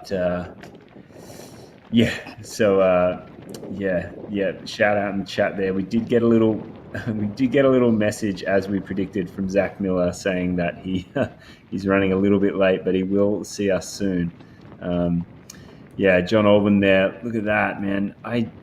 John, just please put on some sunglasses or turn your hat around. He just looks like he's really, really battling through that sun in his eyes, but I'm sure he knows what he is doing out there. There's no doubt about that. He's an absolute master of this sport. There you go. Josh coming into the aid station. So he'll go around and back in.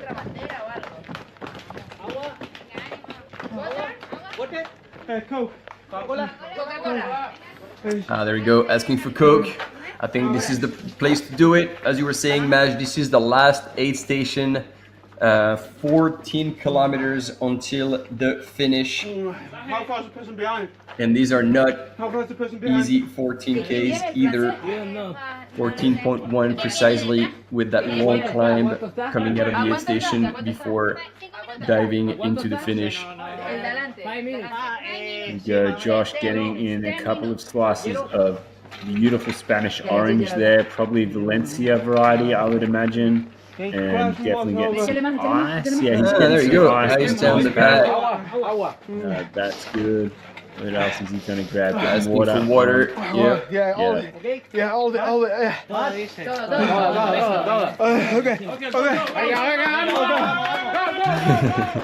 Nice. And hats off to the volunteers here. They're doing an awesome job looking after all the runners and making sure those transitions are fast and furious. I mean, look at him run out of the aid station. Like, still moving. He's on a mission. Yeah, he's moving. So, folks, that's Josh Wade passing through 113 kilometers. What a comeback. Yeah, he's looking good. He's looking good. So Caleb Olsen went through that aid station in 11 hours, 12 minutes elapsed. Jonathan Olsen was in second place. He was 6 minutes and 4 seconds behind Caleb Olsen, who was leading. And then Josh Wade was 15 minutes and 44 seconds behind Caleb Olsen. So there's a decent bit of split there. Caleb Olsen comfortably leading this race, 6 minutes ahead of second place and 15 minutes ahead of third place. So really, Jonathan Olsen's going to have to move approximately 30 seconds a kilometer faster than Caleb Olsen across this last bit if he wants to catch him before the finish line, because that is what the numbers are saying.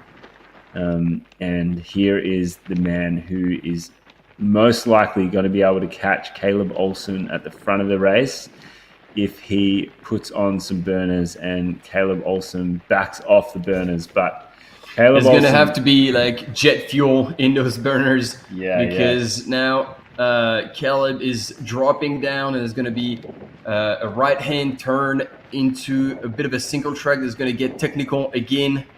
And in the meantime, John is still climbing in the opposite valley.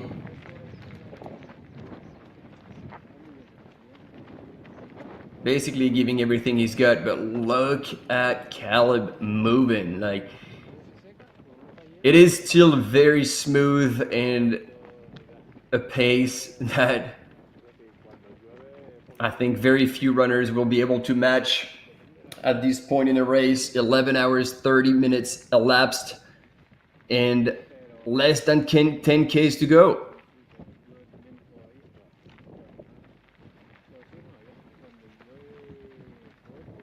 Yeah, Caleb's looking so good on that descent. He's just, yeah, you know, that is after 11 hours and 30 minutes of racing and having climbed 6,800 meters, his legs are just still right on point. He's looking so good on that downhill.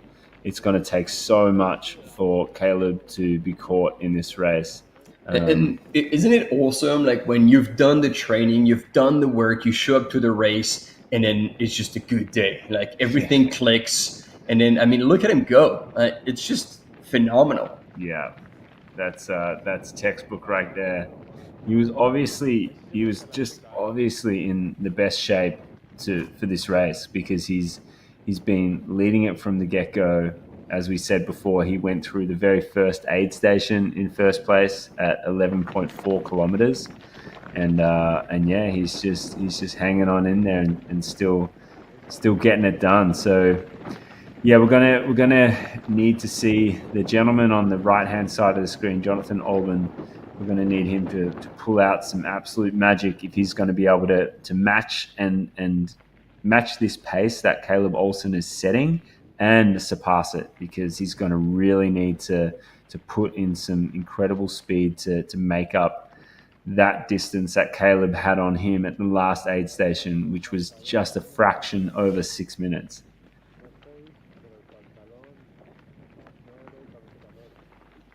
Yeah, and during the climb, that distance in 6 minutes can be a bit short, but now John is still climbing. Caleb has been running downhill for a while now, so that distance is definitely like K.5, if that.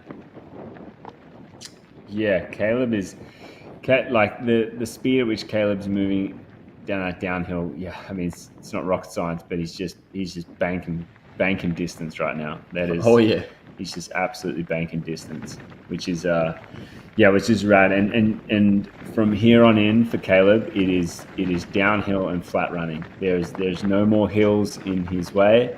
He's done all of the climbing in this race, and it's this type of terrain. And Caleb looks like his legs are right up for the challenge of finishing off strong. And like we don't have images, but we can give you an update on the women's. In Guaragnon, Henriette was still in the lead, and she had gone through at 10:52.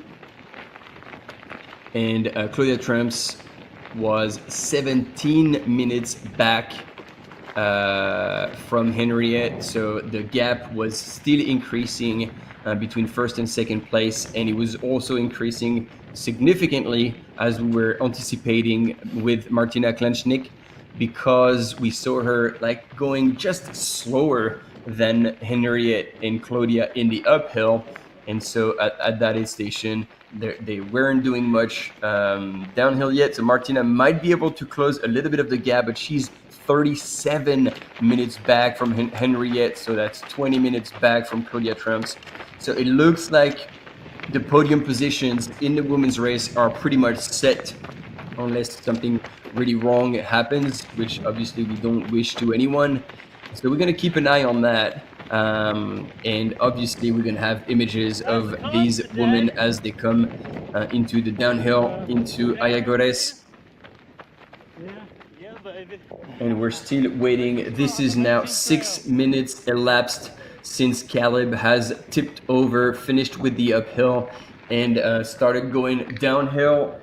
And hopefully we can see images of John to see if he's gained or lost time during that entire climb.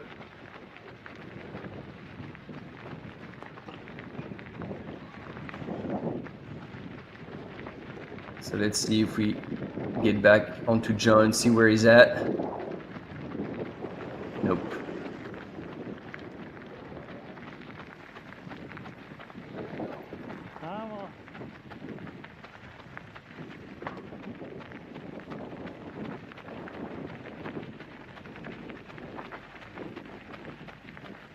So John has tipped over as well. It is 7 minutes elapsed, and he's been probably going downhill for at least 45 seconds. So I think the gap may not have increased that much, but it certainly hasn't decreased. That is a fact.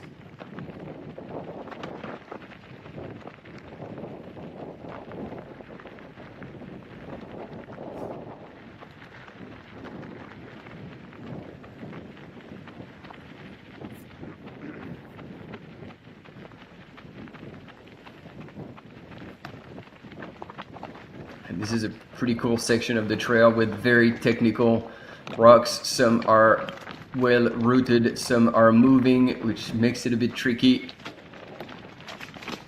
Yeah, this is like deep in the riverbed here. Looks like it's it looks like this would definitely harvest a bit of water in a wetter time of year, and there's definitely an opportunity for a few ankle rolls within that one, but. But for the skills of these gentlemen at the front, it's usually pretty smooth sailing, although the arms are waving around a fair bit.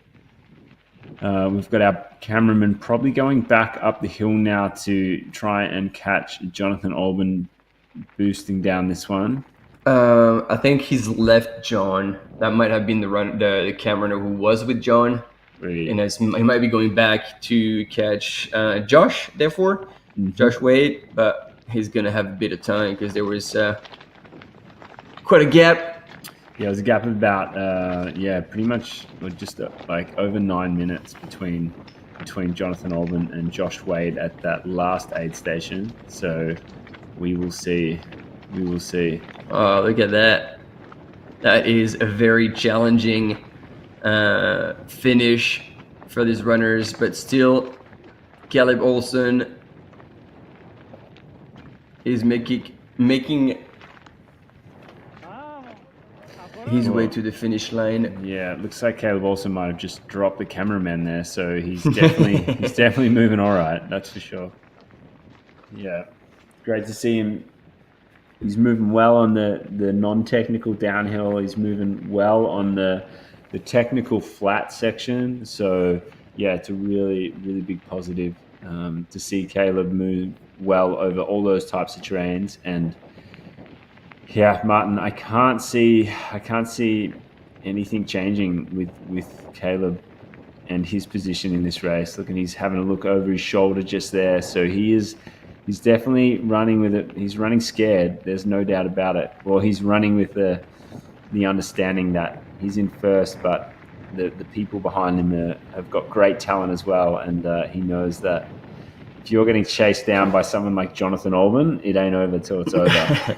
No, for sure. But I mean, the pace he's running at right now is borderline disrespectful for the rest of the field. Like, wow, we knew he was one of the top contenders, but like his performance today is absolutely world class. And the execution as well. We were talking about this actually earlier. He's one of the few who's had planned at aid station to use ice in the ice bandana, keep the core body temperature down so you can perform at full blast and keep the engine going. And showing no sign of fatigue at this point. And imagine that, Maj, like the last finish of this the North Face Transgrancanaria Classic last year was 13 hours and 23 minutes. We're 11 hours and 40 minutes elapsed. It's certainly not going to take him an hour 50 to get to 40. An hour 40 to make it to the finish line. So he's going to absolutely obliterate that time that was set by Raul Butacci. I don't know if that was the course record though. Maybe someone will know. But again, pretty good weather condition, not too cold during the night, not too hot during the day. as well as a man well prepared and in shape, with one intention in mind, being taking the win at this race. Caleb Olsen is today the strongest man out there.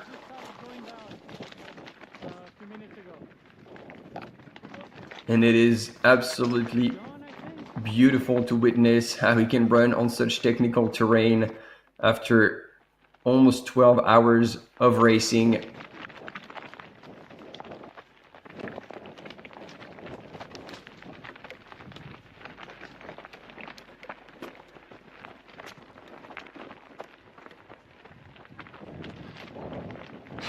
Oh, guess who's back?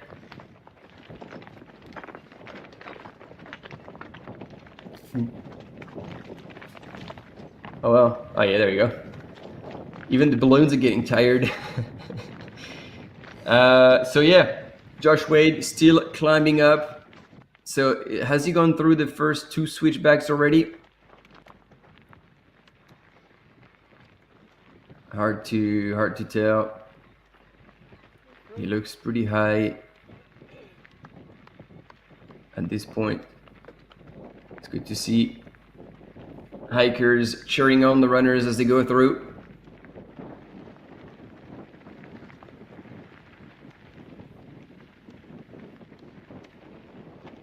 And excuse me. Thanks, Jonas, as well in the chat for the explanation. Yeah, if you want to see some of your runners going through the aid station, you go to Live Trail and you click on the little cameras, and now we'll show you the fixed cameras that are streaming from one location. And you just have to be in tune with when the runners you're interested in are coming through the aid station, and you can see them go through.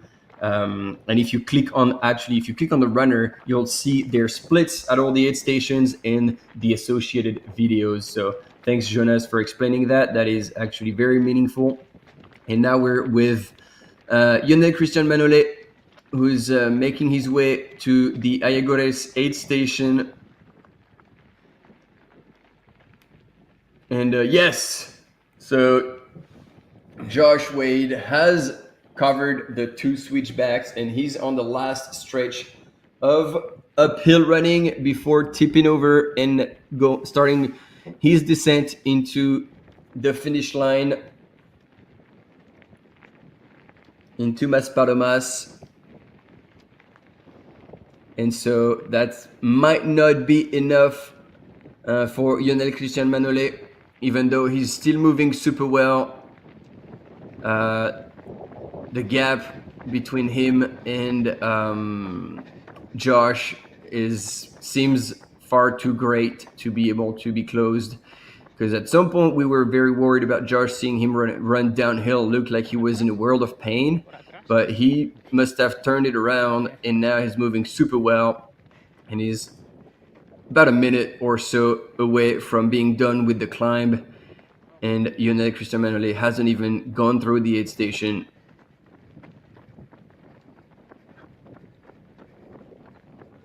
So there we go. Cool. Thanks, Jonas. According to Wikipedia, Pau Capel has the record of the classic in 12 hours, 42 minutes in 2019. 12:42. That's going to be broken. That is definitely going to be broken, because it will take much less than an hour now for our men's leader coming from the USA, representing Team Nike Trail, Caleb Olsen, right here on your screens, ladies and gentlemen. Powering through that last stretch. What do you think, Maj? About half an hour? Yeah, I reckon he is not far off. You know, from what we can see in Live Trail, it says 32 minutes. We should be expecting Caleb Olsen. There we go. So yeah, bang on, Martin. Great estimation there. So yeah, we're expecting him to head over that finish line in about 12 hours and 18 minutes, which would be 18 minutes past midday local time. And yeah. And it would be like, yeah, wow, almost like 25 minutes down on the previous course record. Yeah, absolutely. Pau Capel, someone who knows this trail so well. He's had a lot of success here over the years. Yeah, so we always have this kind of situation where, indeed, thanks Parker for mentioning that, we always have this unspoken understanding, but I guess it deserves to be said. Courses change always slightly from year to year, so it's always hard to compare. But seeing how Caleb Olsen has run today, and the weather conditions were good, they didn't have to carry much gear. And look at him, like he's still pushing the pace, even though like he's in the safe. He's wanting to get the best out of himself on that course and give absolutely everything he's got. Leave nothing to chance. He's doing a Zach Miller. Like he's gonna actually be blasting all the way through to the finish line. And yeah, actually, there's a question: did Zach get lost? Because we are indeed now 47 minutes past 11. So, Zach, you are 17 minutes late. Here's Yone Cristian taking things into his own hands, getting a jug of water over himself to cool himself down. And it looks like he's got 1 and 2 different flasks to get to the finish line. Good move. I'm really worried about John because that 14K section being in the heat, he took that one flask and poured half of it over his head as he was leaving the aid station. That's really not going to be much fluid. So there, and Yonel being offered a selection of different 226ers gels, the nutrition sponsor of the North Face Transgrancanaria.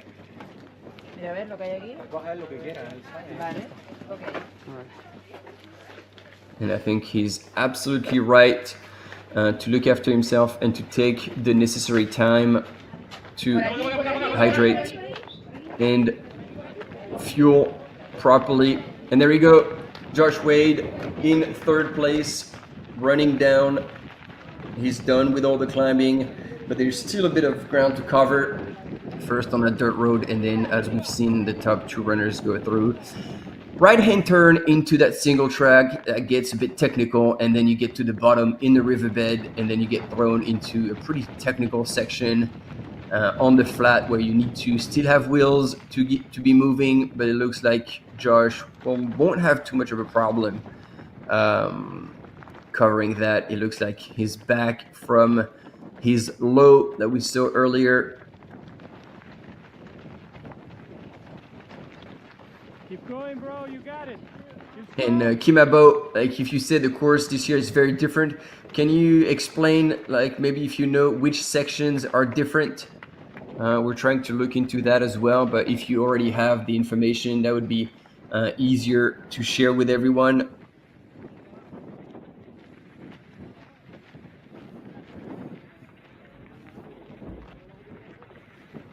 Here we go, folks. Almost ticking over closer and closer to 12 hours elapsed in this race. We're sitting at 11 hours 50 right now.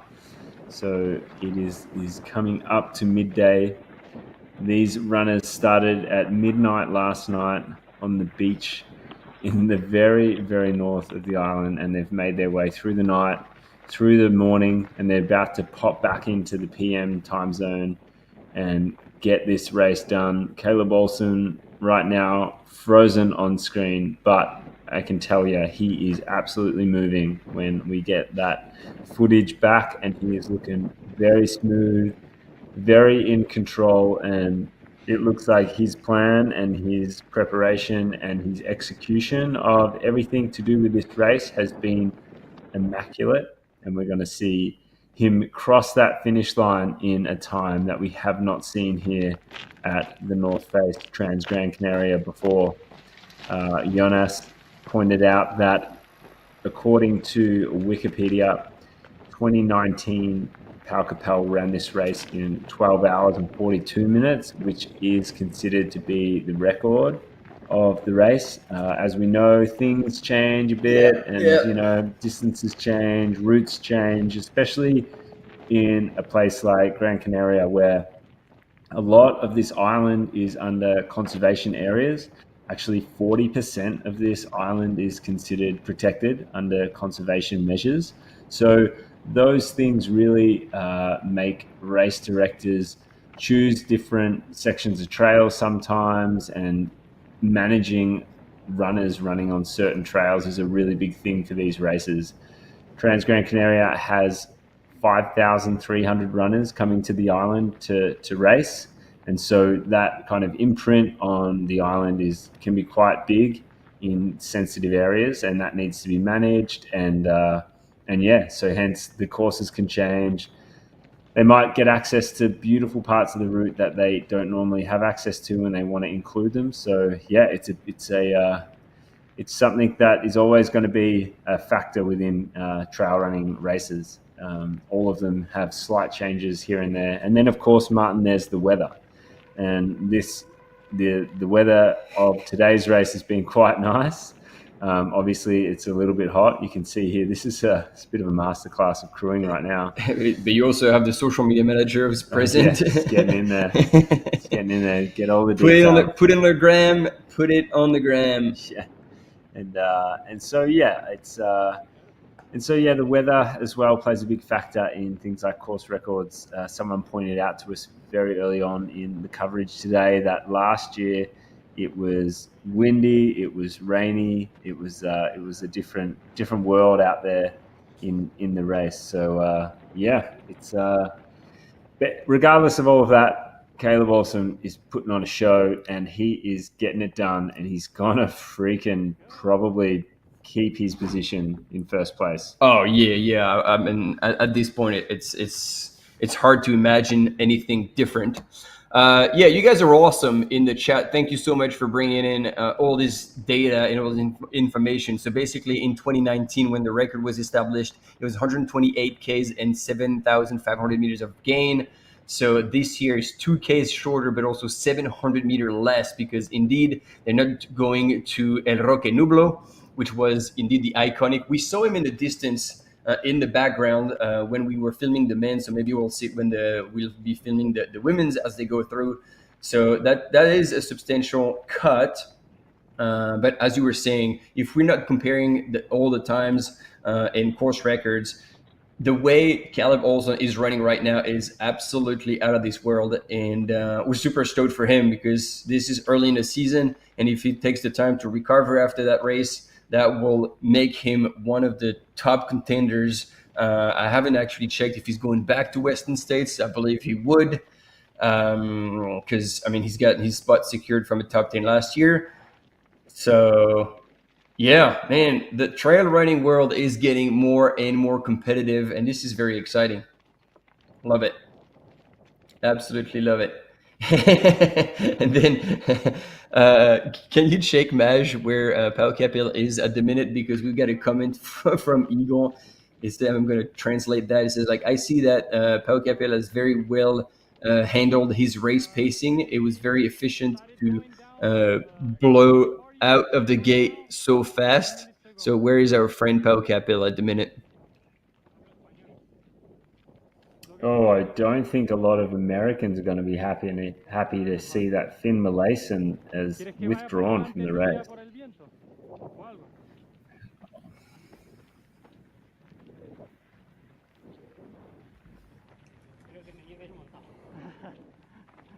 Si quieres te dejo la bici. ¿Por atrás sabes cómo van? No, por atrás no. So last time we had a checkpoint for Pau Capel, he was at kilometer 53 at El Hornil. And knowing that now all the runners, the front runners are less than 5 Ks away. There we go, withdrawn. Yep. So, he still did the first K as somebody anticipated in the lead, and probably sub 3:30 pace. So small wins. here and there. Do what you can.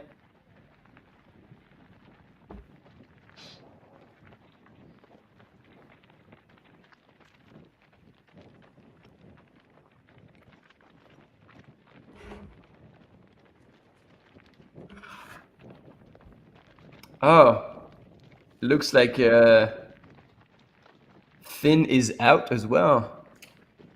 Man.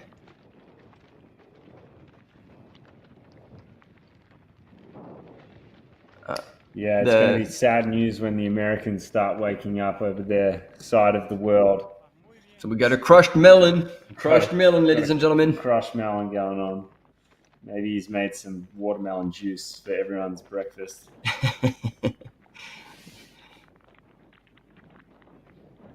The watermelon has hit the rock.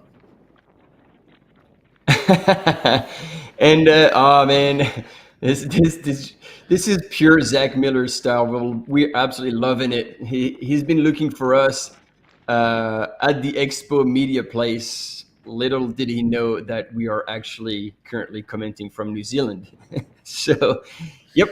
He's going to need to go find his laptop and dial in, I think. But yeah, Parker, you're absolutely right.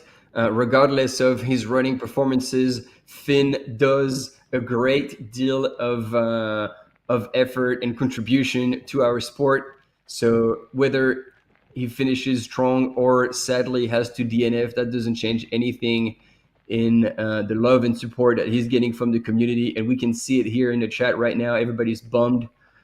But yeah, good day, bad day. Oh, Mark Derbyshire making a late surge. That's awesome.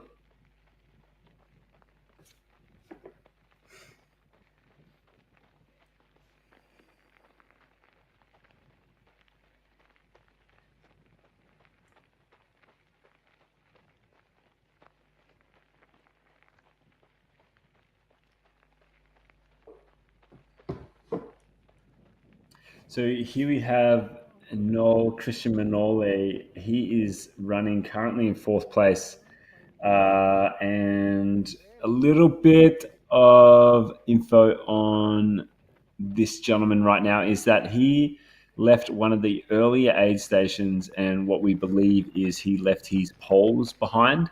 And so as per the race rules, we're going to have to figure out what that might translate to in terms of any sort of penalty or time delay or something like that. Or it might translate into nothing, because who knows. But I am pretty sure that the race organization has probably been made aware of this. We got to see it on the live stream. He was pretty shocked and frustrated when he first realized that he didn't grab his poles as he was moving probably a couple of minutes past the aid station.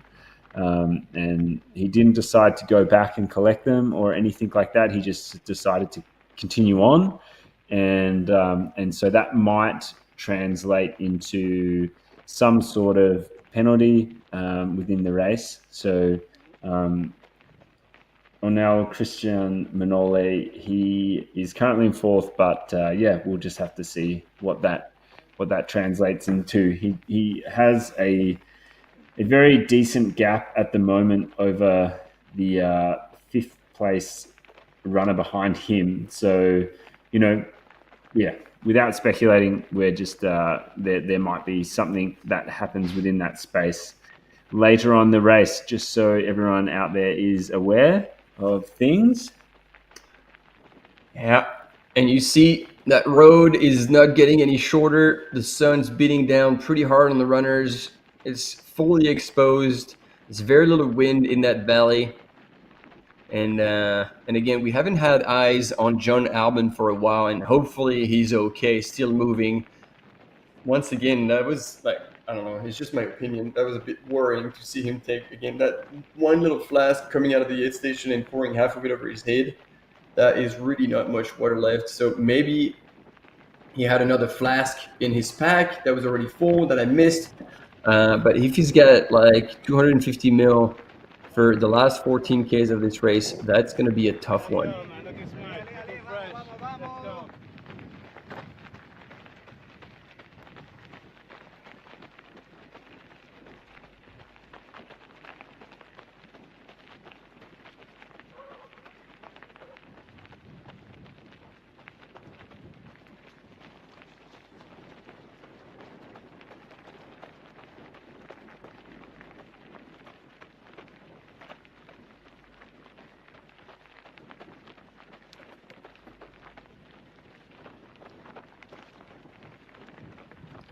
So Maj, I think we oversold our guest.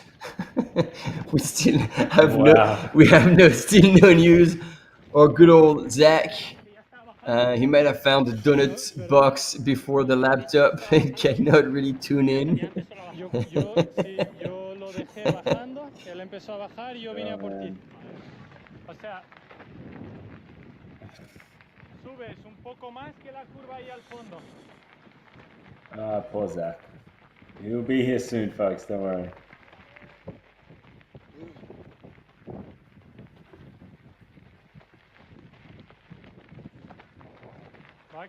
You will see. We are hopeful that we will be able to get Zach Miller in a studio somewhere or connected via the internets in some way, shape, or form to get him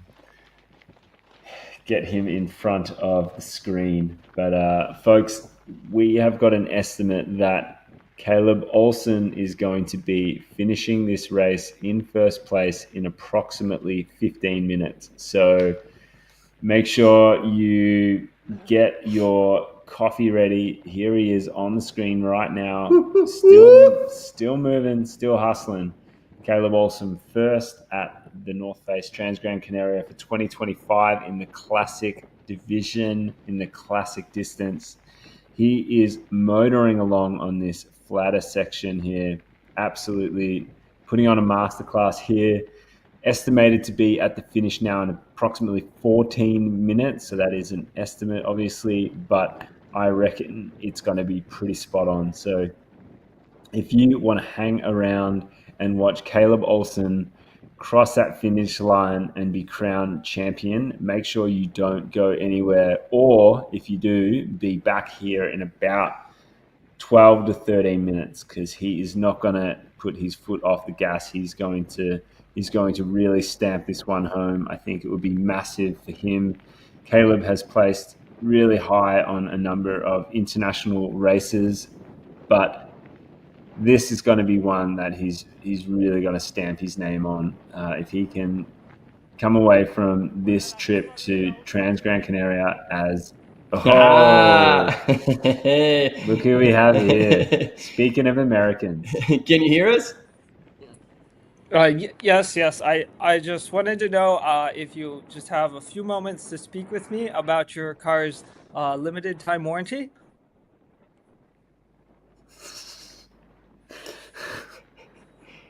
Yes, we've got time. Sorry, who am I speaking to? Perfect. This will only take half an hour.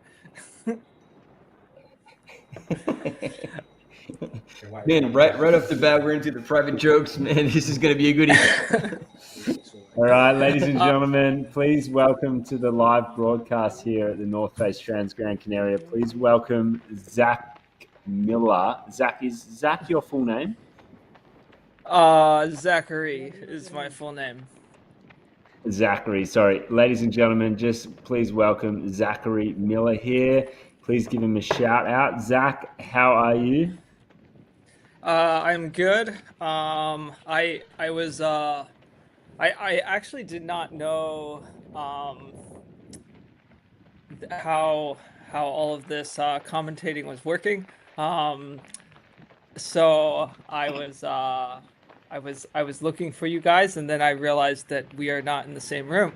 We are not in the same room at all. So I went over and commentated a bit on the Spanish broadcast in English. You're welcome for that. And now I'm in my own language, so that's much better. Excellent. Yeah, you're only 35 minutes late to the show here, Zach, but we're glad you've arrived. We've got a number of questions for you. Are you ready? Are you ready for the questions? Yes, I am ready.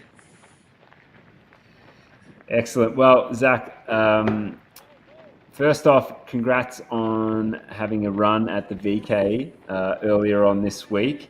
You also ran the Classic last year. So, just firstly, what are your thoughts on this race and why?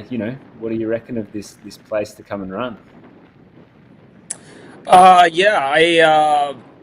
First, thanks. VK was fun. A little out of my wheelhouse, but I like those hard efforts. So, like this race here, it's a beautiful course. But yeah, I was here last year. I took 7th at this race. And I think this is a very, very hard race. Partly because this race is always changing. If you're a rhythm runner, it's not to say you can't find a rhythm out here, but you could find this to be a challenging one because the terrain is constantly changing. The temperature can swing a lot in this race, from kind of cold at night to quite hot here at the finish where Caleb is. And what I remember from this race is a lot of rocks, a whole lot of rocks. Nice, man. And quickly, we've just got Caleb Olsen on the screen here. We've got a bit of footage here of him stomping through these final kilometers of the race. 3 kilometers to go for Caleb. Zach, have you been able to keep a bit of a track on your fellow American, and what are your thoughts on his race as it's unfolded?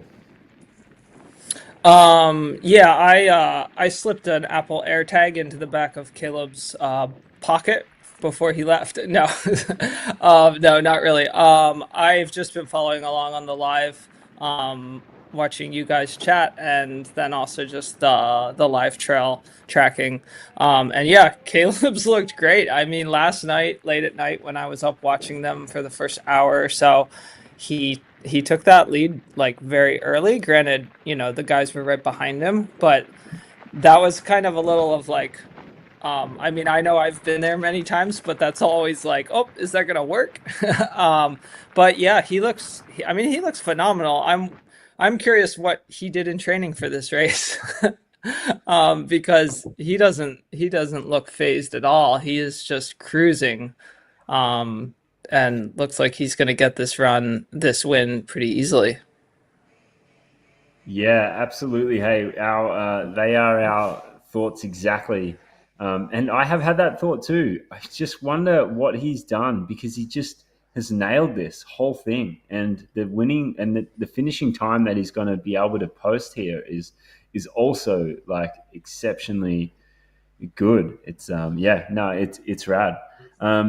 Zach, a little bit on yourself, mate. What have you got coming up this year?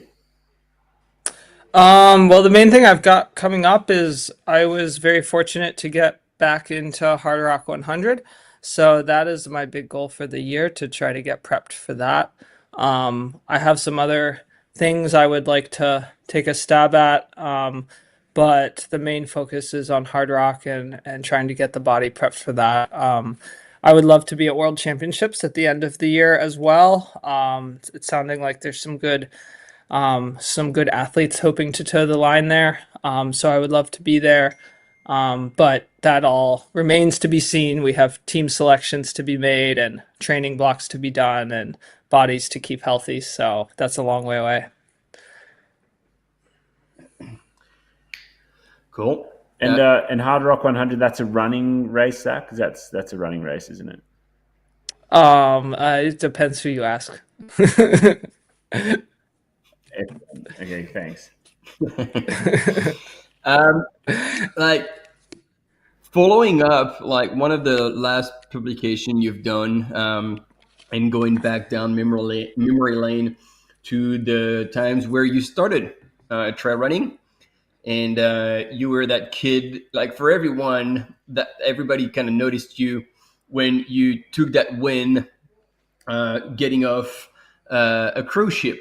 And like I think very few knew that you had already done a race and you had still finished in the top 10, which was good. But you were talking about that first race and you said, well, you didn't feel like you were like winning material, but you tried again. And this is by trying again that kind of put you in the position where you are right now, like being a pro athlete.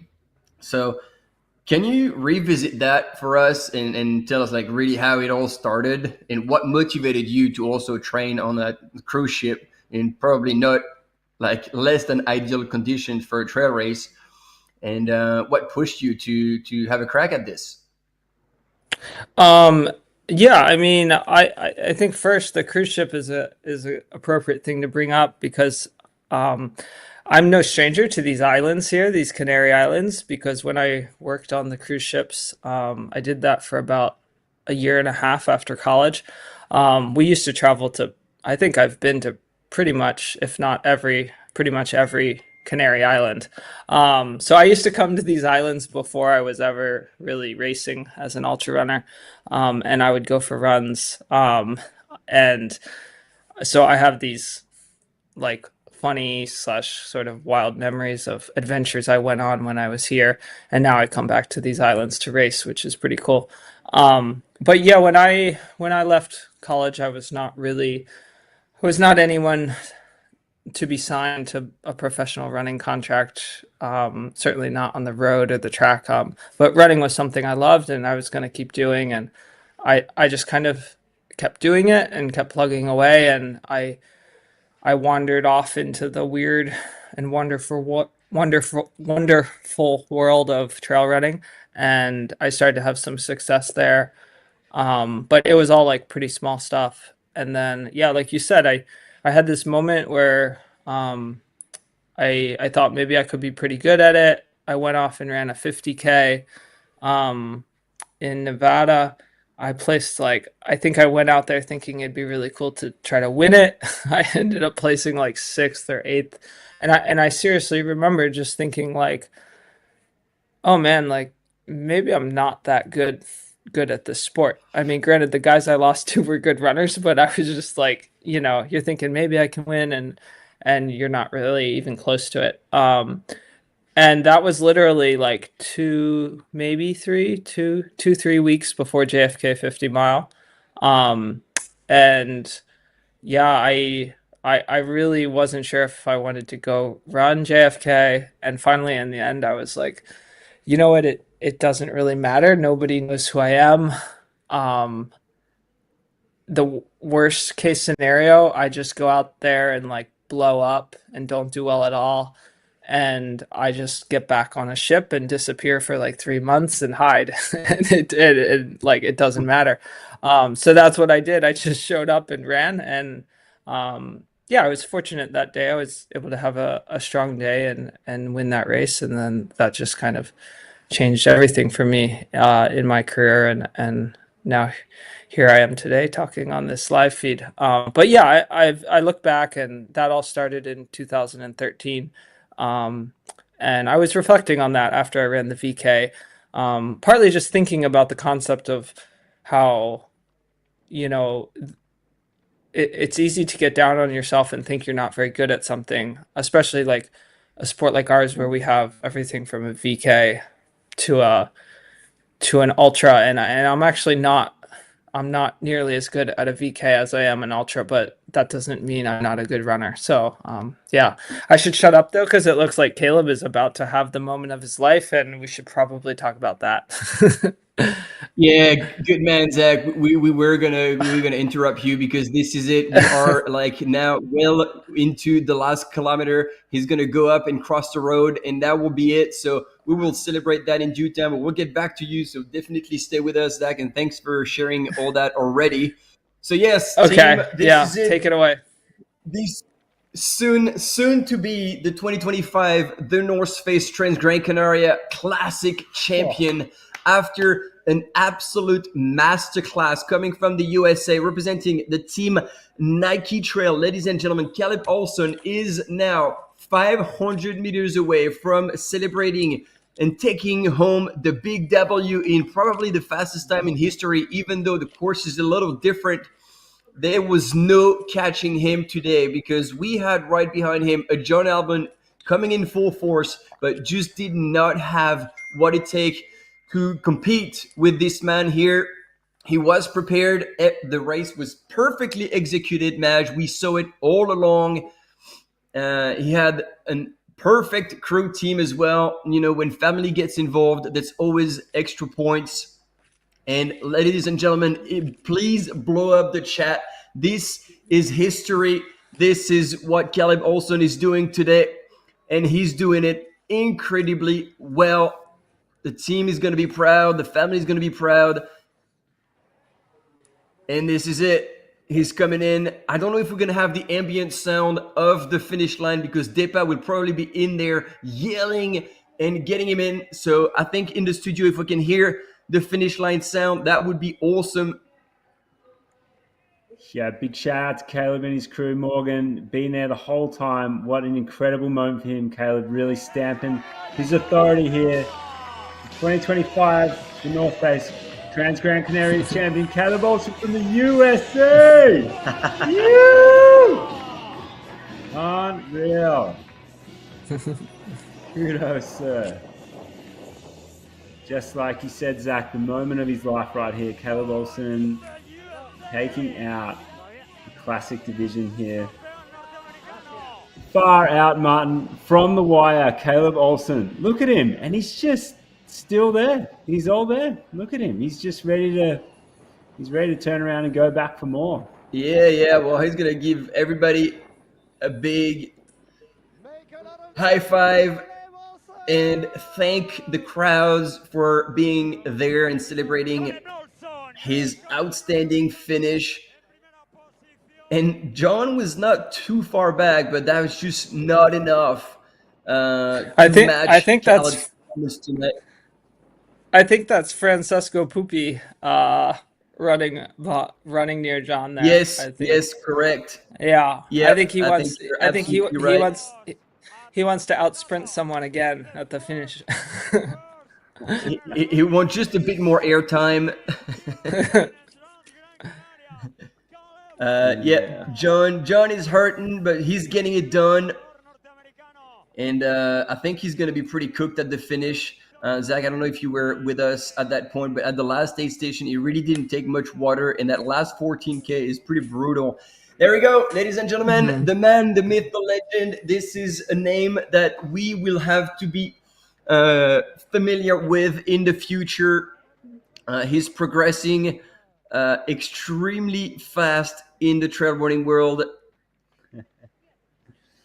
Yeah, I think Caleb has been lurking for a while. I imagine working very, very hard for a long time.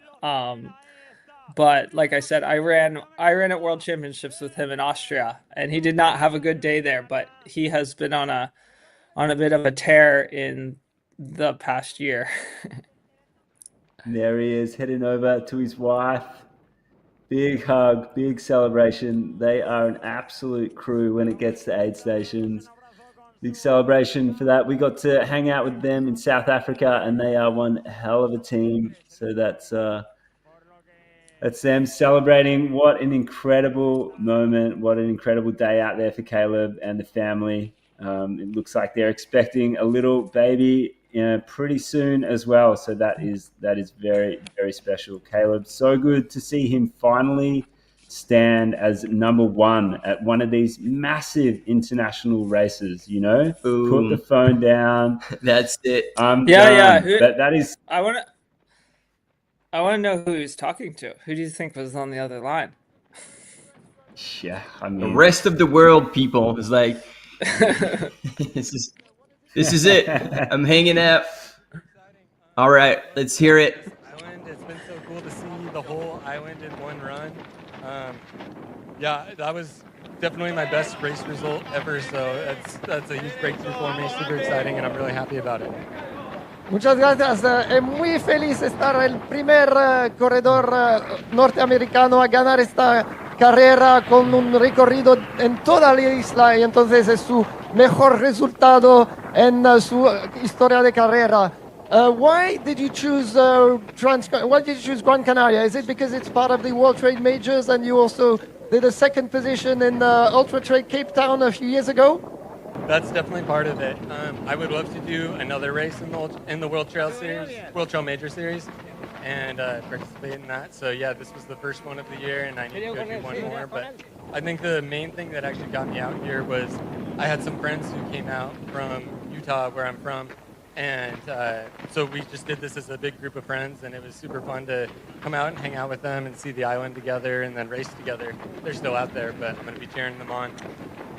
Una de las razones para las cuales ha venido aquí es que Transgrancanaria de North Face hace parte del circuito World Trail Majors y hace 2 años fue segundo en la Ultra Trail Cape Town. Entonces con amigos de Utah en los Estados Unidos han decidido venir aquí en un grupo de amigos para disfrutar de la isla y entonces los amigos están todavía en el recorrido y va a animarlos.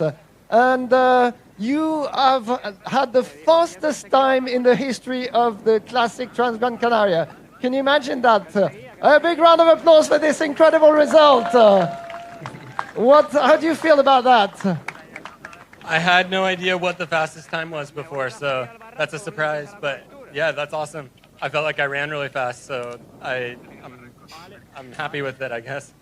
Sí, no sabía que estaba por hacer el mejor tiempo de la historia de la Transgrancanaria Classic y es muy feliz, por supuesto, que ha ganado el mejor tiempo. Y última pregunta, last question. I saw that you might have be waiting for a great surprise during this year.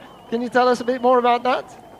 Yeah, my wife Morgan is pregnant, and we're waiting for our first baby. It's going to be a boy, and he's due in May, so we're really excited about that. This is our last big trip before the baby's born. Muchísimas gracias.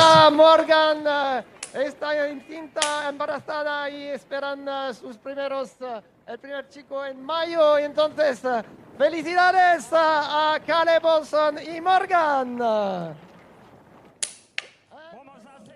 Very special moment here on that finish line, and now we're seeing John Albin, who is now minutes away from crossing the line, and it is 12 hours 23 elapsed, and Caleb crossed the line in 12:17:25. So even Jonathan Albin he's run this race in such a fast time compared to what we've seen before. So, like Jonathan has placed second here today, but far out, he's laid down a fast time. And that is something that should not be ignored. It should be celebrated as well, because John's put in a huge session. And we'll see what he says when he crosses the line. The first team, the North Face athlete, Zach, one of your boys out there getting it done. So he'll be coming over the line in second here, looking like he's hurting, but I bet he's going to have a huge sense of relief as he makes his way to the finish. Looks like a hot day out there, but he's ready to get it finished up and done. So get on the chat if Jonathan Albin is one of your people. Look at that. Big celebrations there. Yeah, I mean, he can be proud of his race. Like, he ran super well. It was just that Kelly was on another planet today. There he is. Yeah, I was diving into the finish line. Yes, Zach. I was just going to say, I was thinking the same thing, that this is one of those performances where, like, in training, you lay out these numbers and hope for this day that John just put together. And then you get to the finish and are like, well, like, that should have been capable of winning. Like, that should have won. Like, in training, I thought that performance would have won. And then just on race day, somebody had something extra special that was even better. So yeah, great performance by John, especially coming from Norway, doing the heat training. That's an impressive day. Yeah, I mean, you know him as a teammate, and when John toes the line, he's ready. He's ready to throw down, and he very rarely disappoints. Like, he's always very, very strong and very meticulous in his approach. And he's learned a lot over the years But as you said, like, there was just somebody stronger today, and I think he can, and I hope he will be proud, and even more so because, like, I mean, his second place is outstanding, but we've got Harriet still in the lead in the women's race, and she's got about 20 minutes lead on second place, so she could be crossing the line in first, and that he would also be extremely stoked about. Yeah, that if the Albans go first and second today, that will be phenomenal for the Alban household.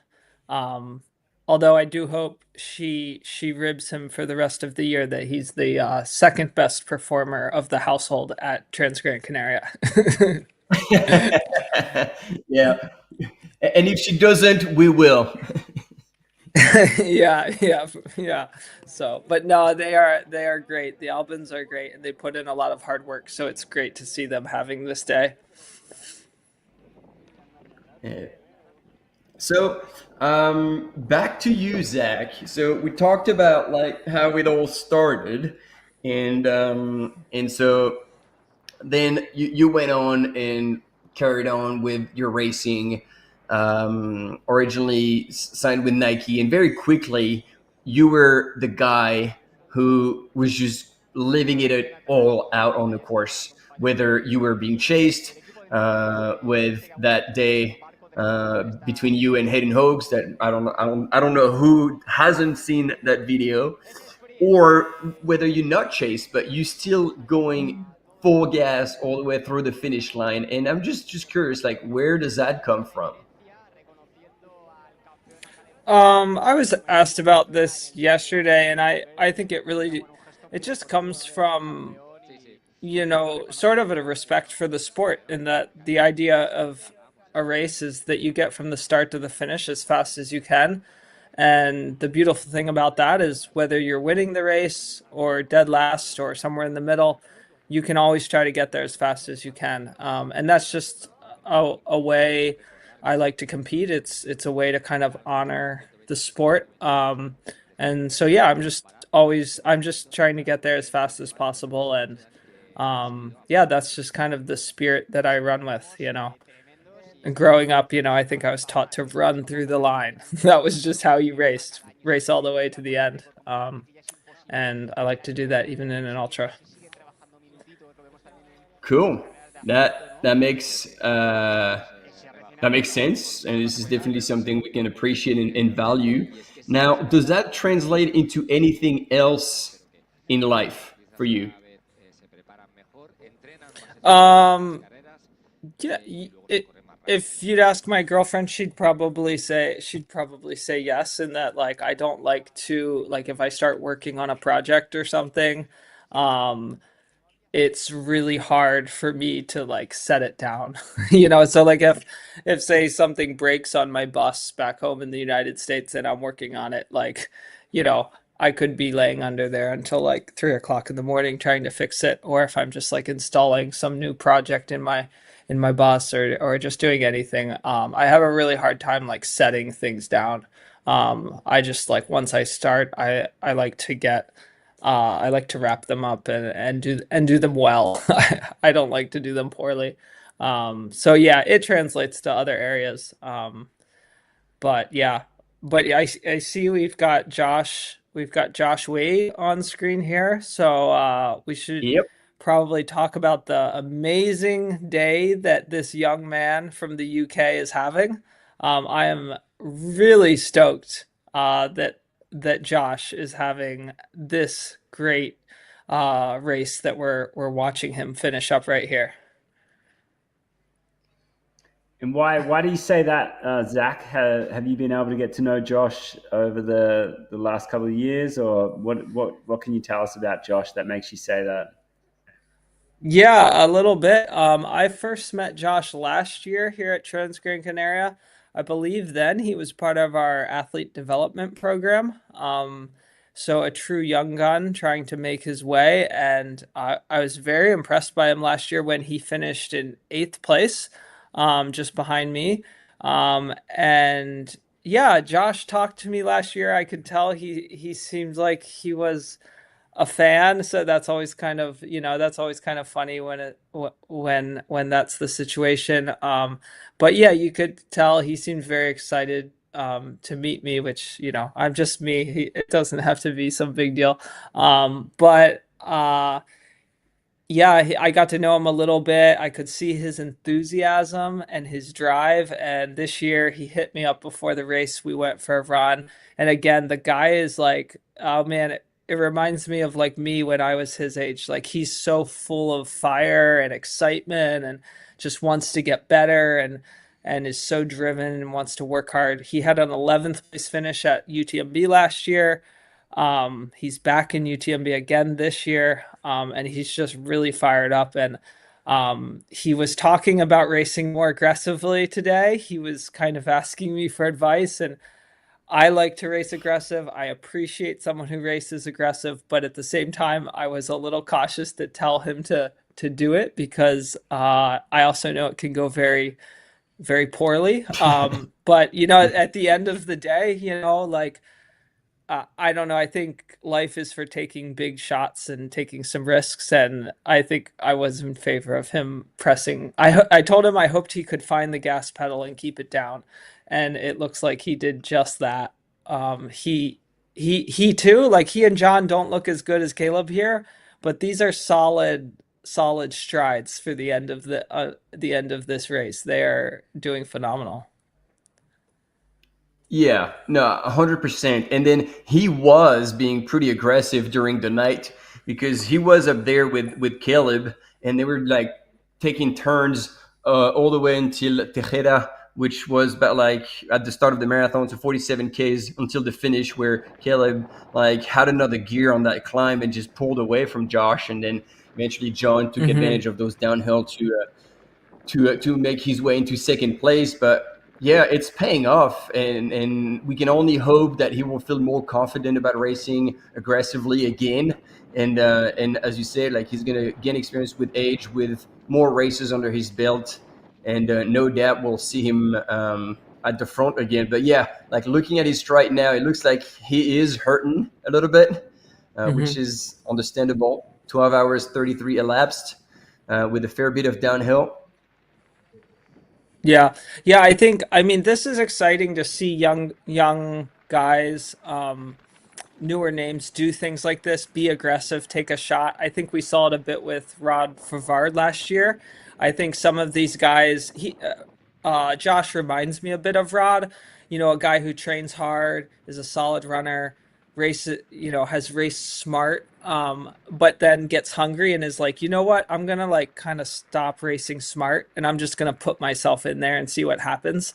And then all of a sudden we have a breakout performance like this for Josh, or Rod's Canyons and Western last year, and that's a phenomenal thing for the sport, for guys to believe in themselves and just go for it.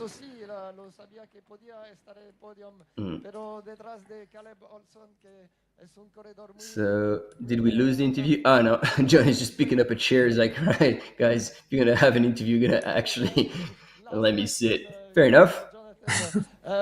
What about the heat? How did you manage? Were you expecting that it would be so hot? And how did you manage to finish in a beautiful second position despite the heat? Yeah, I thought it would be a bit cooler, to be honest, but it was nice. My crew managed to get some ice in Tinti, so that really helped, and ran out of water towards the end. Ha sufrido del calor porque esperaba una temperaturas un poco menos calientes, pero el hielo, el agua con hielo en los avituallamientos han ayudado mucho a Jonathan Albon, que ahora quiere descansar un poco. Un aplauso para Jonathan Albon, por favor. Segundo en la carrera de la The North Face Transgrancanaria Classic.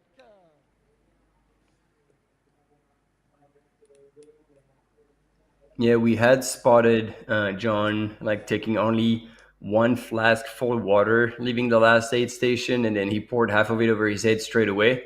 We're a bit worried, and then he's confirming that was probably a little bit too little water for that last section, but he's made it, kept it together, and that reminds me now, talking about running out of water and being super thirsty. The last the aid station before the last finish on at World Champs in Innsbruck. Zach, you had quite a bit of water there, didn't you? Oh yeah, a little too much if you ask some people. Yeah, heat management is important, guys, and some days you just gotta dump a ton of water on yourself. But yeah, there was a bit of a viral video that went around of me dumping a lot of water on myself. But yeah, I'm one who I do not consider heat my strength. So I've got to get my body cooled off late in a race if it's starting to overheat, and that's what I was trying to do at Worlds.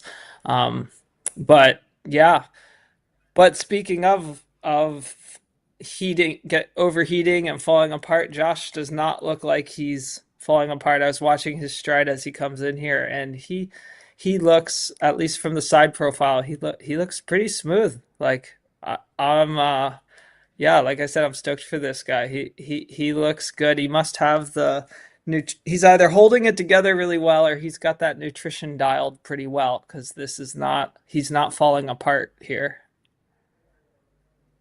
No, indeed. Less than a K, I guess. We see the bridge over there in the distance, and then he's gonna take that final right-hand turn, get off the trail, get on the road, and that will be it. And the third place at this 2025 the North Face Transgrancanaria Classic will be his. And pretty good day for the team, the North Face. 2 spots on the podium. That's solid. Yeah, not bad at all. Not bad at all for the team. So it's always nice to have that top spot, but hey, Caleb had an amazing day and I'm super happy for him. So yeah, these guys are doing great. And yeah, Josh should be able to enjoy this final stretch if he wants. I think he's got a good gap back to third. Yeah. No, he's pretty safe. And the guys behind him, that pack behind him, I feel like is the guys who were up at the front last year. So it really kind of speaks to how fast they're running this year, because you have some very familiar names back there, and it's like last year's front is, I don't know, 20-30 minutes behind this year's front. And it's all new guys at the front this year. That's a very good point, Zach. I think they've really gone hard, and like we were trying to compare with 2019 when Pau Capel said what was the fastest time on that course, but it was 2 kilometers longer and had 700 meters of elevation gain more than this year. But because they didn't have to carry as much like mandatory equipment, the night was not too cold, the day was not stupidly hot. Like I think that helped like these runners to run to their full potential and show that these athletes are taking things to a whole new level and elevating the sport, while, as you said, those familiar names are now like running just as fast as they were before, but that's just not enough anymore to take the top spots on the podium. Yeah,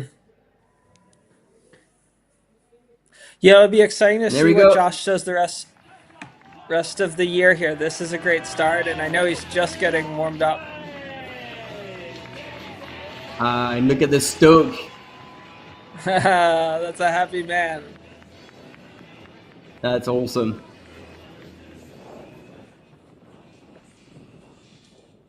Emocionante, Guillaume, la llegada del tercer clasificado del tercer puesto de Josh Wade. Al fin lo consigue 2 veces, 2 times. 8º clasificado en esta meta de Transgrancanaria, y Josh Wade ahora se lleva ese tercer peldaño del podio. Congratulations to Josh Wade, 3rd position on the North Face Transgrancanaria Classic race. Beautiful third position after. That's how you spread germs on a finish line, team.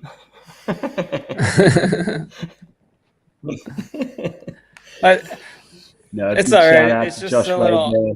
Beautiful improvement. Yeah, Zach, I was just going to say big shout out to Josh Wade there. That's a truly impressive run. He's come over the line in third place here at the North Face Transgrancanaria for 2025. He's going to get his name pretty high on the list of the Gran Canaria World Trail Majors as well. So he might look to do another one of those races later in the year to see how he finishes up overall in that ranking. But Josh Wade coming over the line 22 minutes and 52 seconds after the winner, Caleb Olsen. So, yeah, massive shout out to Josh. That's a big thing. We've had an American in first and then two Brits in second and third here at the North Face Transgrancanaria for 2025. That rolls out, that finishes up that male podium 1, 2, 3. And that is an incredible amount of work from those three guys. And they all went under, what we have tentatively got as this course record, so to speak, from 2019, that Pau Capel run.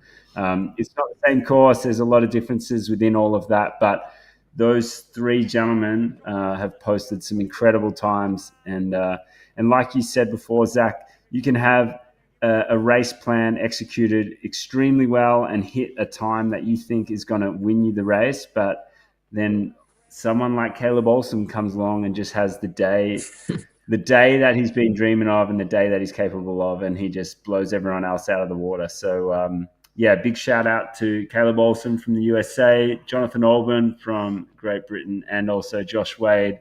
Both of those guys, second and third from the North Face, and rounding out the male top three for the race this year. Big shout out to those guys. Pretty cool to see it all unfold and see those guys just not back off the gas the whole time. Yeah, awesome display of just great racing from those three. It looks like we've got the women back on screen.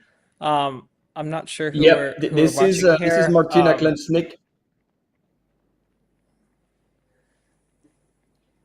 And she is, if nothing has changed, running in third position behind Claudia TRS in second and Harriet Alban in first. Yep, this is confirmed on the screen. It's still running in third.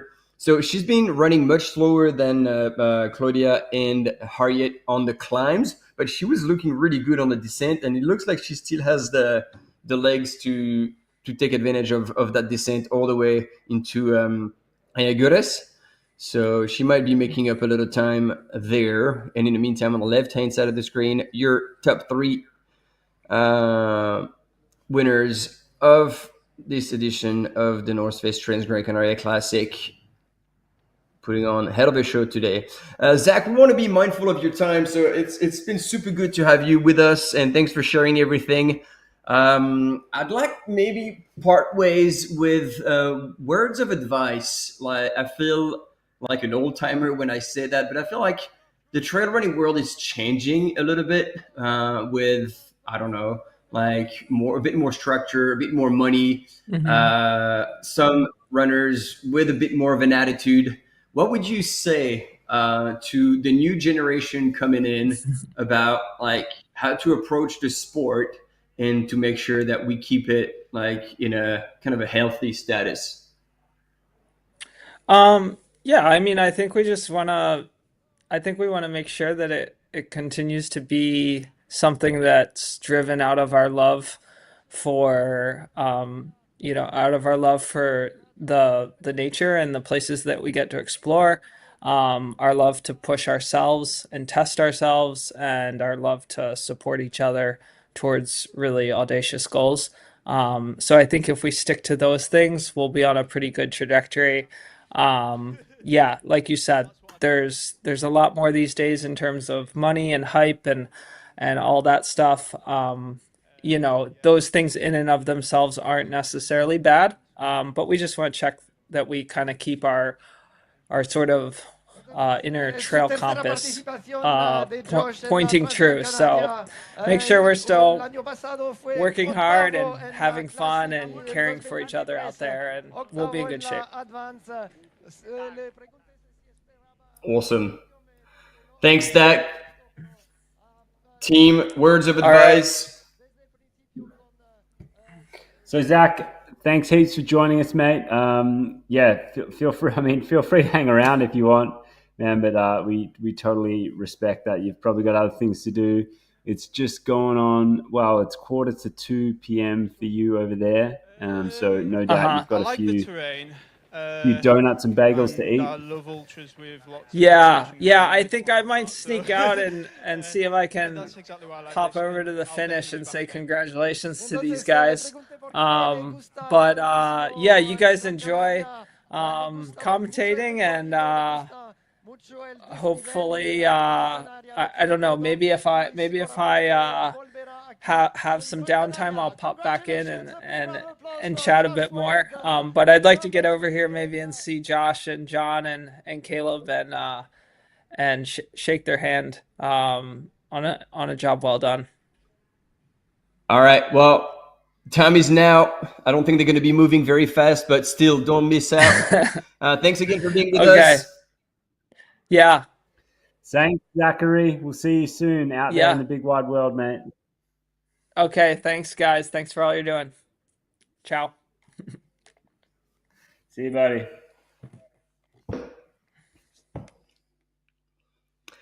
Good man. Good man. I really enjoyed that. And I hope you did also back at home.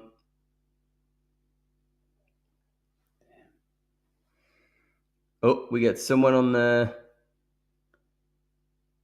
crossing on the dam, being a bit confused. There we go. We've got Catalin here on the screen.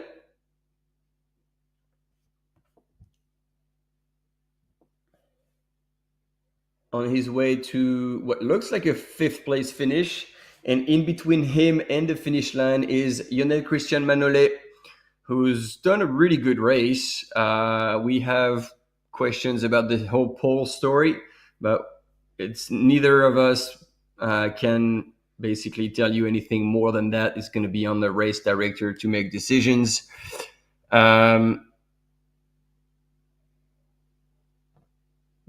now we're just waiting for these gentlemen to make their way to the finish, as well as, of course, following the women's race, where we still have Harriet Albin in the lead with a very comfortable lead indeed. She is 13th overall, so she might even break into the top 10. And Claudia TRS already clocked through Tunte, and she was about 31 minutes back from Harriet. So it seems like almost a world now between these two. And Martina Klenchnik hasn't clocked through Tunte just yet. So I think this is pretty safe. And so we're expecting another, like that the gap would get even greater between Harriet and Claudia when they get to the bottom of that descent at Ayagores, the last aid station before the finish line.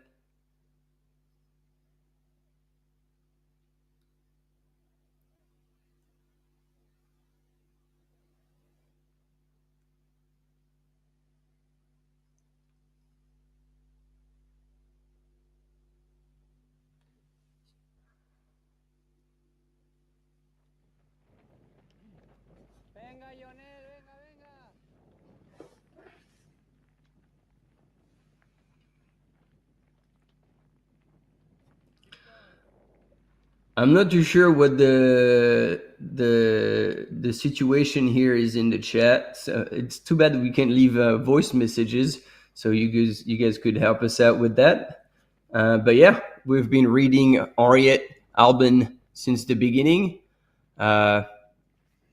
it is 2 a.m. here, so maybe it is the fatigue that's creeping up and the pronunciation that's fading out. Apologize for that. Yeah, give us pointers, because here we are actually quite confused. I think we can shift our focus to the right of the screen here. Claudia TRS is sitting in the Tunte aid station, getting some assistance here. This is our second placed female of the classic. We have been following her all day. She's taken a moment sitting down. We saw her do this like quite a while ago at one of the early aid stations in the very early parts of the morning. Actually, when she was passed by Henriette Albin, and so it's cool to see a bit of footage from her. She's obviously taken time to really reset and go again in the later stages of this race. That will be the last point that she can get crewed as well. And then from there, she has one more aid station that she won't be able to see her crew, but she has one more aid station before the finish. But have a look here. She's really loading up on things there, Martin. It looks like she's going with, is that 4 soft flasks in the front of her pack? Man, I didn't even see that.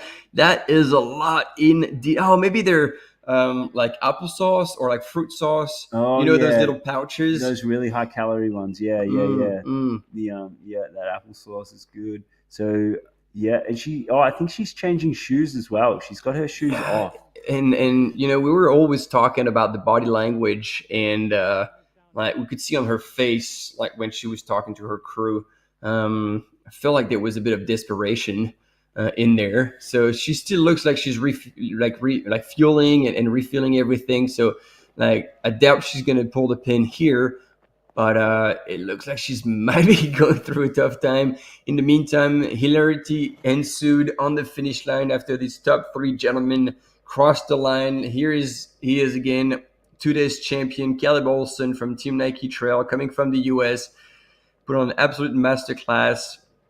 And here on your left-hand side of the screen, Yannick Christian Manolé about to finish, maybe in like 10 minutes,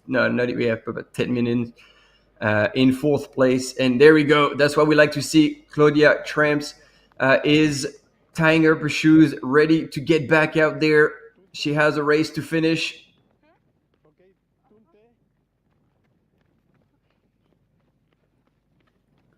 And in the meantime, it is Martina who's carrying on her progression down into the next aid station at Tunte.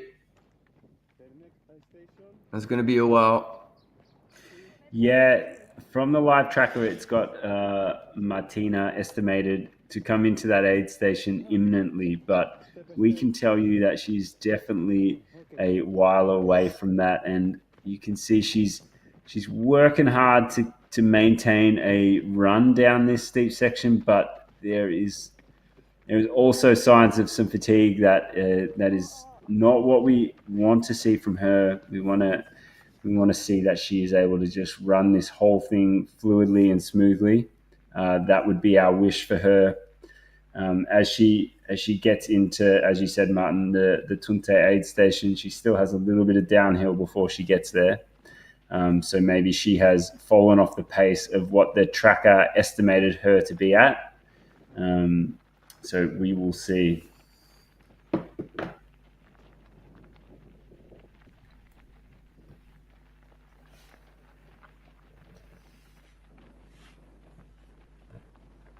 In the meantime, we still get to enjoy some of this footage of more of the top 10 men as they come through final stages of the race. Some of the beautiful scenery that people get to run through. Look at that, look at those rocky outcrops above. That is some spectacular stuff.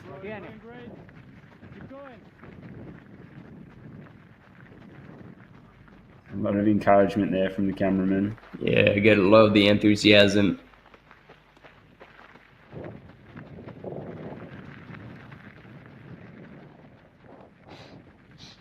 Yeah, those camera runners would have covered a lot of ground today.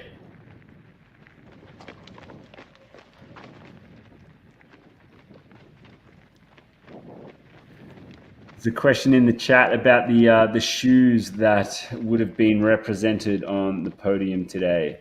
I think, Martin, you definitely had a very confident guess at what Caleb Olsen was wearing out there on the trails.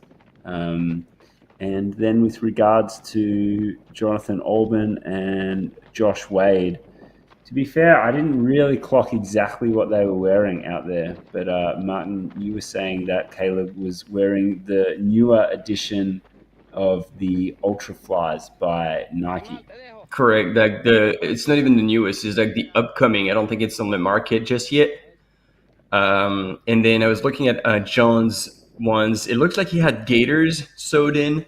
So I don't know if that was also like some sort of prototype or soon to be out model, or if it was an existing model that had been just a Gator sewed on top of it. And yeah, I don't know about Josh's pair of shoes, but maybe this is something we can find out by sending a few messages to people out there.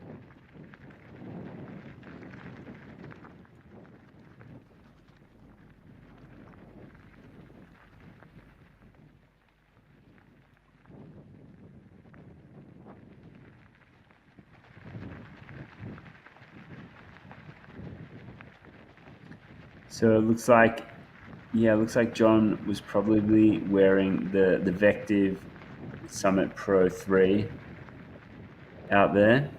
And I assume Josh was probably wearing that as well.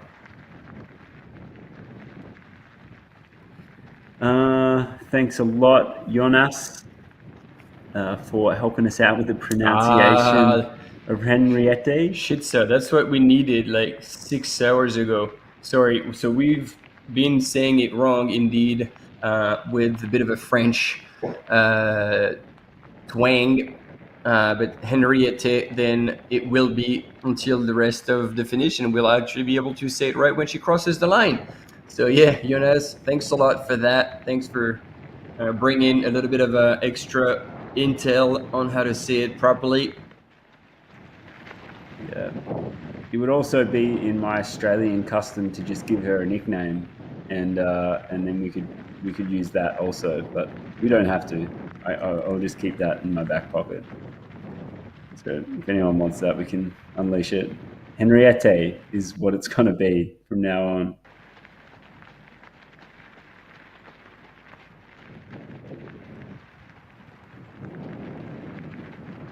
So yeah, Owen Davies, thanks a lot. That's some good intel there.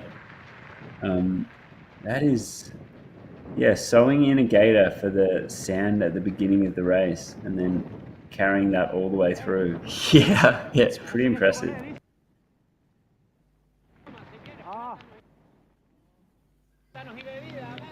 So what now, 1500 meters, 2Ks? There's still a bit of a stretch between the two bridges before you make it into the finish.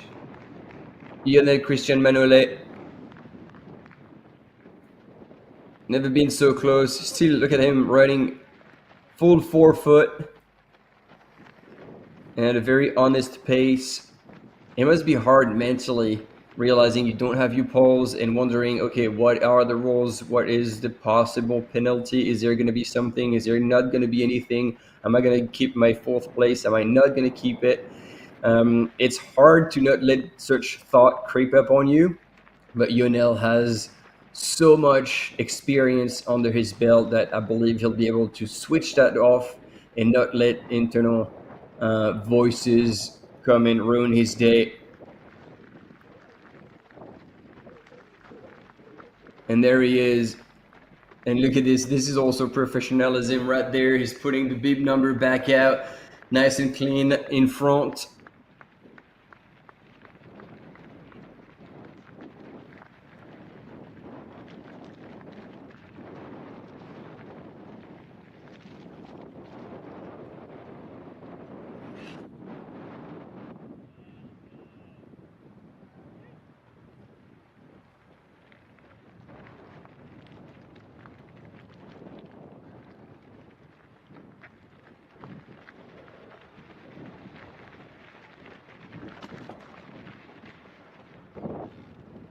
And see, that's typical, you know, when you're trying to relax, to keep your shoulders down, arms low, you breathe out. That's how you kind of reset things a little bit when things get tough.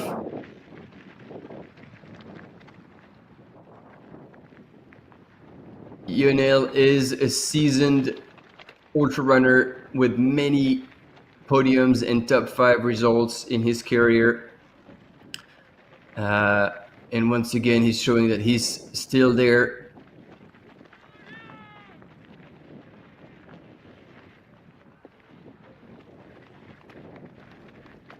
He'll also be our first Spanish runner through the classic race, so that is cool. I'm sure he'll be getting a lot of local support out there. Not that he's from this island directly, but you know, they will definitely know when there is a Spanish runner out there, and they will be cheering him on as one of their own.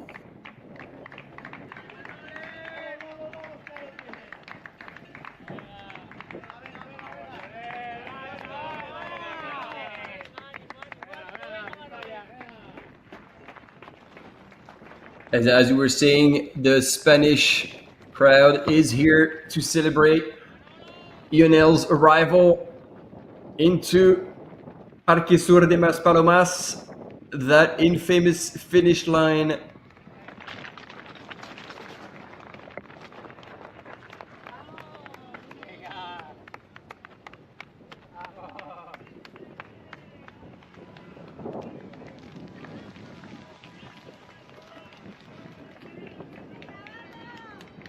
Yeah, incredible race here. He placed 3rd here last year, but in a time that is, that it was definitely a lot slower than this one. So hopefully he's definitely happy with his result out here. So it's an incredible time that he's been able to post, just gone over 13 hours into the race. So that means it's just gone 1 p.m. here, local time. It's 4th place in an incredibly fast race here and an incredibly stacked field from the start. So I'm sure he's going to be very relieved to get this one done. Yeah. What a great human too. Like, I got to meet him many years ago at Val d'Aran in Pyrenees, and very humble, very quiet. He lets his legs do the talking, and well, they speak for themselves. Here on such a stacked field, he still managed to deliver and hit the 4th place of the podium.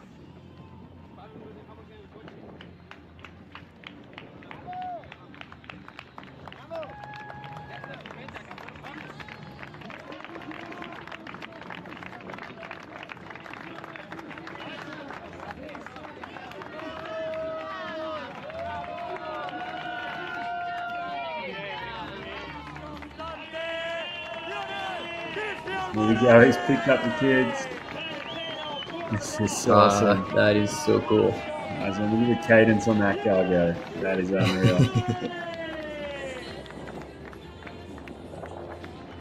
Big shout out to Christian Manoli, coming 4th here at the North Face Transgrancanaria for 2025. Celebrating there with his young child. I'm sure that is something he will be able to remember for a long, long time.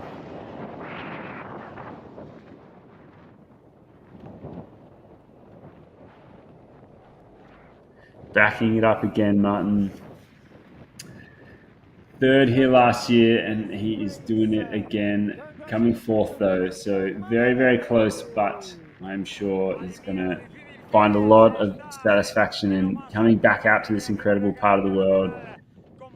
Finishing off that race and being able to celebrate with so many others in the community as he makes his way back down the finishing chute, handing out some high fives, maybe a couple of germs and a bunch of smiles. High fives are well deserved. And so for the we'll see if we get an interview with you now. Hey, Depa still in the house to celebrate, and they're It looks like it was a tough day in the office, but Depa and Lionel are very good friends. And Bueno, so there's probably good words of encouragement. tenemos aquí con And to nosotros. have a ¿Qué tiene finish ahí? line ¿Qué tiene? interview with Lionel. Una pegatina. Quítasela la pegatina ahí. Quítasela. Fuerte, tienes que tirar fuerte ahí. Ahí estamos. Manole, yo creo que el primer año que estuviste por aquí no estaba el pequeño todavía. Ni el primero, ni el segundo, ni el tercero. Creo que vino en 2020, ya era el segundo año. Oye, decíamos y comentábamos del alto nivel que cada vez tiene más la North Face Transgrancanaria, de lo difícil que es estar en un puesto como el tuyo, cuarto clasificado, pero lo verdaderamente difícil es mantenerse en el tiempo, el año pasado tercero, este año cuarto, siempre luchando por la victoria y siempre en primera línea. Bueno, eso dicen, que lo más difícil es mantenerse. No sé. Simplemente ganas de venir y vengo porque hay muy buenos corredores. ¿Cómo? Y es una carrera que te deja, reventado, pero no, lo siguiente. O sea, te deja las patas para el año, creo que sí. para ver lo que hay que mejorar. Es un muy buen test. Es un muy buen test, la carrera, como tú dices, cada vez de más nivel, cada vez más corredores internacionales que ponen el ojo también en esta carrera y cada vez es más difícil estar delante. Por lo tanto, la valoración que se tiene que hacer, quizás alguien puede pensar y dice, bueno, un cuarto puesto el año pasado, tercero, pero es que fíjate, Butachi está corriendo la Advance, Miguel retirado, que fueron tus compañeros de podio el año pasado, tú cuarto clasificado. Yo creo que la valoración ha de ser muy positiva teniendo en cuenta lo que hemos visto: Caleb Olsen primero, Jonathan Albon segundo, Josh Wade tercero, un podio de nivel internacional de corredores tanto como campeones del mundo. Sí, todos los años vienen muy buenos corredores, siempre hay sorpresas también. Y cada vez Yeah, so basically, Lionel is explaining why he comes back to this race. He's done it multiple times, and he says like it always attracts all the top runners, and he's always excited to come over there and always wanting to race here. So definitely a race that he rates very highly. And he said, yeah, but like today there were runners absolutely world class. There's always very top runners, and this time, this like fourth was my best. And they talked about, like, I think the first time he came here in 2020, and that was that was a special time for him. So we have another runner here past the Ayaguares aid station, and Borja Fernandez. Yes, I should have recognized the Scott backpack here. And so still moving pretty well in those later stages. And it looked like we had also a glimpse of Martina Klunchnik at the aid station, and she was trying to drink Coke or Pepsi, whatever that is, and half of it came back out. So I don't know if this was intentional or not, but hopefully she is okay and she's going to be able to keep food down, because from where she is, it's still a long way to the finish. So hopefully she's all right. And then, for those who were asking the question, so we got the answer. So Josh was in the Vective Pro 2, and John was indeed in the Vective Pro 3. And John's shoe is actually the first shoe on the market that has a dual plate construction, one carbon plate for propulsion and one TPU plate for stability. So there we go. For all the shoe freaks out there, you have all the nitty-gritty details of the construction of that shoe that was good enough for second place. Yeah.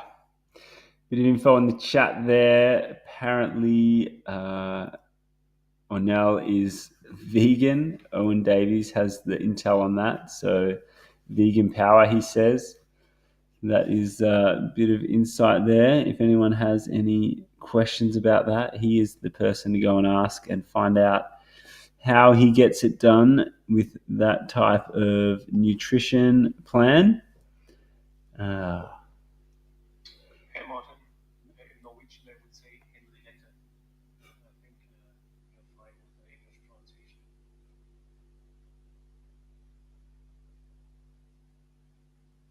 Henrietta. I thought I was saying it.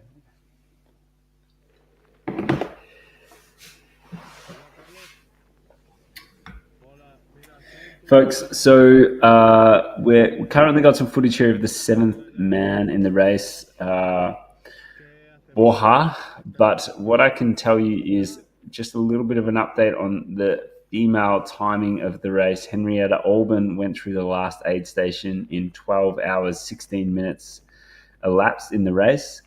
She was being chased by Claudia TRS, who went through that aid station 31 minutes and 49 seconds after her.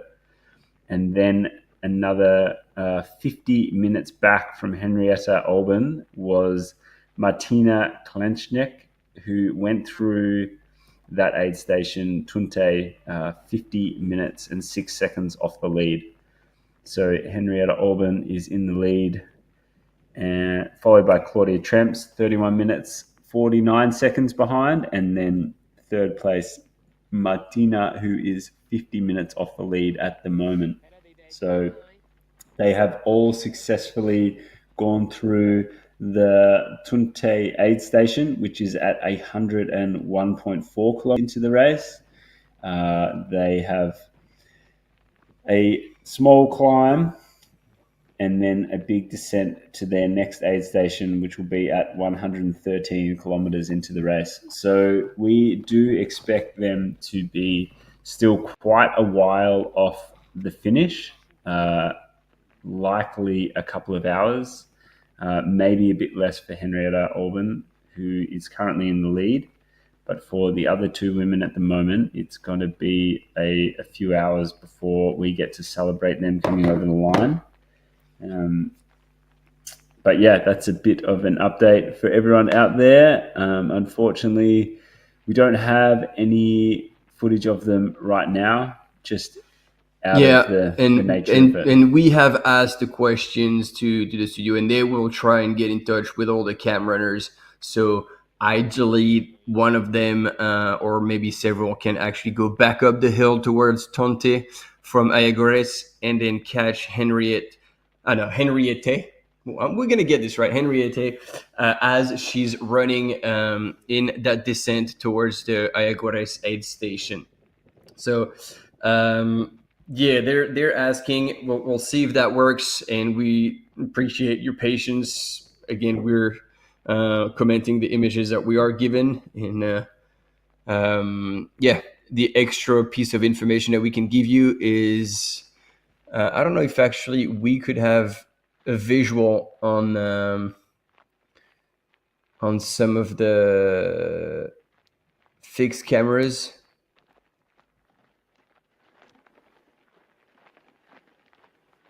Yeah, there you go. We can see through Tunte. So let's see what went down there. And then we can share that feedback with you. But that's just coming in and out of the aid station. We actually can't see how they went at the aid station. But we did have visual. Yeah. So that's when Claudia TRS came through. And then we did have visual where she was there and then either changing her shoes or anything else. So yeah, that's as far as we can. Yep, there's a cam runner coming back down. So hopefully, they will go back on the course and catch Henriette.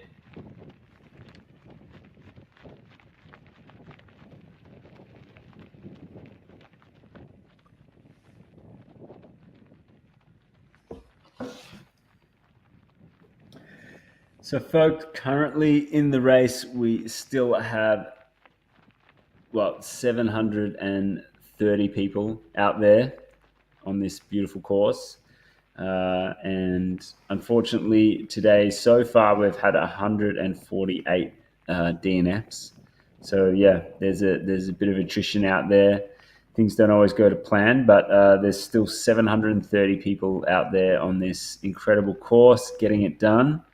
We've had 4 finishes today. So, yeah, big shout out to everyone making sure that they keep going. You can get a really, really cool insight to how the spread of the race is happening. There is a really what you would say a bell curve of things happening out there in the race, and you can go onto the transgrancanaria.livetrail website, and you can have a look at the course profile and the spread of the runners that are currently out on course and how it looks for those 729. So we've lost another one. Sorry. Yep. So 729 runners out there on the course.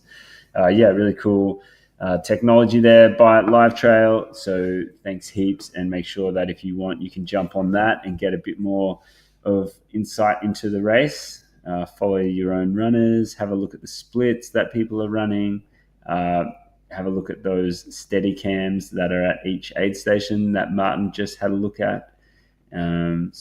Make sure you go check that out, and you will get more information for your Saturday or Sunday that you can really work with. Go and check it out.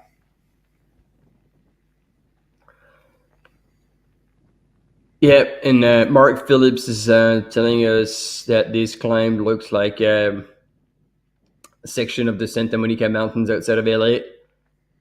I believe that. And here, I don't know if this is a runner ahead of Borja or behind. I think it's behind.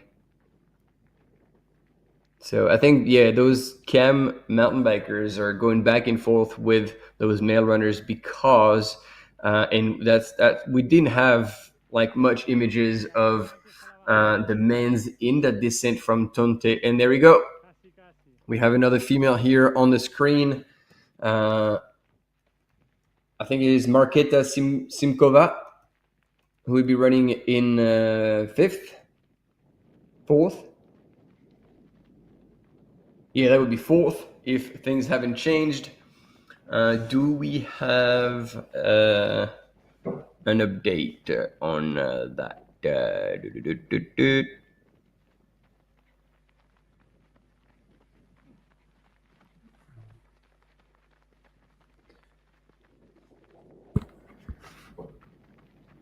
Oh, no. No, I think that's Marine Lacache. Our Frenchie. So this one, ladies and gentlemen, good luck trying to pronounce that if you're an English speaker, but I will get that one right. Marilyn Nakache, ladies and gentlemen, a good old veteran runner, weathered. She's got heaps of experience, selections in the French national team, and currently running in 4th, meaning that she did pass Marketa Simkova from Czech Republic, and now on her way to the Tonte aid station. We'll see how she proceeds.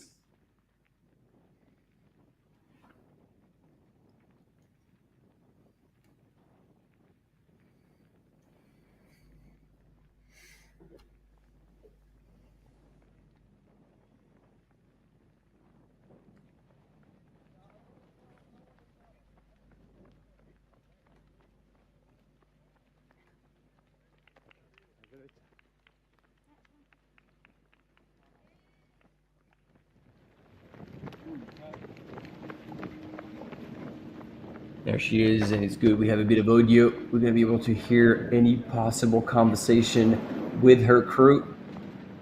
Hoping that we keep the audio all the way through to the aid station.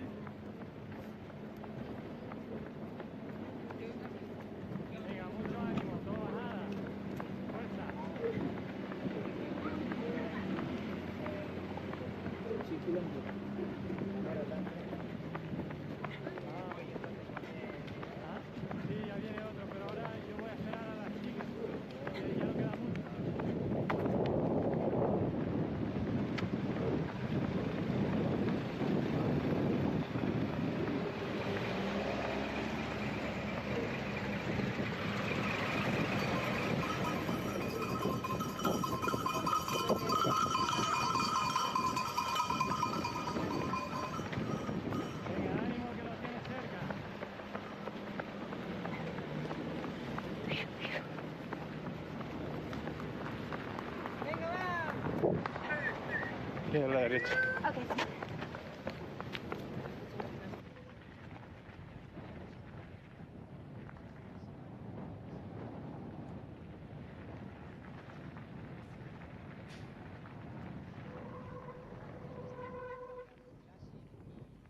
Venga, que lo tienes muy cerca.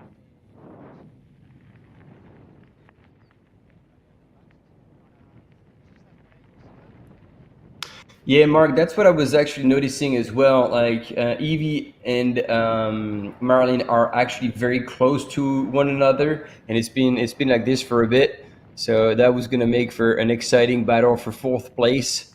And we'll see. Maybe just transitioning at the Tonte aid station, we'll possibly see a bit of a change. We don't know.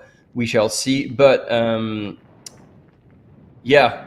So far, Henriette Albin leading, Claudia TRS in second place, 31 minutes back, and then Martina Klansnik 50 minutes back now in Tunte from the lead, and therefore 19 minutes back from Claudia TRS.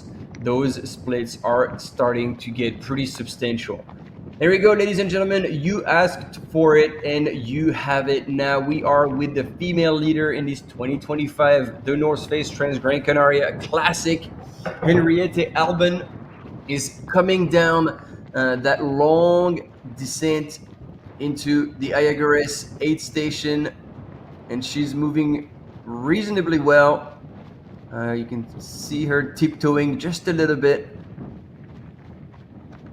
But again, totally understandable after such a long race. 13 hours, 23 minutes elapsed, and she's finding herself in the lead. I don't know if she's been made aware of the splits and that she does indeed have 31 minutes on the second place female at the minute, Claudia TRS, and another...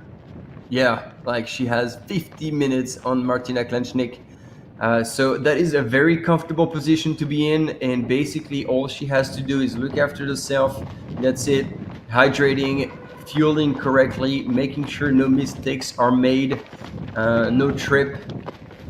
And yeah, I don't know how long this is going to take for her to make it to the finish line from that point on. We know that from the Ayagares aid station is 14.1 kilometers to the finish, and she's probably 3-4 Ks away from that minimum. Yeah, at least 4 Ks.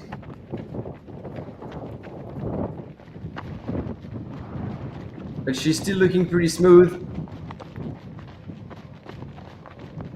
And yeah, it is pretty cool to see her score high today, especially considering the fact that apparently her build-up was less than ideal, and it was also refreshing to see her like put it all out there on socials, because sometimes when people don't have the perfect build-up, they'd rather bury it under the carpet and show up to the race pretending everything is okay. But no, she was brutally honest and saying like, well, you know, I remember she drew a little bit of a curve, and it's like, oh yeah, this looks good, and then there was a setback, and that was good, and there was a setback, and essentially it's been on and off. But she still showed up to the start line and was ready to try and give her best, and today her best is pretty solid, leading by 31 minutes over second place, and once again 50 minutes over third place.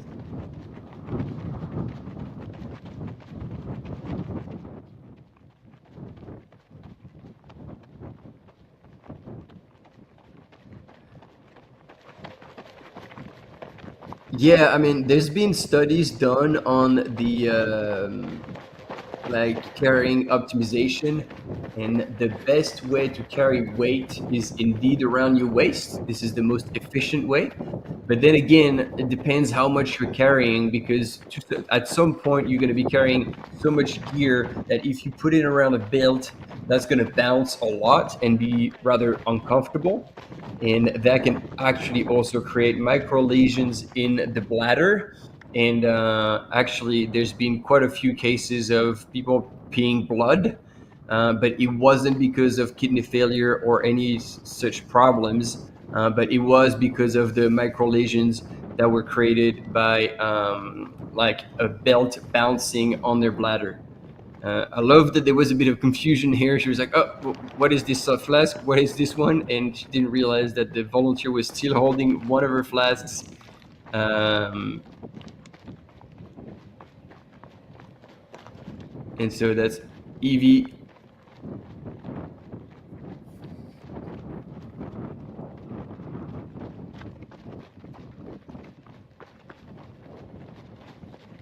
Going through Conte.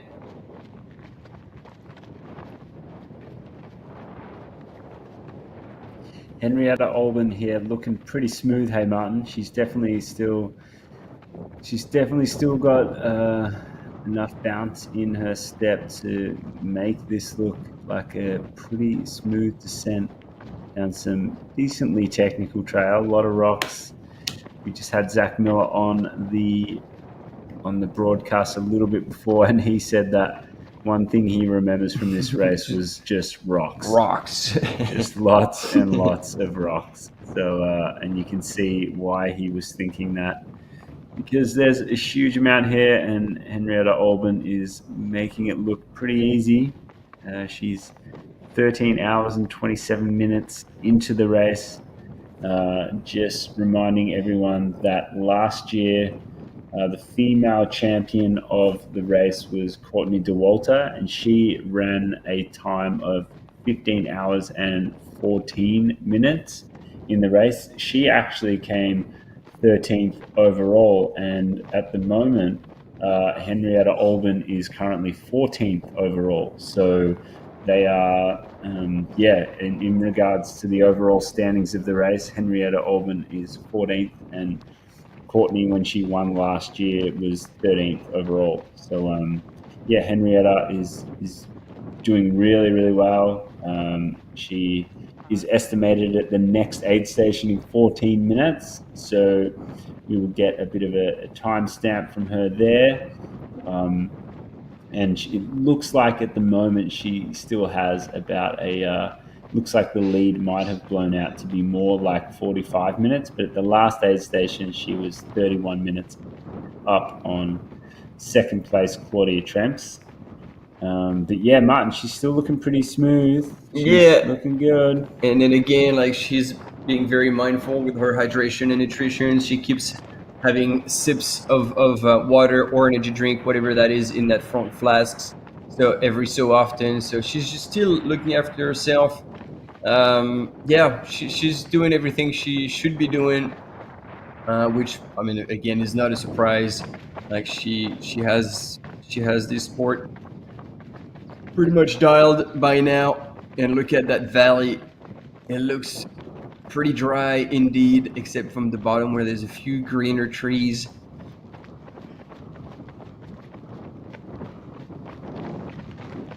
And this is quite a spectacular environment to run in for all these athletes. And you were saying, like, Henrietta is now running in 14th position overall, but I want to say, like, we're still miles from the finish, so she might pass another gentleman on her way to the finish and be 13th overall, if not even better. You can see she's really making sure she gets her breathing dialed in on that downhill. You can see her cheeks puffing out when she's blowing out. That seems like a little bit of a sign of just really feeling it. She's got her arms nice and relaxed by her side, trying to just manage this downhill. These downhills, Martin, on the road can sometimes just feel so much more aggressive on the body compared to a trail. The consistency of them, the hardness, that's the thing. It's the hardness, but also the fact that your shoes won't slip on pavement, meaning that when you land, you're just like, boom, you get stuck on it. Well, when you land on a trail, your shoe will slide forward a few mil, which will temper the impact far more than on pavement. And then there's the heat element. So, I mean, this is concrete, so that won't reflect heat just as much. But if they were on tar, which you see a lot more in Europe, and we're going to see like part of it, especially in the very last 100 meters, that reflects the heat, and you can feel it not only in your body, but on the foot when you're running.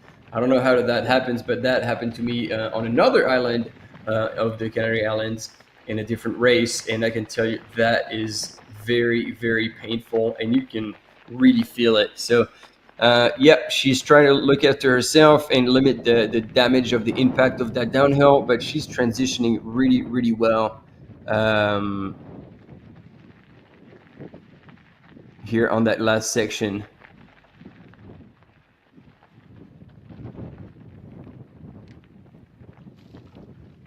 Yes.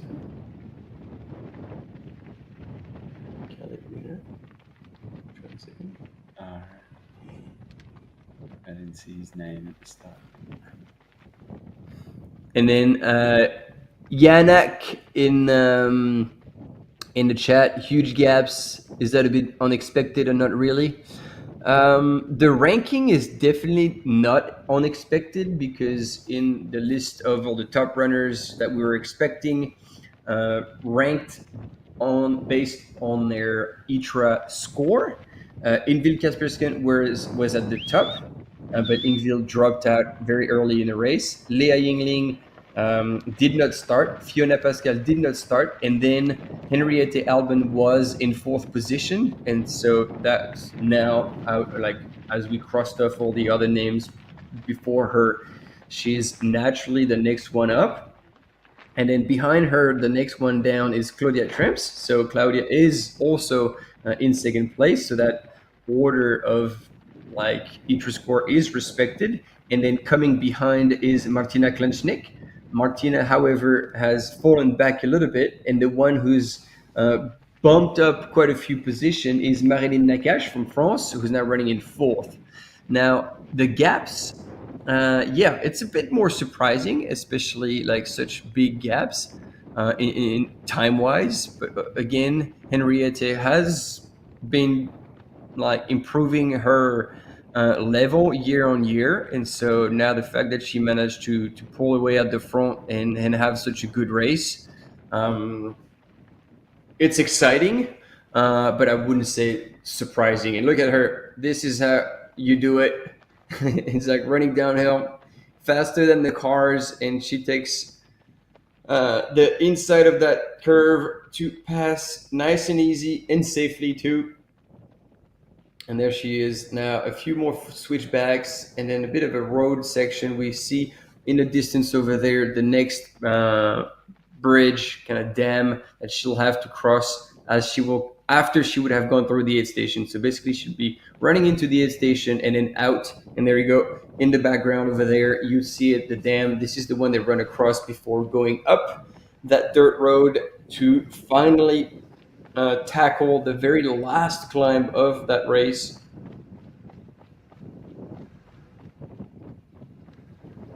And there again, you can see it running down, shoulders down, arms relaxed, probably breathing out at the same time, letting the upper body just move freely instead of contracting. If the going gets rough a little bit, you tend to contract your upper body for no reason. You just kind of try to protect yourself, and that reduces the amount of air that you can bring into your lungs. So if you do relax your shoulders, you keep them down, you keep your arms low, and you breathe out, that will help you relax and keep air flowing nice and easy in your lungs. Because as you know, you do need air, especially when you're working that hard.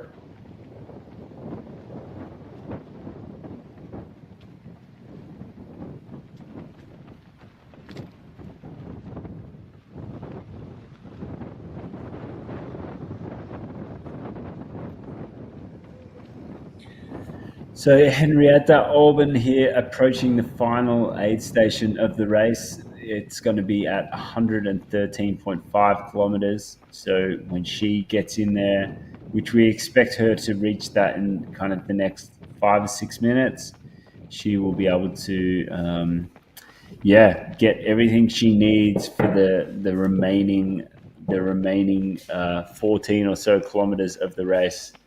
So it's going to be important for her to make sure that she takes everything she needs and then gets in and gets out. Looks like that might be on the right hand side of the screen just there. It looks like that might be, we are trying to get a timing update on that. So that would be Victoria Shinuti from Lithuania coming in, looking pretty happy, looking full of energy, so that's a good sign. Got her crew there, getting changed up. Plenty of water poured all over herself, so that is really positive. So she is currently sitting 6th overall, and that was an awesome change over. She is looking real good. We speak about body language and all of those things. She is absolutely killing it in that regard. So I reckon if she keeps up that positive energy, she will definitely pick off a few runners before the end of this race. There is no doubt about that.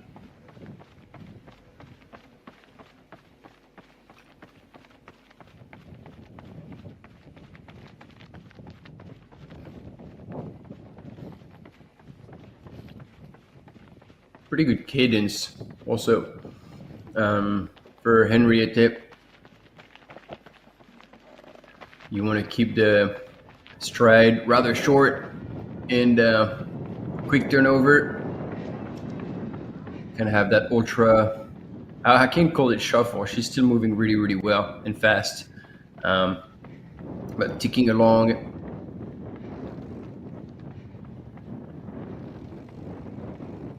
I hope she's happy and she realizes how well she's running right now. Yeah, she's definitely look like she's got a business face on. It's like it's getting this done kind of vibe. I think those sunglasses might add to that look at the moment. But yeah, absolutely killing it out there. 14th overall at the moment, which is awesome with regards to the field and how impressive that actually is. Is on the prize, and so this is now like she's into the out and back. So is there going to be another male runner possibly in that section? Nope, doesn't seem like it. To the right, to the right. So she's going to go into the aid station here. There you go. And then have to go once again all the way around and back into the aid station. And that's where, when she's going to come out, that's where she's going to clock. Oh no, actually, I think we could hear the beep. So maybe she did click as she was coming in.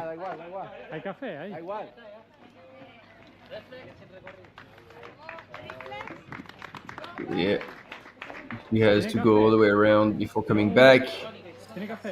And there we go. She is going for, let's see it. Is that either energy drink or electrolytes? Is there going to be Coke?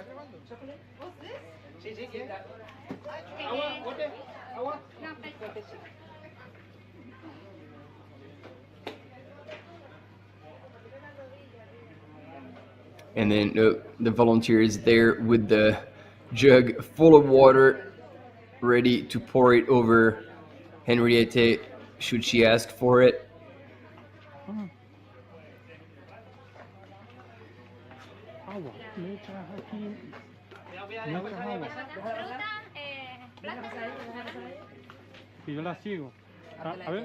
Ah, yes, so she did take Coke. It was in those big jugs.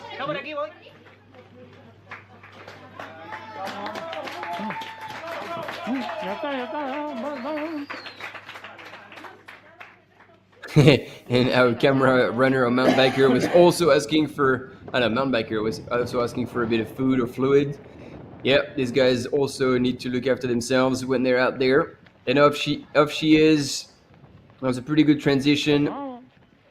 And contrary to John, Henrietta did take a couple of flasks with her on her way out, including Coke. And 226ers is a brand of race nutrition. Started with Ironmans, and 226 kilometers, the total distance that the Ironman athletes cover through the swim, the bike, and the run. And this is where the origin of the 226er brand is. And then obviously having products that were working extremely well for endurance sports, they also now covering the trail running market, and they're extremely present in the Spanish countries, especially. Yeah, well, we're getting used to saying Coke because that's what everybody knows. But yeah, it was Pepsi indeed. I don't have shares in any of those companies. I don't have shares anywhere. So yeah. So Martin, Henrietta went through that aid station in 13 hours, 39 minutes, and 36 seconds elapsed in the race. It's estimated that she will take about an hour and a half to get to the finish line from here. And if she does that, she will be very, very close to the finishing time of Courtney Dauwalter from last year. So that is, yeah, super impressive. And she, from what we can see, she has moved into 13th overall in the rankings, which again was similar to the finishing position of the winning female last year. So she's doing exceptionally well out there. Yeah, solid. Really, really good race. And yeah, and there's a lot to go to the finish. It's just over 14 kilometers. So there's a good chance she might be able to pick off another position overall or two. And we'll see how it all unfolds. But unreal run so far from Henrietta. She's obviously prepared super well for this.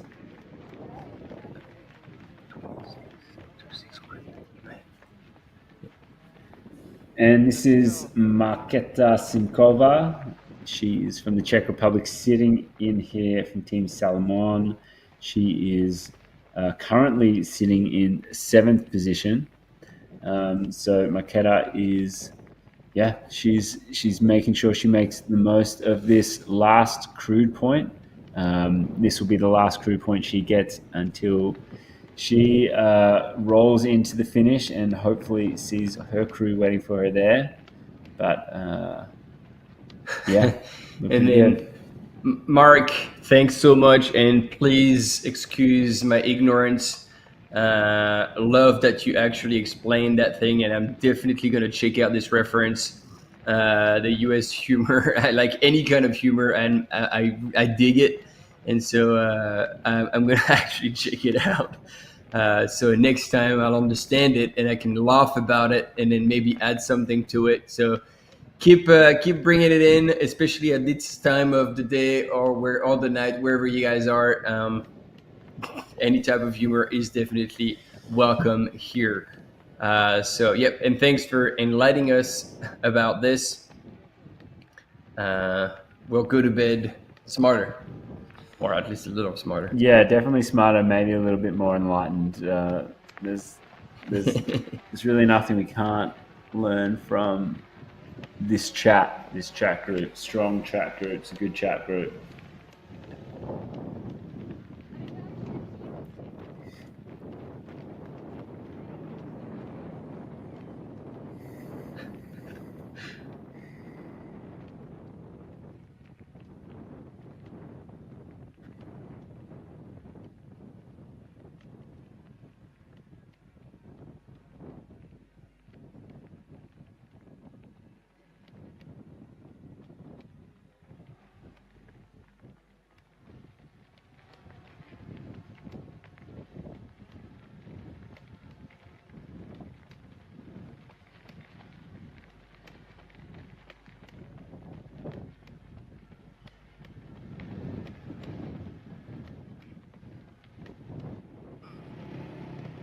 There we go. We've got our Romanian runner. The chat is going to blow up again. Cătălin Soreco. And again, I might be pronouncing it very wrong, so apologize. And if I am actually saying it wrong, please correct me. And also, please throw a bit of a rock to these ATV drivers who are not very mindful and actually putting a lot of dust onto that poor runner. That's not very cool. And of course, that's not a request. Do not throw rocks at anyone.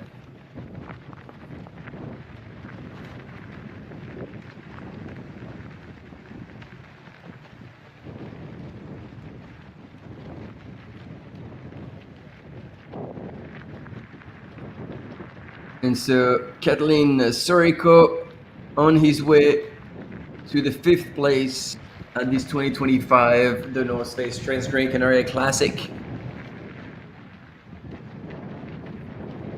Team Data Core, he's going to be super stoked about that. Couple of Ks and he will be crowned 5th place finisher, and he will be able to relax and chill.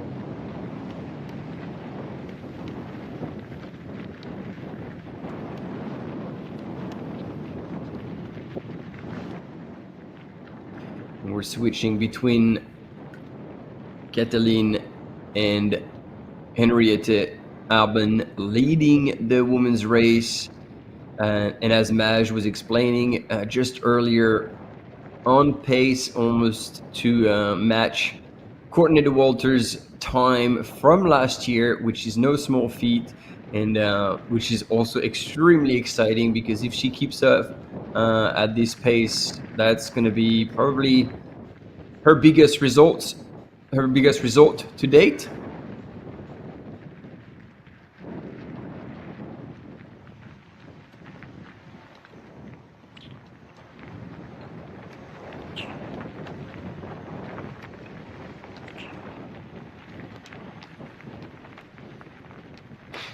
And we've got quite a few runners.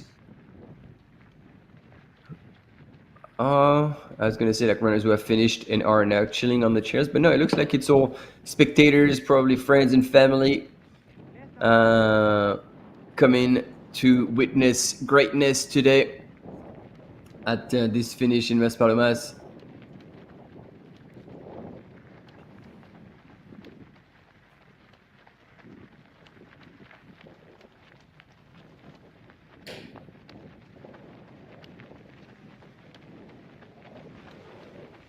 And again, super stoked to offer you such images. We're back with both the men's and the women's race. At this point, it's Cătălin Soreco in 5th place.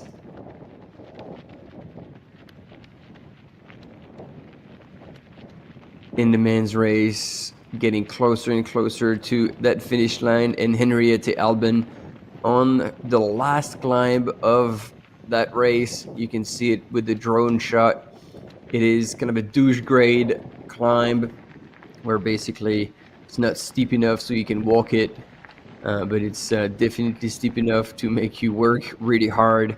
Poles are out and all systems go for Henriette, and yeah, she's absolutely crushing.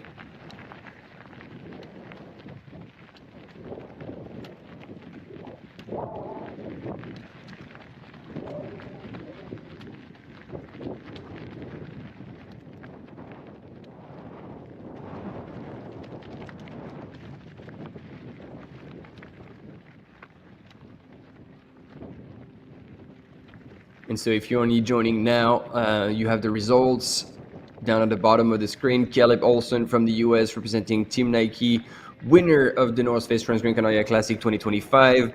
John Albin representing Team The North Face from the UK scored the 2nd place, and Josh Wade, also representing Team The North Face from the UK, was 3rd place. And here we've got number 28 coming into the 28th station, and that is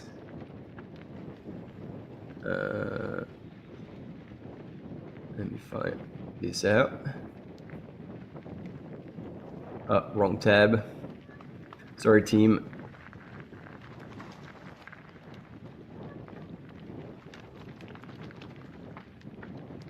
Is Anna Fisher from the US. And also Team The North Face, as I should have picked up by now.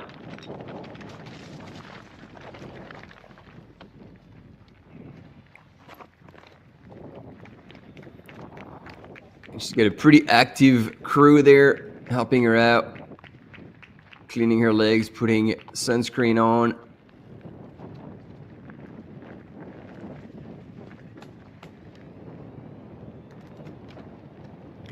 And there we go, Henriette in the second to last switchback on that climb out of the Ayagores Valley. And there we go, team, blow up the chat. Team Romania, let us know. There we go, there's a bit of a hug. That is probably a friend of the crew. Oh, maybe it was Lionel Christian Manole, actually. With that white cap, which would be super cool. And Catalin Sorico is now in the last 300 meters of the race. And you're going to be able to take it all in. Those are very special moments. Thanks, Yannick. So yeah, that would mean Anna Fisher is part of the Utah crew.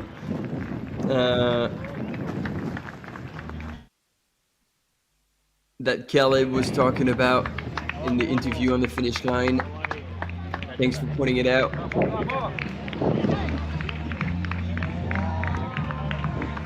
And there we go, team. Your fifth finisher in the 2025 The North Face Transgrancanaria Classic. Oh no, there we go. I was worried we would lose that finish line, but no, here it is, ladies and gentlemen. Catalin from Team Datacore Running.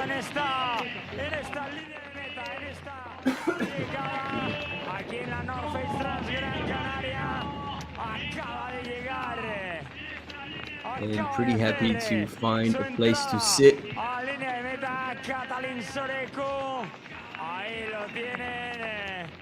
Llegando a ese momento, ese abrazo para Catalin Sorecu, que acaba de hacer su entrada en quinto puesto, 5th position for him.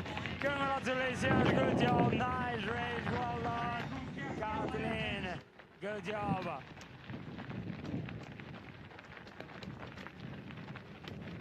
Vamos a... Hey, you have the bandana of Western States.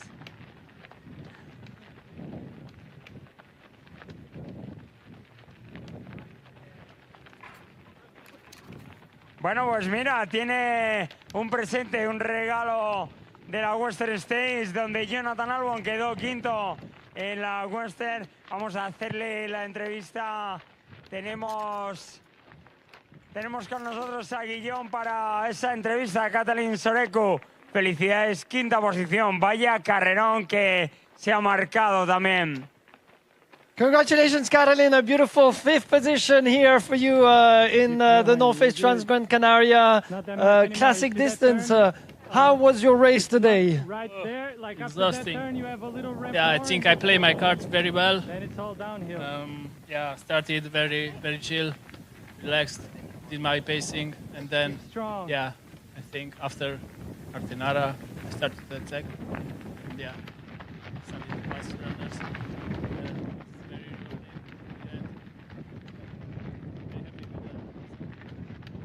Catalin es muy feliz de los resultados, ha adoptado una estrategia.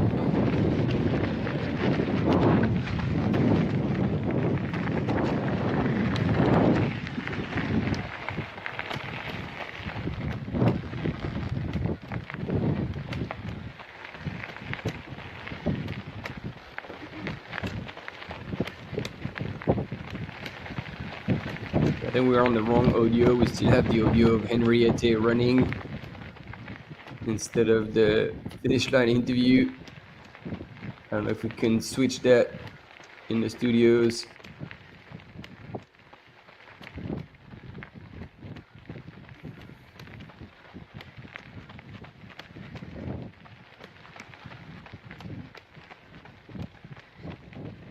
Maybe they're on the lunch break.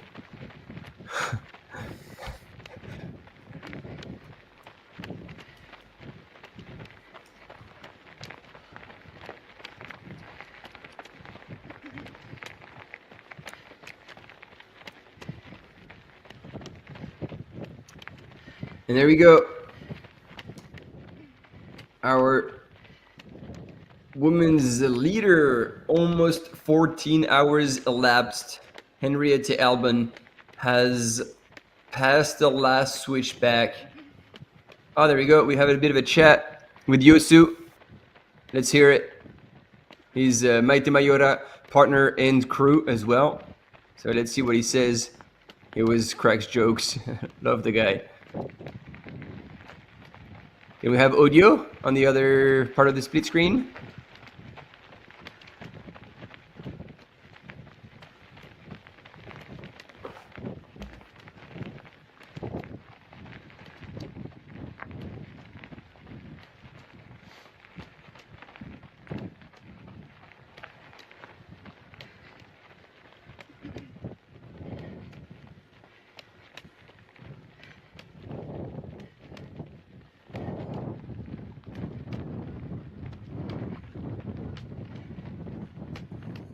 Last ramp uphill. Almost there.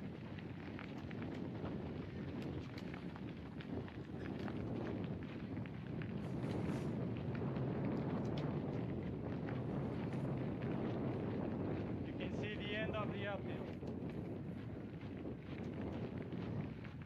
There you go. Things are getting a little bit tough here for Henriette. Rightfully so. She's been running this entire climb, and that takes so much out of you. You're always exposed, always in the sun. You're cooking. But look at that. Double pole and then breaking back into a run. She's going to give everything she's got, and I hope that she has in mind last year's winning time, so she can keep an eye on that and maybe have a crack at getting close to it or breaking it. That would be pretty fantastic. Yeah, it'd be cool to see Martin, and she is just doing an absolutely stellar job here. Still 13th place overall. She has the headphones in. She's head down, finding a rhythm, getting it done. It looks like it is getting hot out there. Yeah. I mean, now it is pure survival mode, and I feel like she's like looking ahead as opposed to being worried about what's coming back behind. It's her to the finish line in the best possible time. I haven't noticed her having her headphones in the whole time, so this is Anna Fisher from the USA getting some help there from her team manager, Esther, all rocking in. There we go. Maite Mayora has made it through the 28 station. Thanks for the recap, team. Love those very quick images to help everyone understand where all these ladies are at. There you go. All downhill. Enjoy. There you go. Henriette has made it to the top of that climb. It's all downhill from here with a little bit of flat running in the riverbed and all these rocks.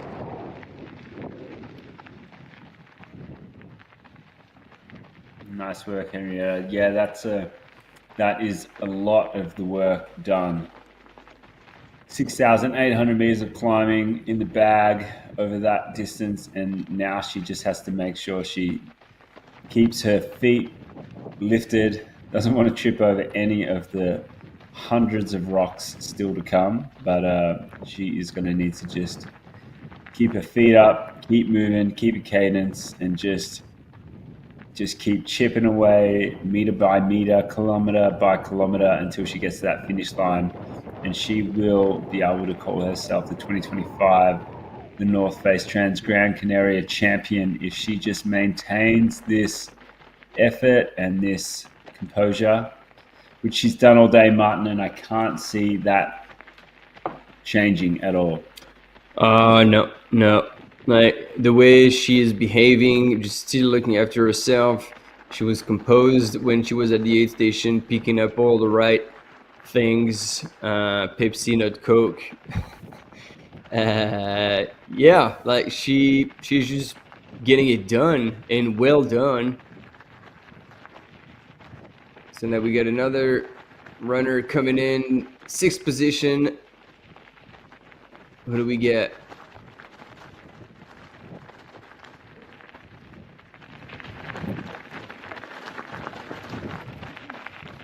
Looks like it could be a Belgian runner, Victor Richard.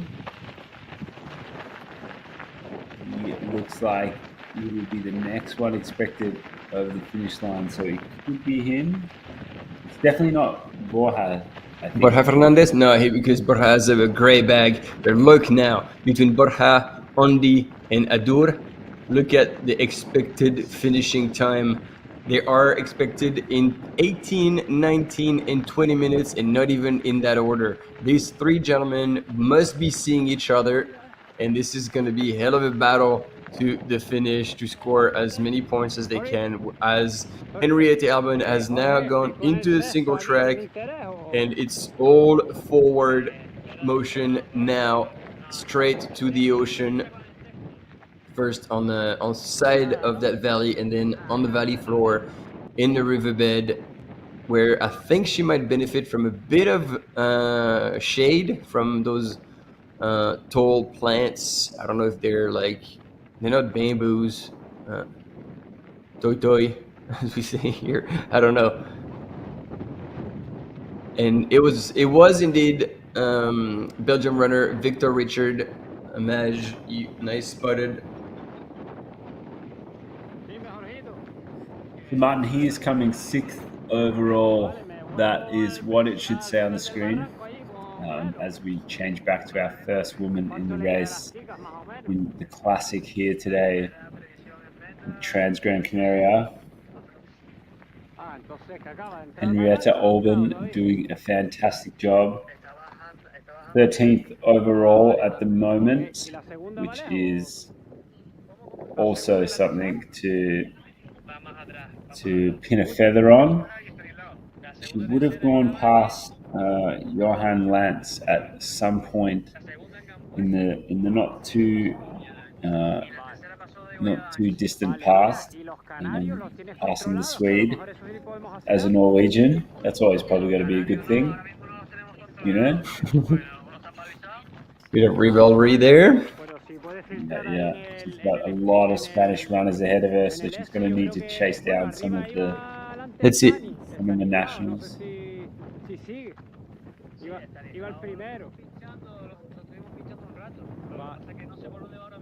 Vale, creo que Ricardo también, si no me equivoco, estaba para antes, no sé si se retiró o qué. Pero no sé si lo averigua, si ya pasaron por allá Gaures, a lo mejor podemos hacer algo de eso, en lo que bajan las pibas, ¿no? Digo yo. Claro. Gestiónenlo ahí, me dice. Venga, yo te digo. Me voy con Melo. Vale, vete con Melo, venga. So the Cam mountain bikers were having a bit of a chat to, I think, see who was going to go back to pick up the 3rd runner, and they were going to go back and forth between these 3 female runners. And now on your split screen on the left-hand side, Henriette Albon leading the race with, what do you reckon? Probably around 10 Ks to go. And in 2nd place, Claudia TRS is about 2/3 of the way down into the Ayagores aid station. So there's still quite a ways to go for Claudia TRS before she gets to that aid station. And then it is another 14 Ks to the finish.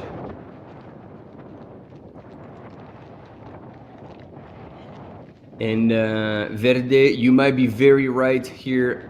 It did look indeed like cane plants, but at that point, my brain is totally fried and I can't really think. Yeah, so thanks for that. I think, yeah, that would make a lot of sense. And that would be appealing for the runners who are needing a bit of fluids. When you crush those cane branches, you get all this cane sugar fluid coming out. Ooh, that would be perfect. Probably even better than Pepsi.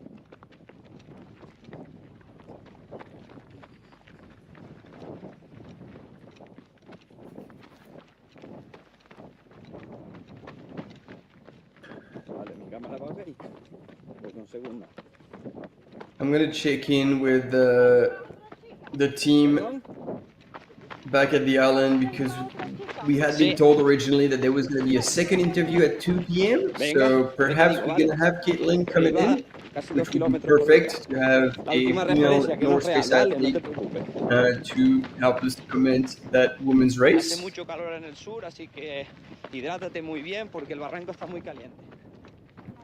Especially Caitlin Gervin, who was the winner of this race back in, I dare say, 2020. I'll definitely check that before Caitlin turns up, but let's get our ducks in a row. Yes, I think she was the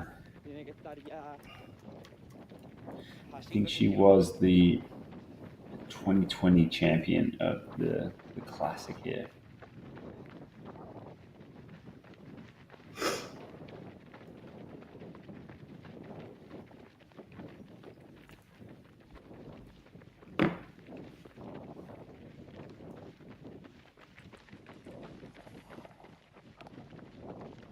Yo te aviso, vale, me van a avisar por el final. Ojalá te avisen cuando ya esté a la Mira, mi compañero estaba arriba, todavía no ha dicho que va a correr el final. Ya casi tiene un kilómetro por delante. Tiene un kilómetro de diferencia ya. Wait. Hi. Oh, there you go. You know, ask and you shall receive. Hey, Caitlin, how you doing? Can you hear us well? Now I can hear you. Okay, you can hear me? Yeah. Yeah. Loud perfect. and clear. Okay. Great. Good to be here. Yeah, this is I'm Caitlin Gervin, so joining in on the live stream now. I'm excited. We just saw the top two women running down the canyon there, so it's really awesome to have this camera footage of out on the canyon.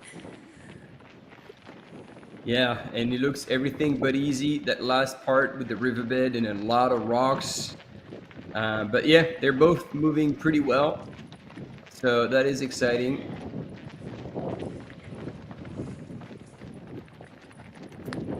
Caitlin, have you been able to follow the race pretty closely throughout the day so far? Yeah, so we were actually just up in Tejeda, and just got back from that. So I was able to see Henrietta, who's leading the race. She was leading the race in Tejeda as well. She came through. It must have been right around 10 a.m. this morning. And then Claudia, who I see on screen here, who was in second, we saw her come through. And then all the top women, we waited, I think, until about the top 10 came through in Tejeda and then headed down. So, yeah, I got a chance to see everyone kind of up in the middle of the course, and then, yeah, didn't follow it as closely over through the night now, but yeah, it's great to be on now. That's fair enough. So, Caitlin, just a little bit of background on your experience at this race, which is very, very, very impressive. From what we can see, so you've done this classic distance at Transgrancanaria 3 times now? Yeah, 3 times. Yeah, I And ran your it. first My one, first year, yeah, first year was in 2019. I ran in 2020, and then I took a break, and then after an injury, came back and ran in 2022 as well. But yeah, this has been one of those races that I just love coming back to. The island is amazing. It's a great place to travel to this time of year. So this is my 5th time being back on the island, but I've done the race 3 times now. So. epic. And like, how can you summarize the race for people, like in terms of the actual race that unfolds for you out here? Like, how do you, like, if you were trying to sell this race to a friend of yours, what would you Yeah. say in a couple of sentences? Yeah, well, so just to tie it with what we're seeing on the camera here, I'll say I will not tell people about the part that Henrietta is running right now. You can see her in the riverbed. She just got into the riverbed section there, and this is one of those sections that anyone who's run the race is like, oh, have you tried the riverbed yet? Like, you need to know that that's coming at the finish, because it's just like the most brutal finish. After you're coming through the mountains, you do this beautiful descending, but your legs are just gone, and then as you can see, she's just running on all these slippery, smooth rocks. And that goes on for a while. So we'll see her running this for quite some time. The other thing is it gets really hot in there. Yeah, maybe there's a breeze today. I don't know. But yeah, it can be quite hot. But yeah, I think one of the things that is amazing about this race is it's just such an amazing course to go all the way from the north to the south end of the island. It's pretty unique in that sense that you get to start on the beach, run through the night, and then come up through, the pine forest up high, into the small towns like Ardenar and Tejeda, and then descend down back to the beach. So just like that iconic kind of traverse of the island, I think is a huge selling point. It also, just for me, the terrain I think has so much variety, which is great. It really suits a very well-rounded runner, where you have lots of sections that are quite fast. The start of the race often is really fast, and there's quite a few sections of prolonged road running, but then there's lots of technical bits of trail, lots of up and down. So it's just a lot of variety. But again, just I think being able to cross the island from north to south, starting on the beach, finishing on the beach, is a really amazing way to do a race and push yourself like this. Yeah, beautiful. And Caitlin, like, we're going to ask you to be open and honest here, but can you just give us a little bit of insight? Like, what was it like to win the race back in 2020? Because you ran the race for the first time in 2019 and you came second, and then you were able to come back the year after and win the race and become the champion on this island. Can you just like tell us a little bit like what that was like? Yeah, that was, that still stands out as one of my best race memories, that year. That year in 2020 was a really strong women's field. We had the Transgrancanaria celebrated what they called like Year of the Woman, and they had brought a lot of top racers to come. So there was this really, I think, iconic moment at the start of the race where they had asked all of the elite women to come to the front of the starting line. And this is something that races are starting to do more now, just to give more media attention to the women's race. But back then, 2020, there really hadn't been a lot of this before. But so, all the elite women standing on the start of the race, we got to start at the front of the corral, which is something I had never experienced before. Usually you're kind of like mushed in with all the racers, and it's just a very different experience. So being able to run and compete against some of the best women, I think we all really brought a lot of energy and really pushed ourselves, and that was that definitely helped me really push the pace, and had a lot of great competitors, and we ran well together. But then finishing and being able to win and complete a really fast time on this course felt amazing. I know, like, there, at that point there really hadn't been a lot of Americans that had done well at this course, so that felt like a really big goal for me to be able to come over to the Canary Islands and run on trails that now I had run for a second time, and just show that, it can be done and that we can have really strong finishes. And then, now since then, Courtney's come back and really run amazing times on this course. And we just saw Caleb, another American who won the classic just a bit ago. So yeah, I think there's yeah, it was a great experience. I'm glad I was able to come back that second year. That's awesome. And Caitlin, the last time I saw you was at the Rut in Montana. Now, if I remember correctly, you were one of the 3 women hanging out that were, I think, now there was you, there was Erica Flowers, and there was Brittany Charbonneau. And correct. So that means that you were the one that had the little baby, right? So you would have become a mum recently. Yeah. So I actually, that's actually should be, you asked me earlier if I had been following along with the race super well. And, that's sometimes like suddenly you have a baby and it's a little bit harder to be checking the live tracker all the time for another race. But yeah, so I had a daughter in the summer. She actually today turned 7 months old. So when you saw me at the Rut, I think she was only 2 months old. That was kind of a crazy trip for us with such a little one. But yeah, it's been amazing, and I've been coming back to racing or sorry, haven't come back to racing yet. I'm excited to come back to racing, but I've been getting back into training. But yeah, for me, I've been, just taking my time with returning to volume and intensity in training. And I think I'm kind of on like my second month of really getting some consistent running in. And it's been fun to get back. But yeah, it's exciting to be in this race environment again, and just like see all the energy, especially for the women's race. And yeah, I have my husband and my daughter actually traveled out here with me. It's a little too soon for me to leave her behind for a big trip like this, so I'm really lucky that they got to come along. And my daughter got to help crew earlier today up in Tejeda, so her first experience at the aid station. So we're getting her in early so that she can be well prepared when it's time for us later. Yeah. That's cool.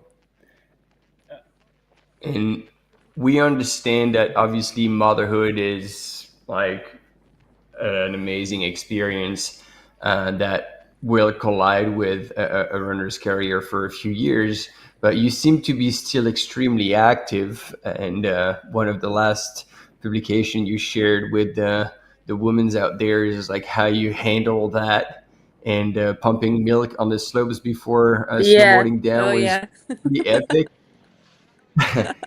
And yeah, that's it's not my usual kind of not my usual content on social media, but I mean there's just really like so many logistical challenges that athletes that are moms, especially with young babies, that like my experience so far, like I have so much respect for all the women who are out there, especially like racing, that have kids, because it's like you respect it from afar, but then now that I'm actually in it and experiencing it, it's just a whole different set of constraints that you have to fit in with your training and everything. And I mean, I love it. I'm so happy that I love my daughter and really excited for this new chapter, but it certainly makes things like being out for many hours. I mean, if you're a breastfeeding mom, then you have to feed the baby or pump milk every few hours. And so, yeah, the thing you're referring to is I was out for a ski tour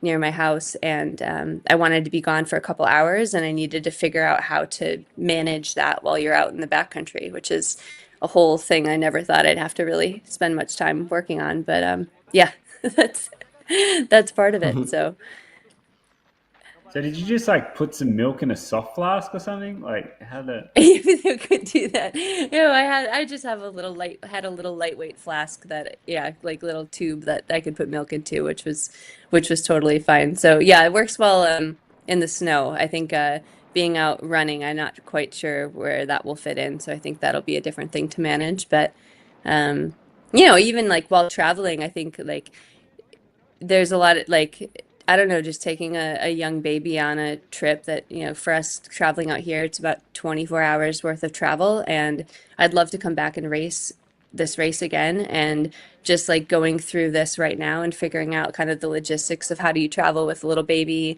you know, what do you do for feeding them and, you know, sleep and all that stuff is just like, it's really awesome to have the opportunity to be able to come out here and support my other teammates through the North Face and be a part of the race environment while I'm not racing, but I get a chance to kind of like test out all these different things while getting some really good training out here. So yeah, it's And been so you it's said been you a went. journey. Yeah.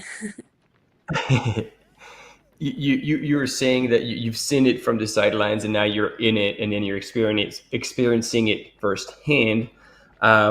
What are the top advice that you wish you had known beforehand and you can share with now the women who are on the sidelines but about to become part of that world and become moms that you can share with them to help them out, figure a few things out beforehand and prepare for it? Yeah. Oh, that's a great question.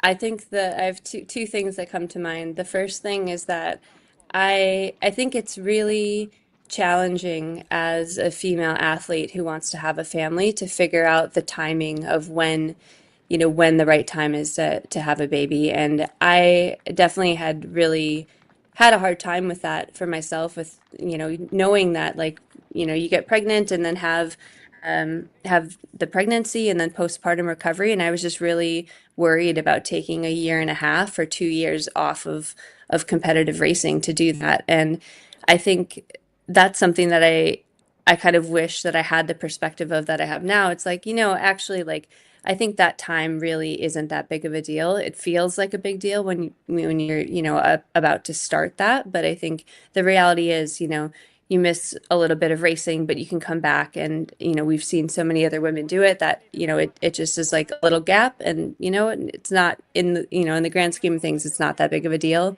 And suddenly when you do have a little baby at home, you're just kind of living in a time warp. You know, it's like right now I'm like, I can't believe she's 7 months old because it feels like it really just happened. You know, it felt like we had her just a month ago, but, you know, so time goes by quite fast. And then the other thing that I would love to share more about is just that I think it is really okay to take your time to come back to running and training and racing after having a baby. You know, I think we see so many examples of women coming back and racing and running really hard right away after. And I think that's amazing. That's great. But I think that's also not the norm and it's not realistic for most women. And so, you know, just to share for myself, it's like I waited a few months really before coming back to any running. And then now it's been about, I waited until almost the 6 month mark before I really returned to consistent training. And for me, you know, that's been the right amount of time, which has been really nice. But I think, yeah, we don't talk about it enough that it is a really, really big change on your body, not to mention all the other logistics of having a baby and stuff. And just that, yeah, I think it's really great to just like, don't compare yourself to other people, take your time and just trust that, you know, with enough time, like things will come back if you want them to. So yeah, it's a long process, but definitely, and there's so many different examples. So we have a really friendly runner who's waving to us here. Can't see what his bib Yes. number is, so Thanks, Caitlin, okay, for there we sharing go. that. Indeed, we're going to get onto that finish line to welcome our seventh male finisher in this 2025 the North Face Transgrancanaria Classic. And it's good to see that he's pretty excited, waving at the Yeah, people in the distance. Happiness yeah, is a state he of looks mind. happy. Yeah, he's running, really soaking in those finish line vibes there. There we go. And seventh, and I think, what is it, like second Spanish finisher?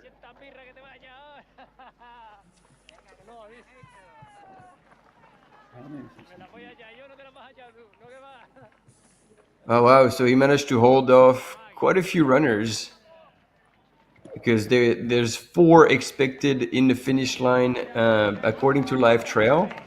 So we might have to turn the camera around and see like a chasing pack behind him. I don't know how far back they are, but I guess he looks like he has it in the bag.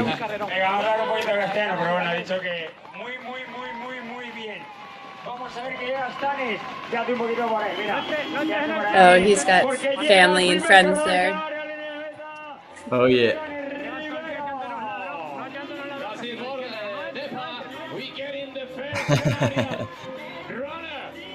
The stoke is high.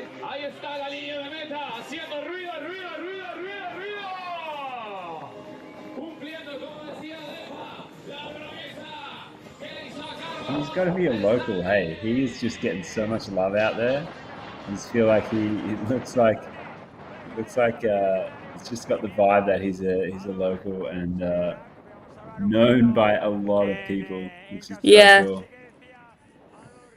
I love he's going back along the finish corral and just giving everyone high fives. There's so much energy at the finish line here in Maspalomas. It's a really fun finishing space. There's usually like food trucks and a big grassy lawn area where people are just hanging out after the finish to cheer on other runners. So it's great to see so many people there.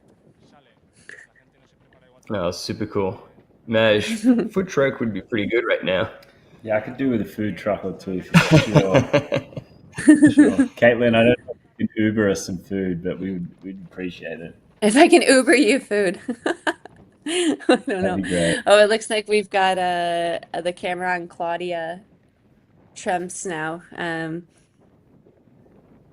Leaving Ayugares. That looks like Henrietta. So Henrietta is getting close to the That finish must be line. Martina.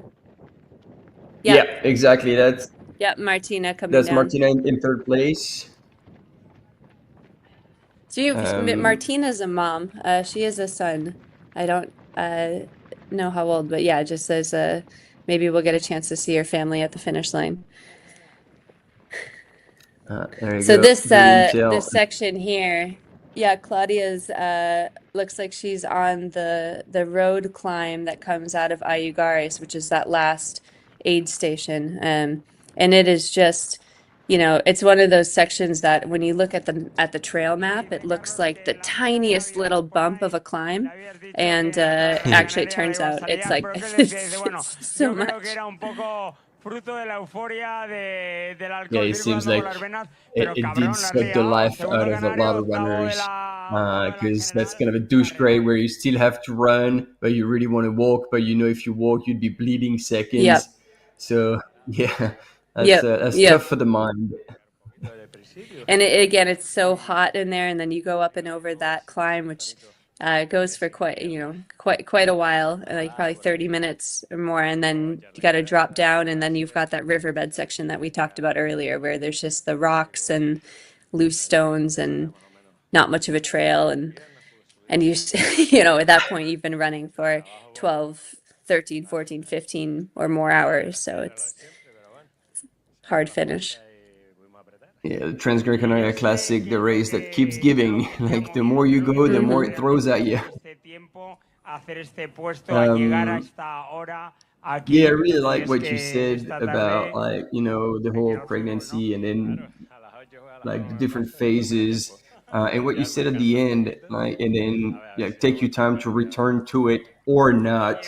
And I think also accepting or being at peace with, maybe this is a forever different chapter and you do not return to being an athlete, and that's okay. And so I like that you offered that opportunity as well. Like many athletes, it's hard to dissociate from that, especially when it's a successful career. But in the meantime, it's a different job, and I mean, if I can call this a job, but it's a different life experience. Yeah. And it can be enough. Yeah. I mean, I think in the end, it's like everyone will have their own experience and relationship with becoming a parent, and I have Mhm. actually I will say though I have quite a few friends that have had kids that they're not professional athletes in any way, but have done a lot of outdoor stuff.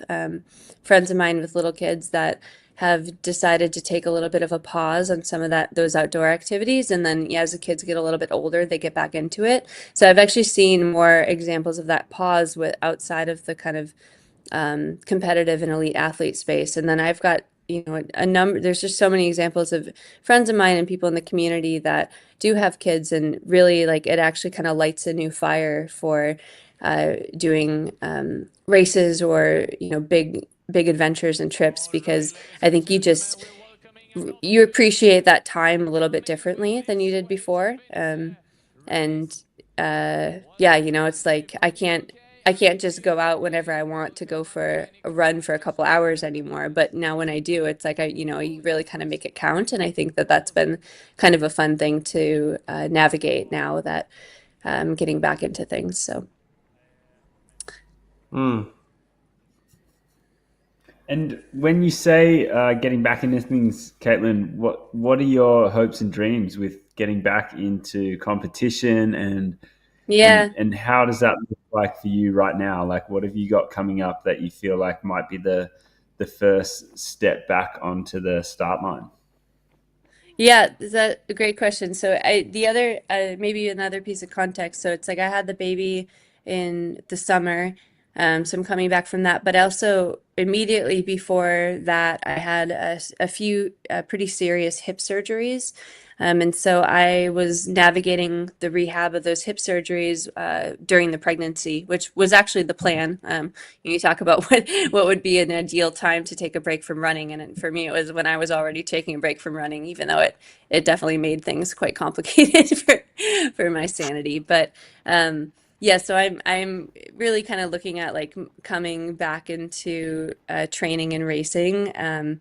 With taking my time and knowing that it's the hip surgeries and the pregnancy and postpartum. So, yeah, for now, I think I need a few months of kind of consistent training and just see how my body's feeling and where things are. But I would love to get back on some starting lines for sure by the summer. But as I've been here and hanging out with other athletes and kind of getting some ideas for maybe some just thinking I might try to find a race or something this spring, later in the spring, just to kind of get back out there and see where my fitness is at. But yeah, I mean, for anyone who's taken a long break from racing or even just training, whether it's injury or a life event or having a kid, it's quite crazy to be starting from what feels like zero and building all that fitness and that volume back up. So I'm in the middle of that right now, but I've been told by many people it gets better, so we'll see.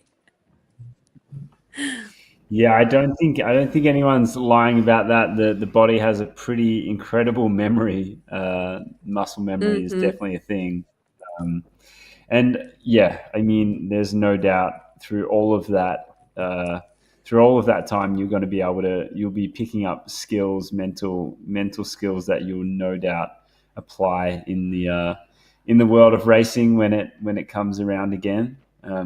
Yeah. And do you like what the world of trail running has really exploded, hey, over the last kind of few years, and you would have been front and center to a lot of that and seeing just how the sport's been just like created over and over and over again all around the world, and with so many more people coming into the space.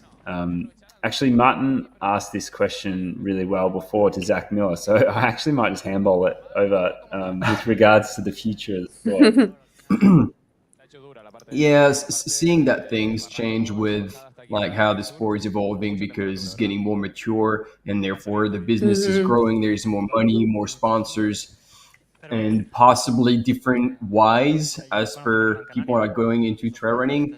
But we also see some like things drifting from probably the reason why we really sound like old timers now, but like we got into it originally when trail running was not cool, when you were pretty much a loser if you were getting up early on the Sunday morning for a 3-hour run. And now it's cool, and that's the stuff you put on Instagram, and everybody wants to be a part of it. So it feels like sometimes things are drifting from the original like just pure passion of the outdoors, and especially for you who like beyond the trail running part, you're like a true mountain athlete, a mountain person. So what would you say to the new generation coming into the sport to basically steer them in the right direction, as opposed to like seeing them like come in either for the wrong reasons or being influenced in a way that wouldn't benefit them and the sport? Yeah. Yeah, I mean, I think that like maybe the one of the most important parts of trail running to me, I think, is just like the community and the respect for the community and the outdoors and the trails. And so for me, I think as long as people have some understanding of that, some connection either with the trails that they're recreating on or giving back to the land in some way, or you know, kind of like being involved in the community, then, you know, I think there's really no reason that I can say that like my way of doing it is the best way, or, you know, the way we've been doing it. I think that it's great to see so much growth in the sport and so many people excited to get out on trails. I think that's amazing. But yeah, you know, I think there definitely has been a lot of change, and sometimes we see those changes like at big events like this. I mean, honestly, even the fact that we can do the live streaming, that's pretty new. And it's on one hand, it's like, wow, it's quite different than the feeling of being out in the middle of the mountains with no one around, because now, you know, you've got a camera, someone running by you, as we're seeing here. But, you know, on the other hand, I think it's giving others a chance to really see behind the scenes of what it's like racing out there, and that's pretty cool.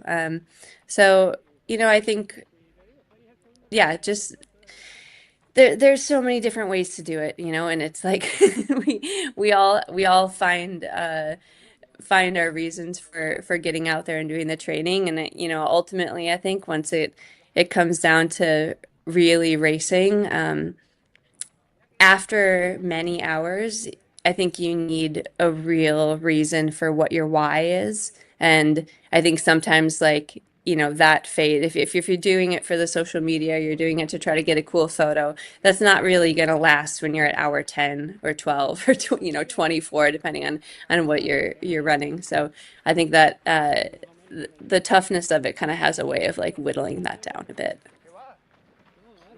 I don't know, Caitlin. I've seen some influencers out there that are pretty damn consistent with their content. Yeah, all hours. maybe. It's getting scary. You know? It's getting scary.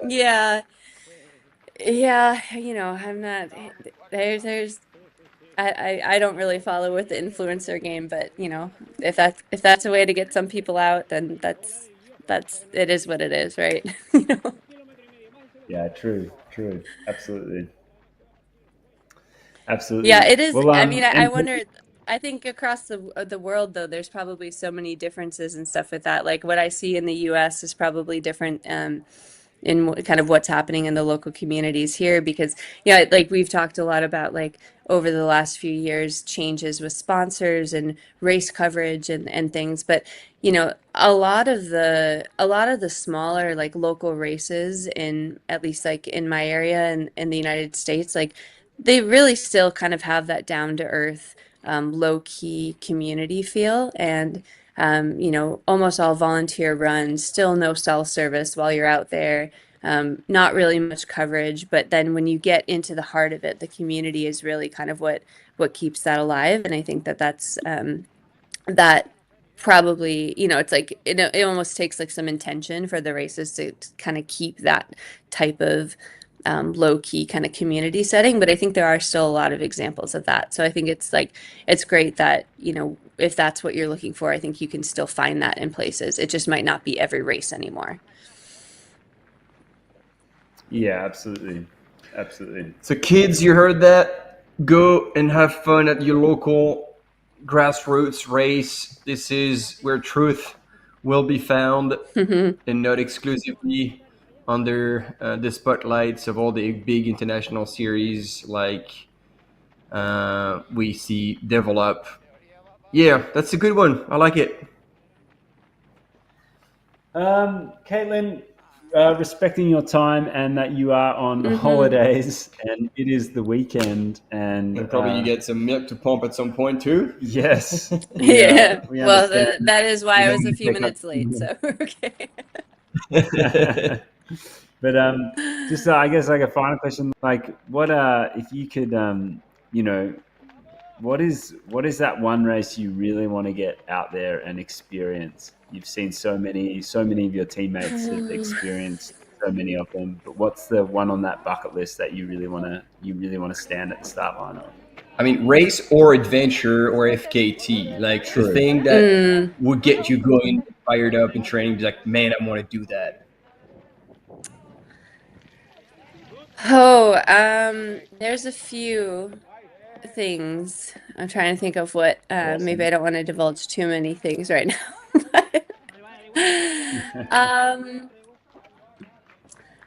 Okay, I'll put this out there. One race that has been kind of on my bucket list, which is different from what I've done before, but I'd love to do Tour de France sometime.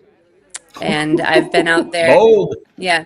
Damn. My husband has raced it twice actually, and so I've been out there crewing twice. So that's like, getting kind of almost like linking back to the question you asked just before about like what the different vibes, the different races and stuff are. I think that's one race where it's just like, yeah, there is some coverage and there's certainly sponsors and supporters, but like in the end, it just really comes down to like there's amazing community of runners there, and so much grit that goes into something like that. So at some point that would be a fun one to go to. But yeah, very different from things I've raced before for sure.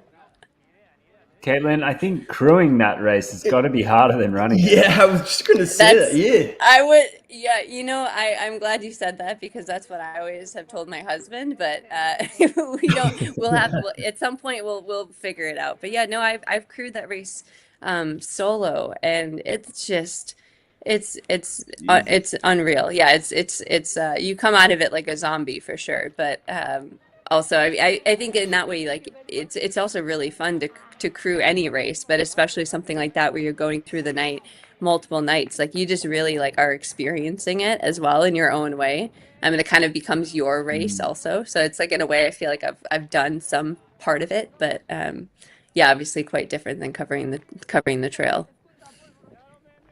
Yeah. I'd just say I've crewed a friend out there, and geez, I was like crying on the finish line as well. Oh, like, you did crew, yeah. 5 days. 5 days, yeah. We did like a 6-day. Yeah, but driving on those roads too is just insane. I mean, actually, like the roads here on Gran Canaria are rival that one, those Italian little valley roads, but. Especially with all the bikers here. I don't know if you guys have talked about that on the live stream already, but like crewing this race, you driving up and down the island can be a challenge. It's just tourist buses and hairpin turns and cliffs on either side, and then you've got bikers coming from both sides, so it can be a little stressful for the crew too. Oh, sounds like a little bit of extra fun. Yeah. Well, Caitlin, thanks so much. We hope that you, have a great time finishing off your holiday out there with your family and the rest of your family at the North Face team. And thanks so much for taking the time to have a chat with us. We really appreciate it. It's we really appreciate it. If you want to come back, we'll be around for another couple of hours. So or send some of the other teammates. Of course. I'll see what I can do. Awesome. Thanks so much, Caitlin. Guys. Thanks so much. Look after yourself. All right. Safe travels. Yeah. And bye. Cheers. Ciao.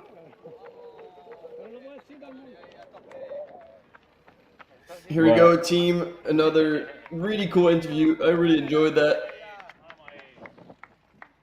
Awesome of Caitlin to come in, such a well-known athlete at this race, second in 2019, first in 2020, and then she also raced in 2022. She came in the top 10 at 8th. Oh no! Damn, bro. And this is a very similar location where actually you remember Sylvia Noxcar also fell. Yeah, damn. What's there? Is there like a nail sticking out? That is just the sneakiness of flat trail when you've been running on rocks your whole night. Yeah, but Damn, dude. oh, it looks like there's a rock in his arm. Well, maybe you just need to get woken up a little bit for the finish line. Yeah, but he's still moving, so that's all right. Like, oh, and that's pure adrenaline pumping through the veins. Is gonna be like charging into the finish.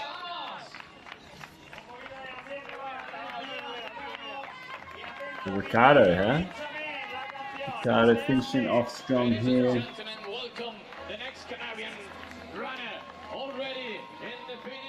Yes. Un Canario.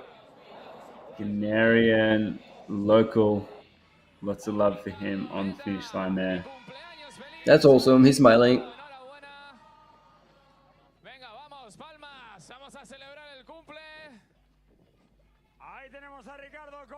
Yeah, you can definitely tell when it's a local coming over the finish line.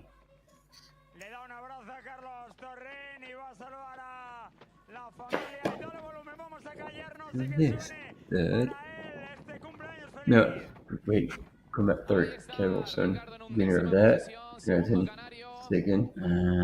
It is a bit confusing, indeed. Yeah.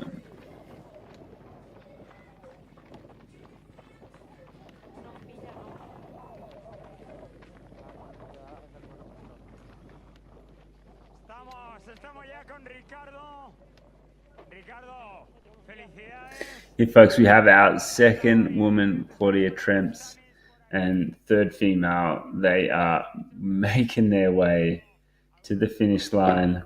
Martina Klenchnik, she is third on the right-hand side of the screen. Claudia TRS on the left.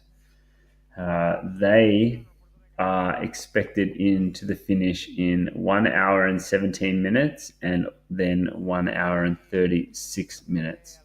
So there is a bit of time in between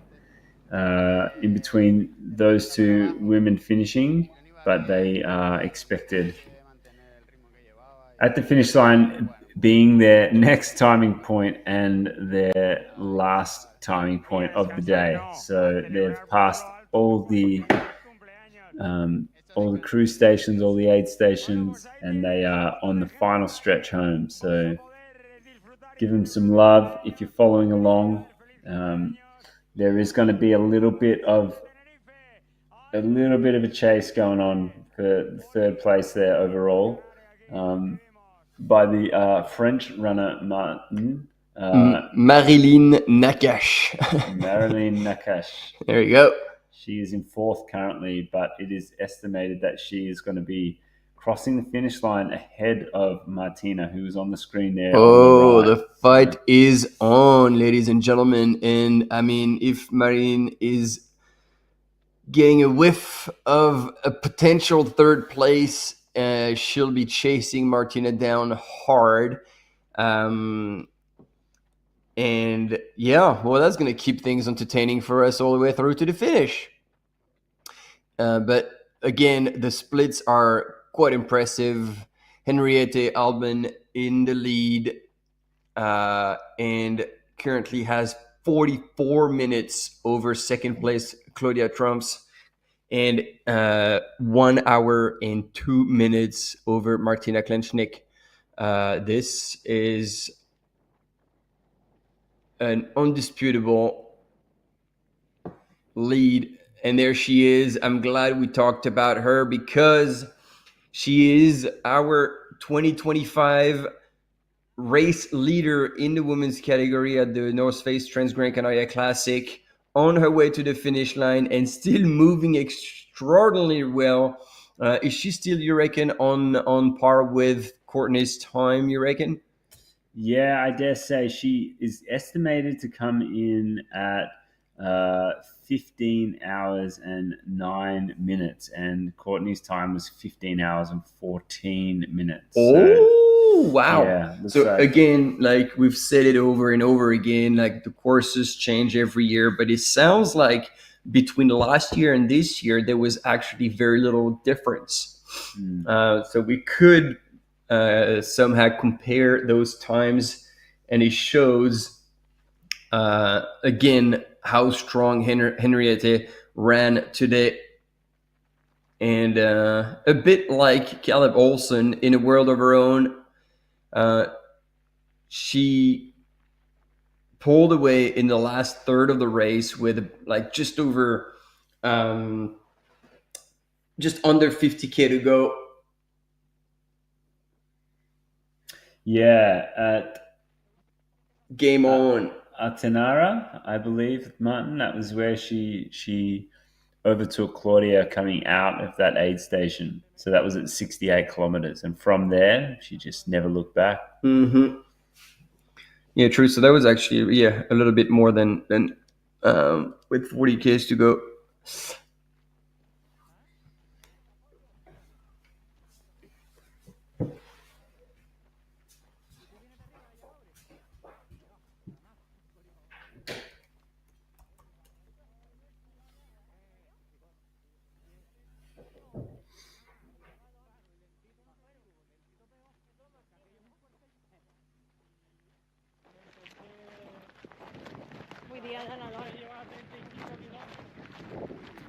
So here on the screen, folks, we have Claudia TRS. She's currently second place female, making her way up the final climb here. And it looks like she's about to put her poles away because she is going to start the final descent. And that is it for her and her poles. And it is time to make the most of the downhill because she does not need that anymore. Runners here, they get up, final climb out of that last aid station, and then it's just a whole lot of runnable terrain all the way to the finish. So if she's got legs, she will be able to make the most of that. She has run this race so many times and placed in the top 10 a huge amount of those times as well.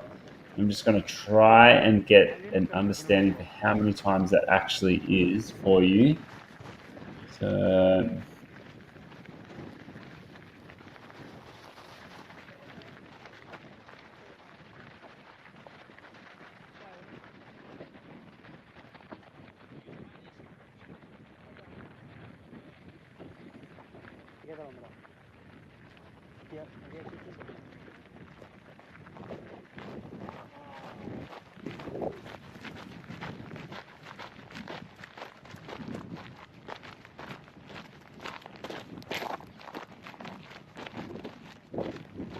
yeah, so Claudia has run this race 6 times before.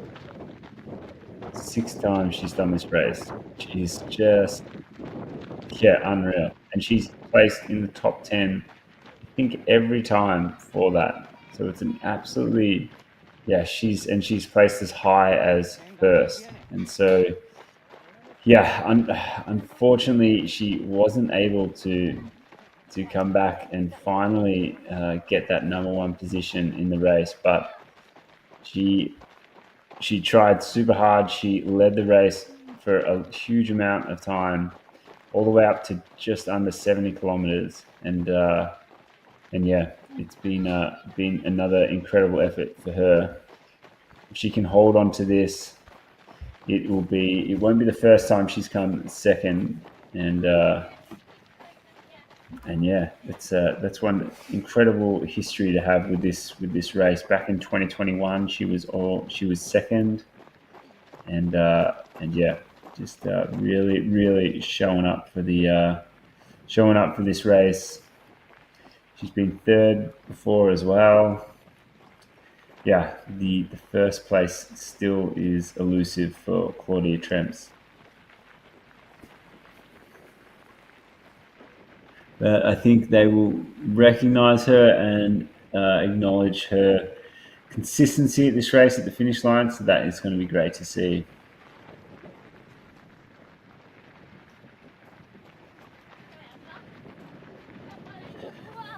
And she was also second here last year, so that is that's an obvious one too. So that is cool to see.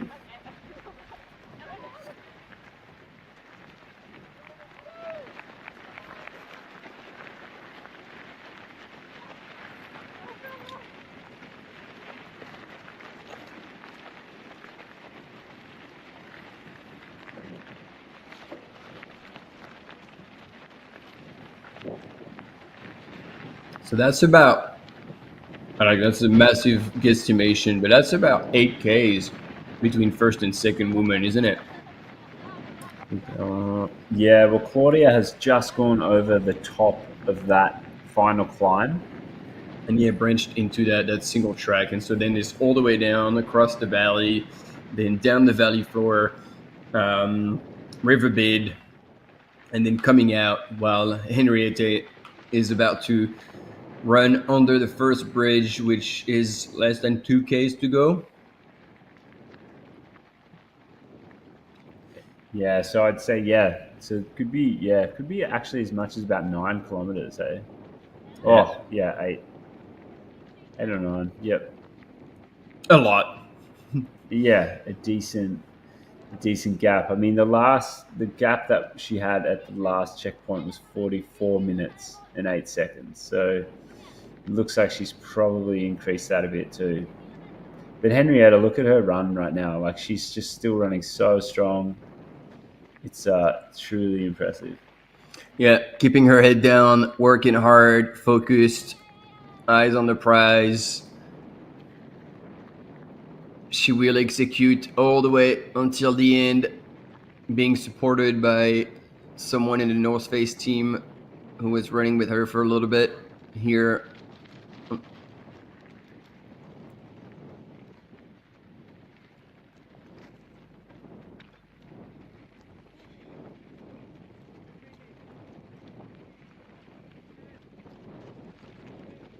Look at this view that Claudia has on the right hand side of that screen. It's absolutely stunning. This final section of the course, as you make your way down, just look at some of those views out to the left of her. They're just absolutely stunning.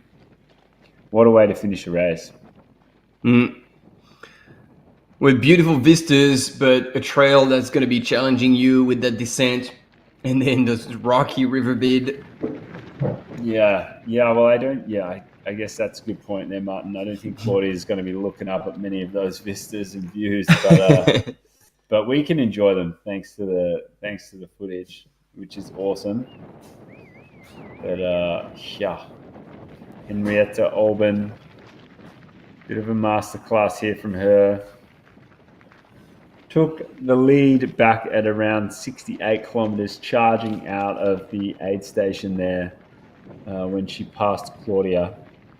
And from that point on, she was just business time, and she's been consistent with that ever since. And it's really, really good to see.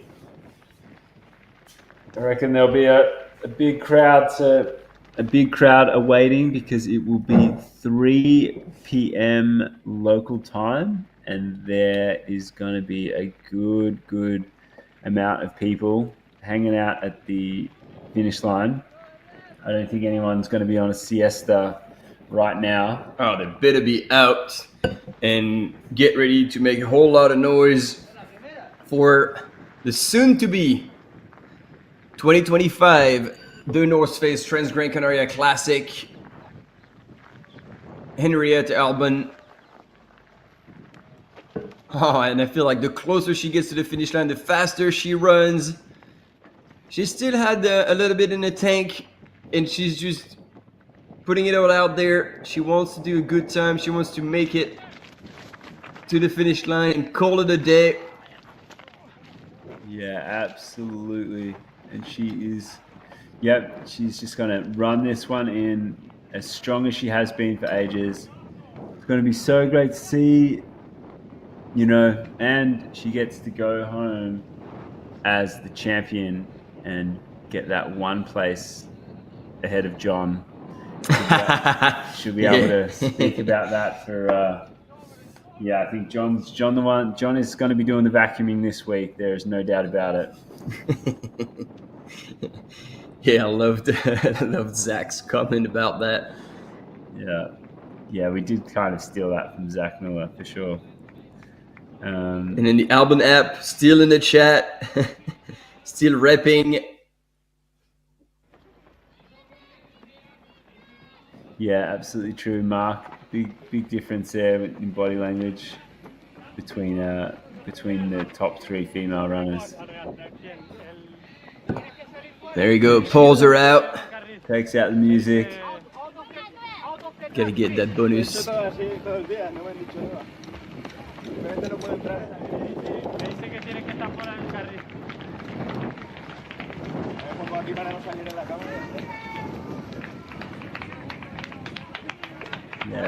I don't think she's getting them out to use, but just go. Anyway, she can do whatever she wants. She's earned it. The champion of the 2025 in North Face. And there he is. John smiling away with his water bottle between his legs, clapping at his wife crossing the line. There we go. She breaks into a smile of relief, of satisfaction, of pride. What a day she would have had, and what a performance. We were saying that already a while ago, but this is by a long shot her best performance to date. What a race. Oh, yep. And yeah, she'll be happy to find the ground and finally put this effort to an end. Oh, unreal. Laid it all out there, folks. Look at that. She doesn't even have the energy to stand up. She's done. She's come. She's conquered. Incredible race. Beautifully executed as well. 13th place overall. First female, Henrietta Olsen. There you go, waving at the crowds from the ground. Nah, she will be okay. She's just taking it all in, realizing what just happened. What a day. The wheelchair is out, so we are grateful to see that the medical team is straight onto it. Let's hope she is doing all right there. I might be wrong, but I just feel like she's being very emotional, which is absolutely right. Don't take her away just now. See, she's smiling away. She's having a laugh. And Johnny's like, all right, well, she's going to have to wheel you home. That's unreal.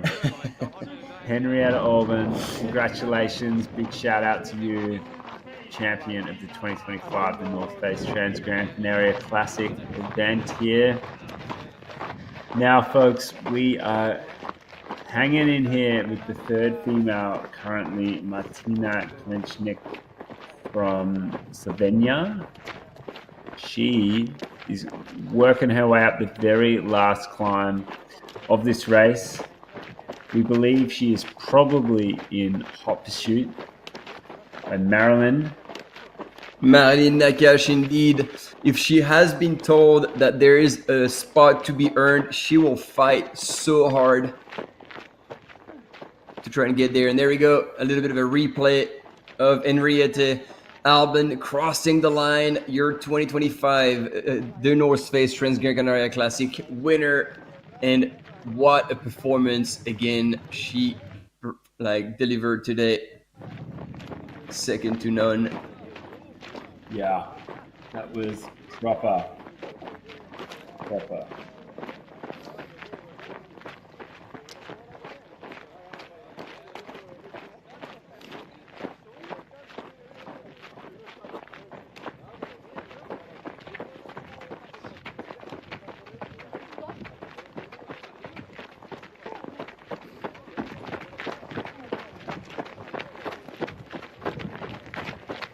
So Claudia TRS in second place here in 2025. She was second last year.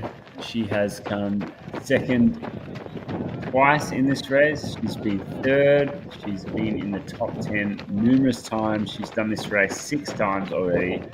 Wow. So very much a local, so to speak, on these trails. I bet she is just not going to give up until she wins this race one day. But just to her for coming back, she must love it. It would be interesting to chat to her about it. But yeah, she is currently in second place. This is third place here right now. Martina Klinchnik from Slovenia, sitting 25th overall and third in the women's field, just cresting that final bit of climbing. So she would have that 6,800 meters in her legs. She's now on the descent. She's now on the home stretch back to the beach on the other side of the island, on the south side of the island. Starting at midnight last night, she's been running all the way through the night, just like everyone else, making her way south to this other beautiful part of the island. Yeah, and I love all of the shout outs in the chat. Emotional. She left nothing out on the course. She's, yeah, like it is super cool to see, again, athletes who did their best in the lead up. Admittedly, she said it was a bit of a hectic build up towards this race, but she was still going to give it a crack. And yeah, coming out on top in such fashion is going to be even more so emotional and rewarding. That, you know, you didn't certainly didn't feel like you had it in the bag in the early stages of the race. And we've got Hans Christian also giving her a shout out. Give Henriette a pro contract, please. It's cool to see the support from the community out there. So 113. So that is behind Marilyn Nakash.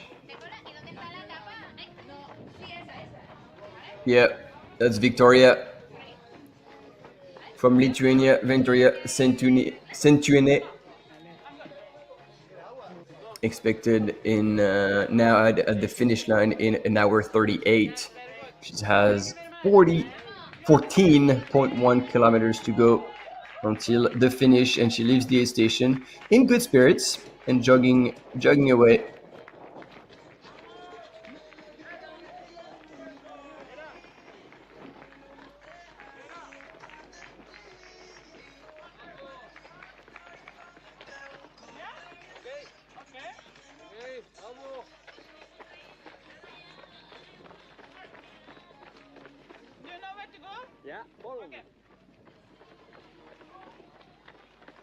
She's unsure about the course. And again, if you follow the live trail website, you'll see that Claudia TRS expected in just under an hour at the finish line in Maspalomas. But again, those predictions are reshuffling the third place and expecting Marilyn Nakash from France to make it in 1 hour 11, and then in 1 hour 14, that would be therefore in third place. Martina Klinchnik would be, falling back one spot. So is that going to happen? Is it not going to happen? But if these two duke it out in the last part, it's going to be super exciting, and I hope we're going to have cameras on it. Right now, we have cameras on us, which is far less cute. But I believe we're waiting for the next images.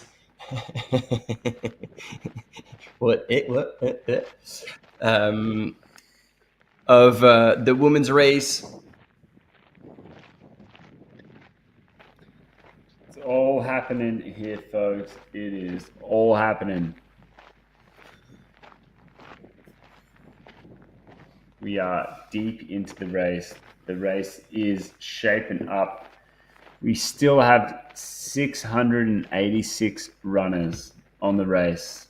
we have 184 DNFs so far, and we've had just over 12 finishes. So that is cool to see and cool to know. So Henrietta Olsen actually came 12th overall. Boom. I think I previously said she was 13th, but yeah, 12th overall for Henrietta Olsen. So we've had 12 finishes. We've still got 686 people in the race, and we had 184 DNFs so far. And the majority of the field, folks, is still in between the section of distances 68 to 80 kilometers. That is where the majority of the field is currently sitting after 15 hours of racing. So I think it's quite, it's interesting to look at those stats. Yeah, you basically have 500 participants in between the 68K mark and the 88K mark. Wow. Yeah. So there's a lot going on in that race at that point of the field. But like the cutoff is 30 hours, so we're just about halfway time-wise when we're talking about the total allocated time to cover the entire distance. Mm-hmm. So those who are around the 68K, if they don't slow down, there's still a chance for them to cross the line. Mm-hmm. Yeah. But that's going to be a long day. Ooh, and the chase here is on, Martin. This is your countrywoman here, Marilyn, and she has crested that top. She's crested the top, and she is now on the final downhill as well, chasing down third place. And I think it's gonna take her a while to catch a glimpse of Martina. So I don't know if she has been told at the aid station how far back she was, and then whether or not she believes she can catch her. The way she's running now is actually pretty good. Like the legs are still working. There's no unbalance. There's no sign of having the quads or IT bands shut. There's going to be a right-hand turn right there, right there, right there. And yeah, so like how far back is she? Did anyone took the time when Martina Klenschnick went into that section? I guess we could rewind a little bit if we get that right. I don't think this is going to be too easy, but we can have a crack at it.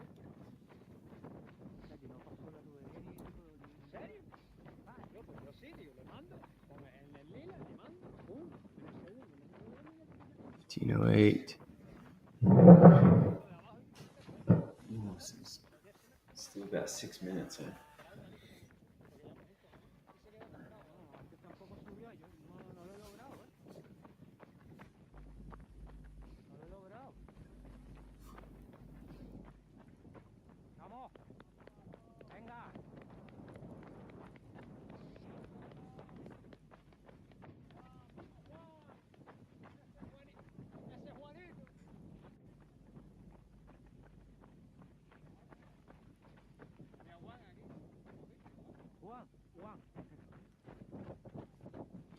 So it was just before 15:09, and she went through at 15:14.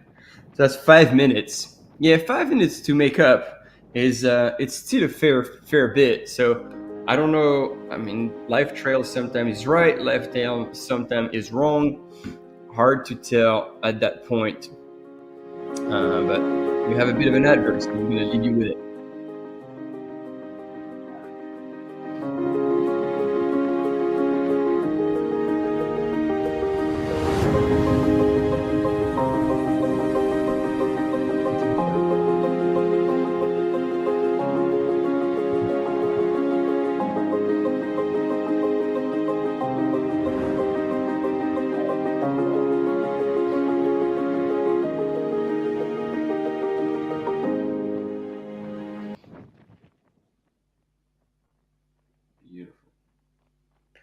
And there we go, team. We're back with fourth place currently in the women's race. Marilyn Nakash, who's once again, according to the prediction in Live Trail, could possibly come and challenge the current third place female in the race, Martina Klanchnik.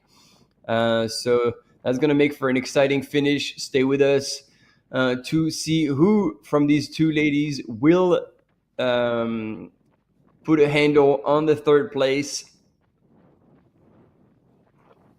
We have about an hour 10 left of live coverage.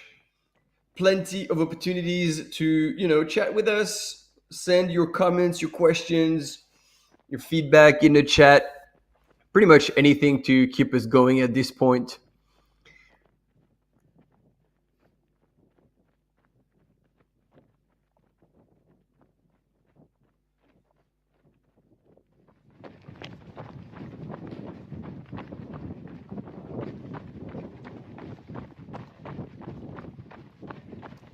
So second place, to answer your question, Josh, like second place with Claudia TRS. We know she is some time away, about 48 minutes away from the finish line. So there was a bit of a gap, but she has another 20 minutes on Martina Klanchnik. So she's pretty safe because to make up that amount of time with the remaining distance would be actually quite challenging. So it seems that Claudia TRS will take one more time a second place in the North Face Transgrancanaria Classic. But then all bets are off between Martina Klanchnik and Marilyn Nakash for the third place. Here on your screen, Marilyn Nakash is moving well and could possibly, in the last few kilometers, come and try and outsprint Martina Klanchnik for the third place. So, yep, this is what we can tell you at this point and what we've been able to gather between the images and Live Trail. So we are seeing a international podium setting up on the women's side of the race, which would be pretty cool. We've got currently Henrietta Olsen crossing the line, flying the flag for Norway, Claudia TRS, Spanish flag, and at the moment Martina, Slovenia. So yeah, international podium. We saw USA take out the men's race, followed by two Brits. So that was Caleb Olsen, followed by John Albin, and then Josh Wade.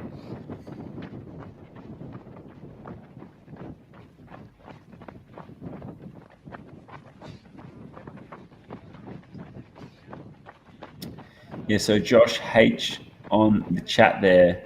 Do we know how close second, third, fourth women are? Yeah, we are using the technologies of the Live Trail, and that is what we are going off with regards to the timing. So currently, it looks like second place is 46 minutes from the finish, and then it looks like third and fourth place are both estimated to come in at around about an hour. So yeah, we assume that the race is definitely still on for third place, but second place looks like it is, without anything dramatic happening, it looks like it might be pretty well wrapped up by Claudia TRS in second, but third place might still be up for contention. Hasta la entrada me dijeron.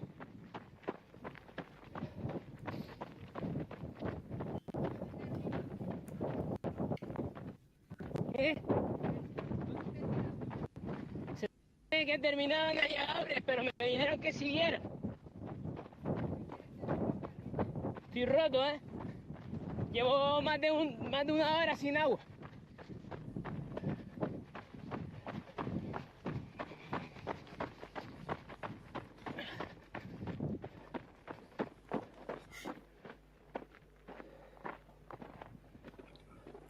Did we lose a cam runner? Did he get dropped?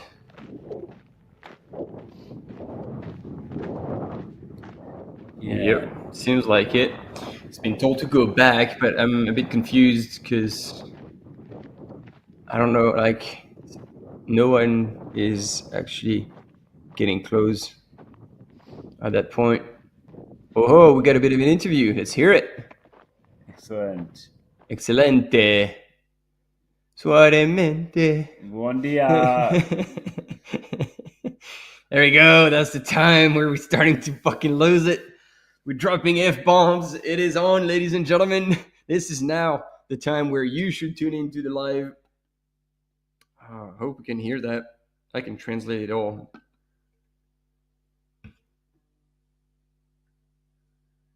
Yes, Josh H. It's going to be a brilliant end to the women's race. We're only getting started. It's going to be brilliant, mate. Who knows what is going to happen by the end? But it's shaping up to be an absolute stunner. Oh, here she is.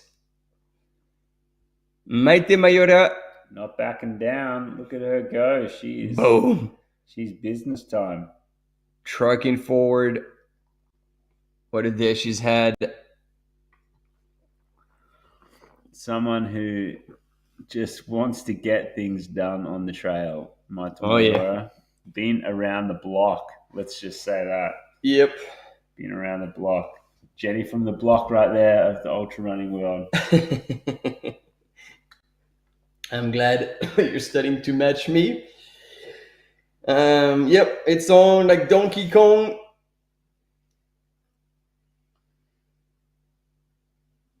And this is actually something I asked towards the last hour. Can we call this the golden hour of the live coverage? Golden hour.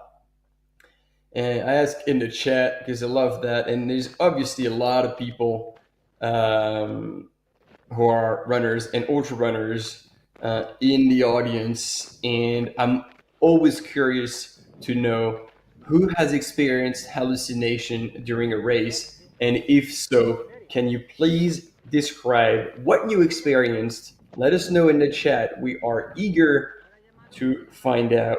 And then maybe I can tell you a little bit about what a story I've heard, which I don't know if it's closer to the truth or to urban legend. No, it is actually very, very true. Thanks, Adam. Appreciate the support.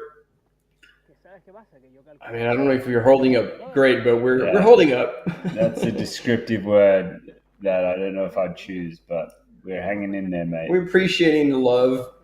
Hanging in there. Yeah, if we could give out our address, we would love some snacks sent over here. So anyone.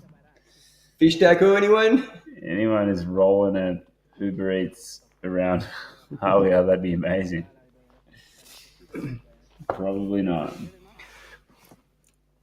Well, and the question, do we have the support crew of either Martina Klenschneck or Marilyn Nakash following the live? Let us know. And if you believe your runners know what's going on, if one is possibly getting caught or if the other one is possibly catching the other, has this been communicated to them?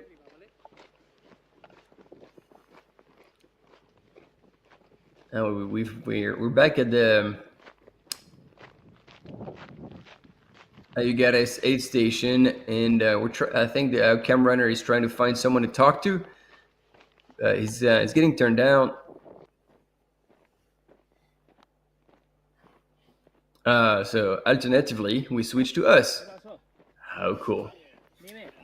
Yeah, so we've got this trick. We've done that a few times. It's pretty cool. Go balloons. And if you go double, it's like full massive party time. Woo, confetti. Celebration, come on. So yeah, folks, there's a bit of a spread there in the aid station. Commentator on the ground is holing into some chips. Look at her go. A bit jealous of that one, but chippies, that'd be good right now. Doing pretty good. Yeah, this crew is gonna be in for a long day, Martin. They are gonna be in for a long day because cut off at this point of the race, I could actually find that out with my super gadget skills. I'll find that. And I'm glad we're having our first answers in the chat when it comes to race hallucination. V Vega, I wish I could hallucinate that Courtney Walter was pacing me. Good Lord, that would be a terrible one because you'd have to keep up with her. Yeah, I don't know. You probably wouldn't want that. But although it's a hallucination, so you could actually let it just fade away in the distance and let it disappear. Mark Phillips, it wasn't pink elephants or anything. Kept seeing things in your peripheral vision that turned out not to be there. Movement. Oh. So like you thought you were running really fast, but you were actually standing still? Something like that? And Fisher from the US of A, I reckon that is. Love it, Adam. No hallucinations in a race, but after 80 plus hours without sleep, I can talk to empty seats on the train and they will answer. Yeah. If they answer, like, it is definitely the time to ask them about like race question of what is the meaning of life. Because if the empty seat will answer that one, I am extremely interested. I believe, Adam, that would be an hallucination. Like, surely that would be considered a hallucination if a seat is answering your questions on a train. All right, Anna Fisher from Team Utah is making the best out of the station, and I love that she was going for the flasks and not for the microphone from our interviewer. Having a good old chat. You reckon she speaks Spanish or everybody's there speaking English? I reckon, well, you never know. The Americans have a lot of Spanish speakers, so maybe. Currently 9th overall. Seems like she is still doing great, getting a little bit of most likely sunscreen, or because these are the medics, so could it be like also like cold spray like the soccer player have sometimes? Venga, va! And she is off and out of there. The last aid station for her journey across the island from the north to the south. And so I got a question, Adam. Like, how come you end up spending 80 plus hours without sleeping? What leads to that? Do you go on like big casino streaks? Oh wow, that would be awesome. Can we have the audio?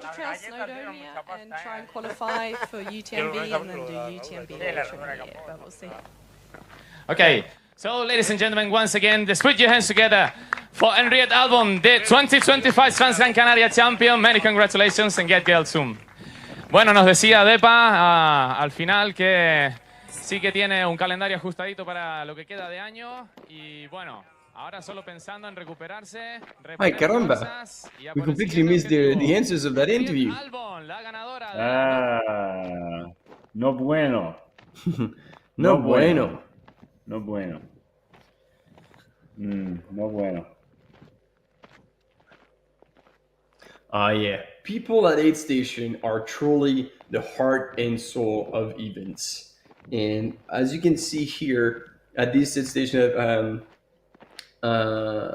Ayagores, they're onto it, listening, caring for all the runners. Oh, hello, lifting that short little higher, love. Yeah, it is happening here. So this aid station, Martin, is going to be open until 2:30 a.m. in the morning. So currently it is 3:30 p.m. They have another 11 hours, and they currently have about just under 700 people heading their way, ready to smash the buffet on this one. So buckle up, folks. These are the real legends of the race out here at the North Face Transgrancanaria. Look at that beautiful little stand there with all the gels lined up. That is going to be annihilated. It's going to be vacuumed up. It looks pretty right now, folks, but that thing is going to be cleaned out like a Walmart on Black Friday. I tell you what, it is going to get a workout. Every runner is going to be filling their pockets. Look at all those last chance to pick up a few free 226er gels. After that, it's finished. It's gone. They are. If any runner is taking a gel from that station, it's probably for their next race, not this race. No, they'll take 2 gels for this race, and they'll take 5 for the next race. And they'll have it stashed away. And by the way, like, I want to go, like, full disclosure. When I grow up, I want to be like Adam Mueller, because like I asked, like, how come he spent 80+ hours without sleeping? It was like, well, there's a party, and then a second one, and then a trip to another city, so just didn't have time to sleep. Well, that's very practical, isn't it? Yeah, no, loving it. Totally. Yeah, I mean, when you're doing stuff, you need to be awake, usually. Yeah, pretty much. So I wonder now if we could have visuals on Claudia TRS, because she's still not getting to the finish any second, but it would be good to see her last part of the race and be able for everybody to celebrate her getting to the finish line another half an hour until she crosses the line, so probably between 5 and 6 Ks away. And there we go. Let's hear it from up during the day. I remember feeling really hot heading into Tunt. You go down these cobblestone steps, this big downhill path to get into the town, and it just feels like you're not sure how you were cold at night, because now it feels so hot. But you can start to get glimpses of the ocean where you're running towards, and that makes it feel like we're gonna be okay. Yeah, the last 10 kilometers feel really hot, and the footing is a little tricky in some areas, but you're just making progress towards that finish line. You know that it's coming, you know that you'll be able to stop running soon, and that, you know, family and friends will be there to celebrate your finish. So it's putting one foot in front of the other and just making your way towards that beautiful finish line area. Absolutely, I want to come back and run Transgrancanaria again. Not this year. I know I'll be missing it out there and watching along with the live stream. But we will be back again for sure. The last uphill in the race, okay? These people. Well, not even for the memes. Where did they all come from? I remember that last year there was always that, and some runners were actually dancing with them. Nowhere to be seen. Bit of a downgrade. Damn.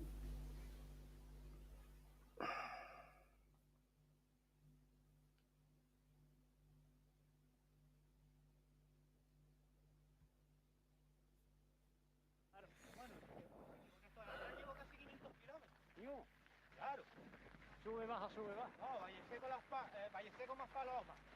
Maspalomas.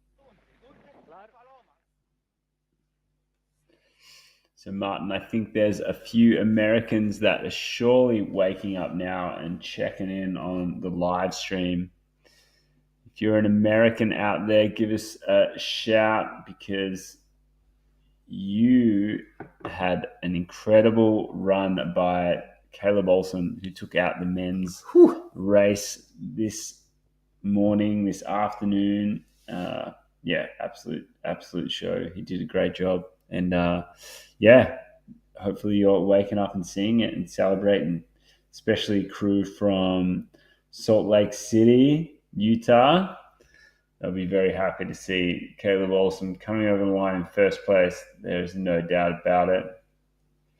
And Henrietta Olben from Norway taking out the women's race. Big shout out to her. We are now awaiting second and third place of the female division. And in the meantime, Timbo, let us know, because you've been following Mark Derbyshire for a while now. So you say he's picking up people. Do you have stats, numbers, like where he was about halfway and where he is now and how many people he picked up? That could be a really cool piece of information we can share with the audience. As we are checking out also all the socials, so we can possibly find a bit of extra information to share with you all. But at this point, we're admittedly we're running dry. No más agua. We're totally dry.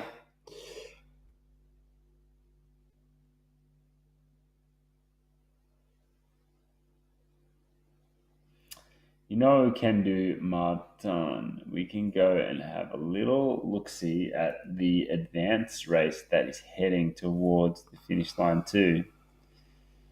So, he's going to be rolling through. He's going to be rolling through the aid station. You get it. So this is the women's division. Let's just get rid of that. And have a with last year's winner in the Classic is actually leading the advanced, Raul Butachi. Awesome, good for him. And he's doing a handy job of it. Last checkpoint, he was up by 15 minutes. From Oswaldo Medina. Oh, and there he is, actually. Perfect timing. Maj, you are good. Here's Raul Butachi coming through the aid station. He's going to have to go around and back out for this 80K. He is carrying all his stuff in a belt. And he's all smiles on his way out. Got a pretty solid shower. He's one of the first who's actually having a yarn with our field reporter.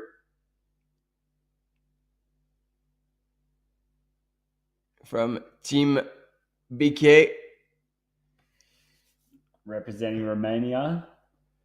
And so, yeah, as you were saying, Maj, 15 minutes lead, and there he goes. Back out. Yeah.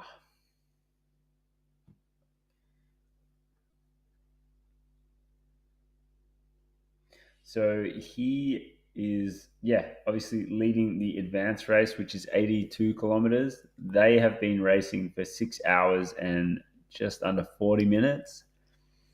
723 people started that race. I believe they started at 9 a.m. this morning, Martin? Yep. And they have been working their way down the same course as the classic runners have been working their way down as well. So that adds to the number of people that are on the course right now.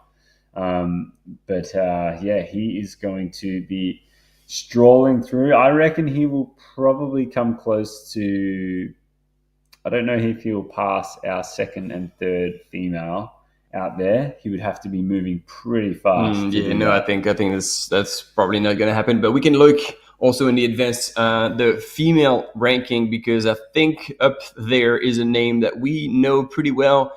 Ida Nielsen is leading the race, but it's a ding-dong battle with Anna Trasarua, who, they're both expected at the next aid station in Ayugares in the same minute. So that's not going to be a comfortable finish for these two.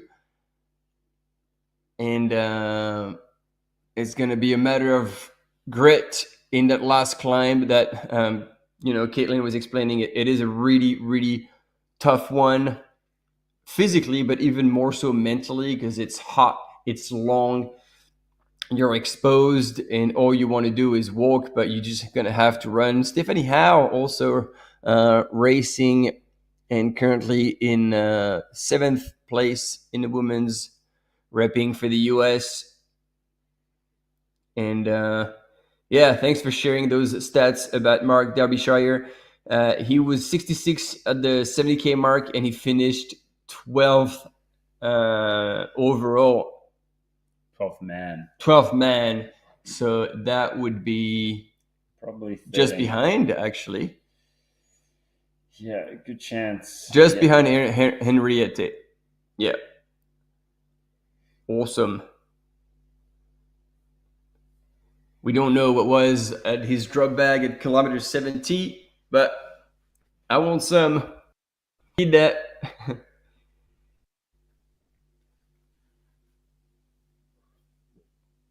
Party on. Yeah, I think we can also have a thumb up. Bloop. Oh, wow.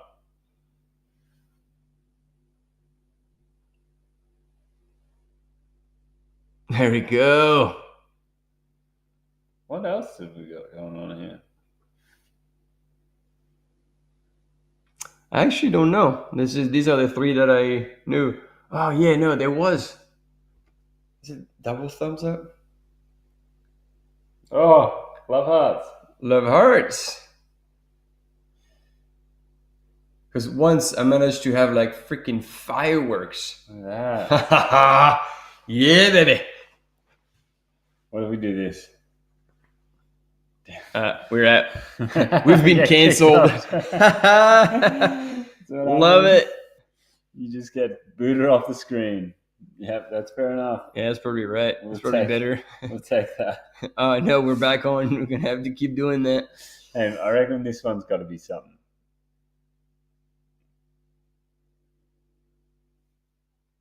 No. Oh, I thought, surely 5's got to be something. No. Bummer. Feels obvious to me. Cool. Karen is in the house cheering for Team USA, for Anna Fisher and the whole team North Face. It is indeed amazing. They've done super well today. And it's not over yet. And how are we doing back with our female runners? Man, it's hard to believe.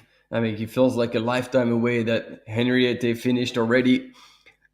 Excuse me. And we're still waiting for second place woman in the classic, Claudia TRS, to make it to the finish. Another 22 minutes until she can cross that line. And in the meantime, yes, Marilyn Nakache from France, currently running in 4th position, is still expected to finish ahead of Martina Klenschnick, but by a mere 3 minutes.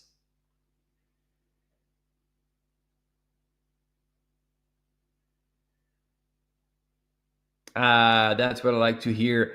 And I don't wonder if Bart has finished his 4 to 5 hour run. Oh, I definitely must have, surely. And but Katie Jensen is also doing the same. Thanks for tuning in. Thanks for being with us. We love that. And then long hilly runs on the treadmill. So I'm assuming you're in the northern hemisphere and it's cold out there, so you got to run on the treadmill.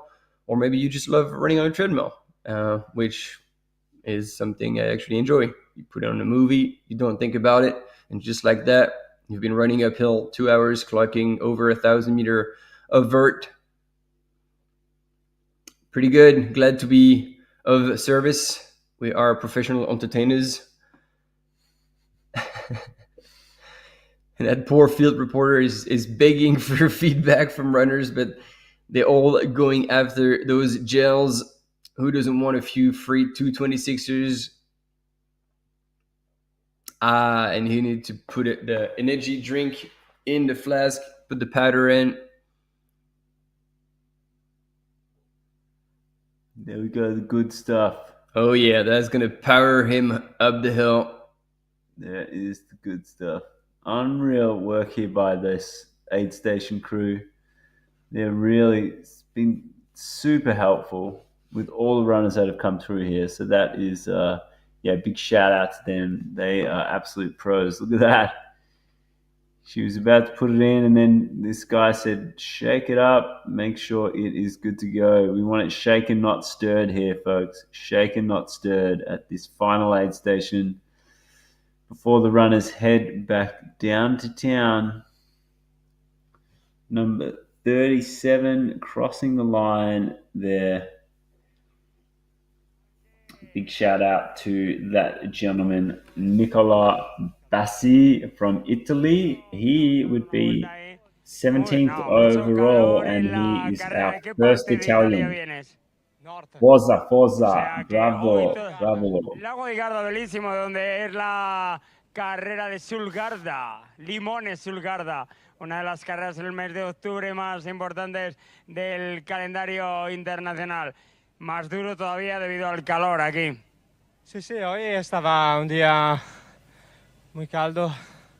Es locura. Una locura. Felicidades, gracias Nicola. Desde Italia, desde el norte de Italia, desde la zona de Limones Sulgarda. Llega Nicola.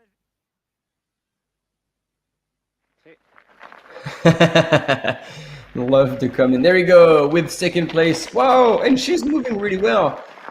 Claudia TRS is on a mission to the finish line, dodging the last few rocks on her way to the finish line.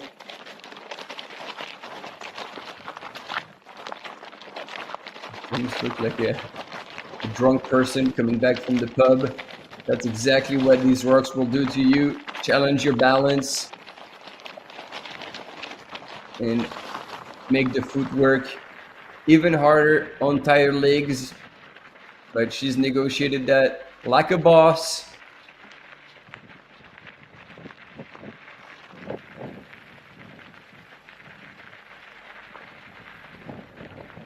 And she still has a wee ways to come out of the canyon.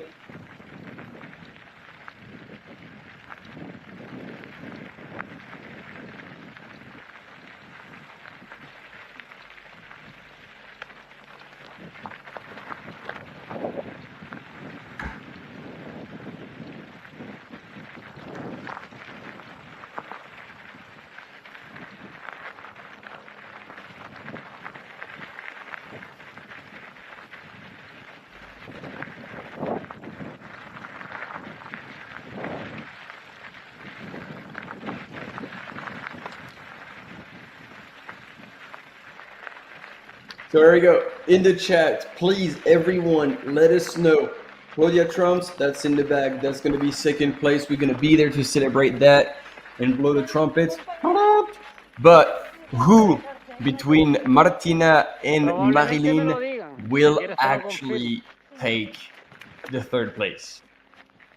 Claudia here looking like she is struggling a bit to maintain that cadence and that running form all the way along this flat section. So it is, it's going to be a long road if she has to have a few of these walking breaks. But she's still looking like she's walking with a bit of purpose, which is great to see. Back on the jog now, but looks like the 15 hours and 50 minutes of running is really getting to her at the moment. Fernández se retiró a 200 metros de aquí. Hace como 15 minutos que se retiró ahí. Porque iba reventado. Tuvo que venirlo a buscar la novia aquí al barranco. Porque... No, hoy no lo pusieron. Porque esa en teoría no es oficial, sino... Josh would like a repeat of the finish of the marathon yesterday, where good old Pupino went pedal to the metal on Robert Penboy in the last, it wasn't even 500 meters, probably at 400 meters or 300 meters, leaving him in the dust and taking away his third win at the Transgrancanaria Marathon. That was a hell of a finish. It was, unreal. You can go and check that out. A little bit of a snippet of that on the Transgrancanaria Instagram. There is a bit of a post up there if you want to yep. see it all unfold. But I felt pretty offended because they posted this with the Spanish comments, so I guess what we said wasn't good enough. Yeah, that's true. Well, you win some, you lose some, and we are definitely winning here, though, folks. We lost that battle. We are definitely winning here today. Yeah. Maybe this one.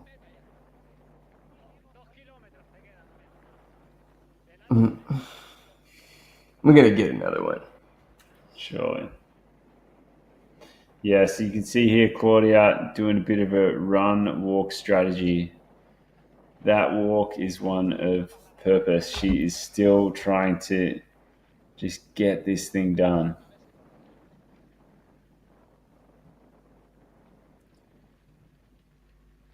There's a lot of love in the chat. A lot of love in the chat. It's good. It's good. Keep it coming. Anybody else has a prediction on who's going to take out the third spot in the women's race for this the North Face Transgrancanaria Classic?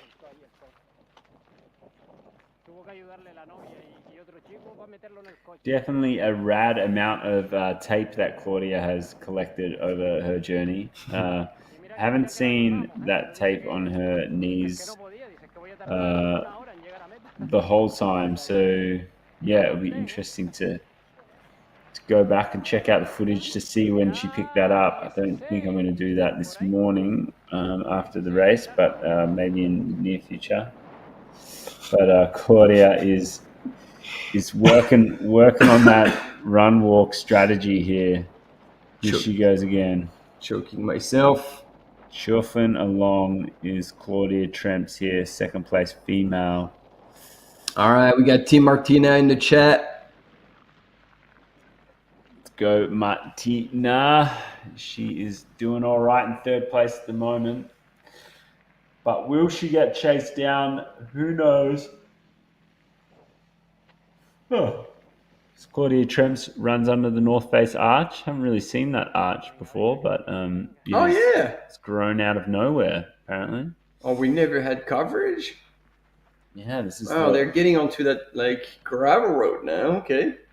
This is still a decent stretch of road here, folks. She's gonna need to run this whole section as much as she can.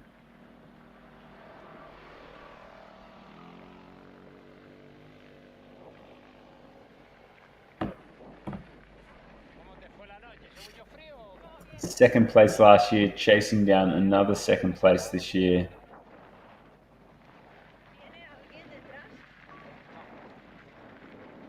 Well, as much as she's breaking into sections of walking, she's still having a chat with the cam runner, and when she runs, she actually runs pretty fast. Yeah, definitely.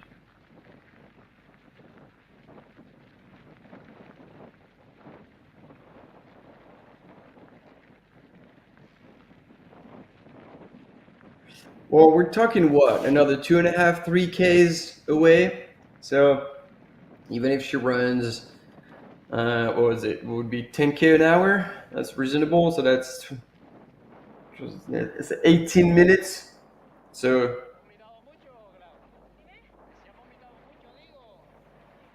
yeah, I think that would be. Well, I mean, we've seen things. Just like a mirage happened in the race, especially yesterday in the marathon, where we had in a very later stage, Maria Fuentes had to sit down on the side of the trail literally and drop within 1,500 meters of the finish line because she was absolutely cooked. So yeah, we never know. Yeah. That is true. That is true.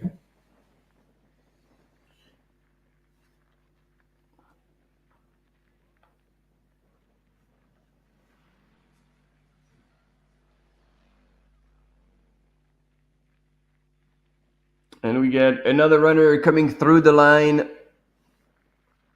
Yeah, you can see the satisfaction of being done.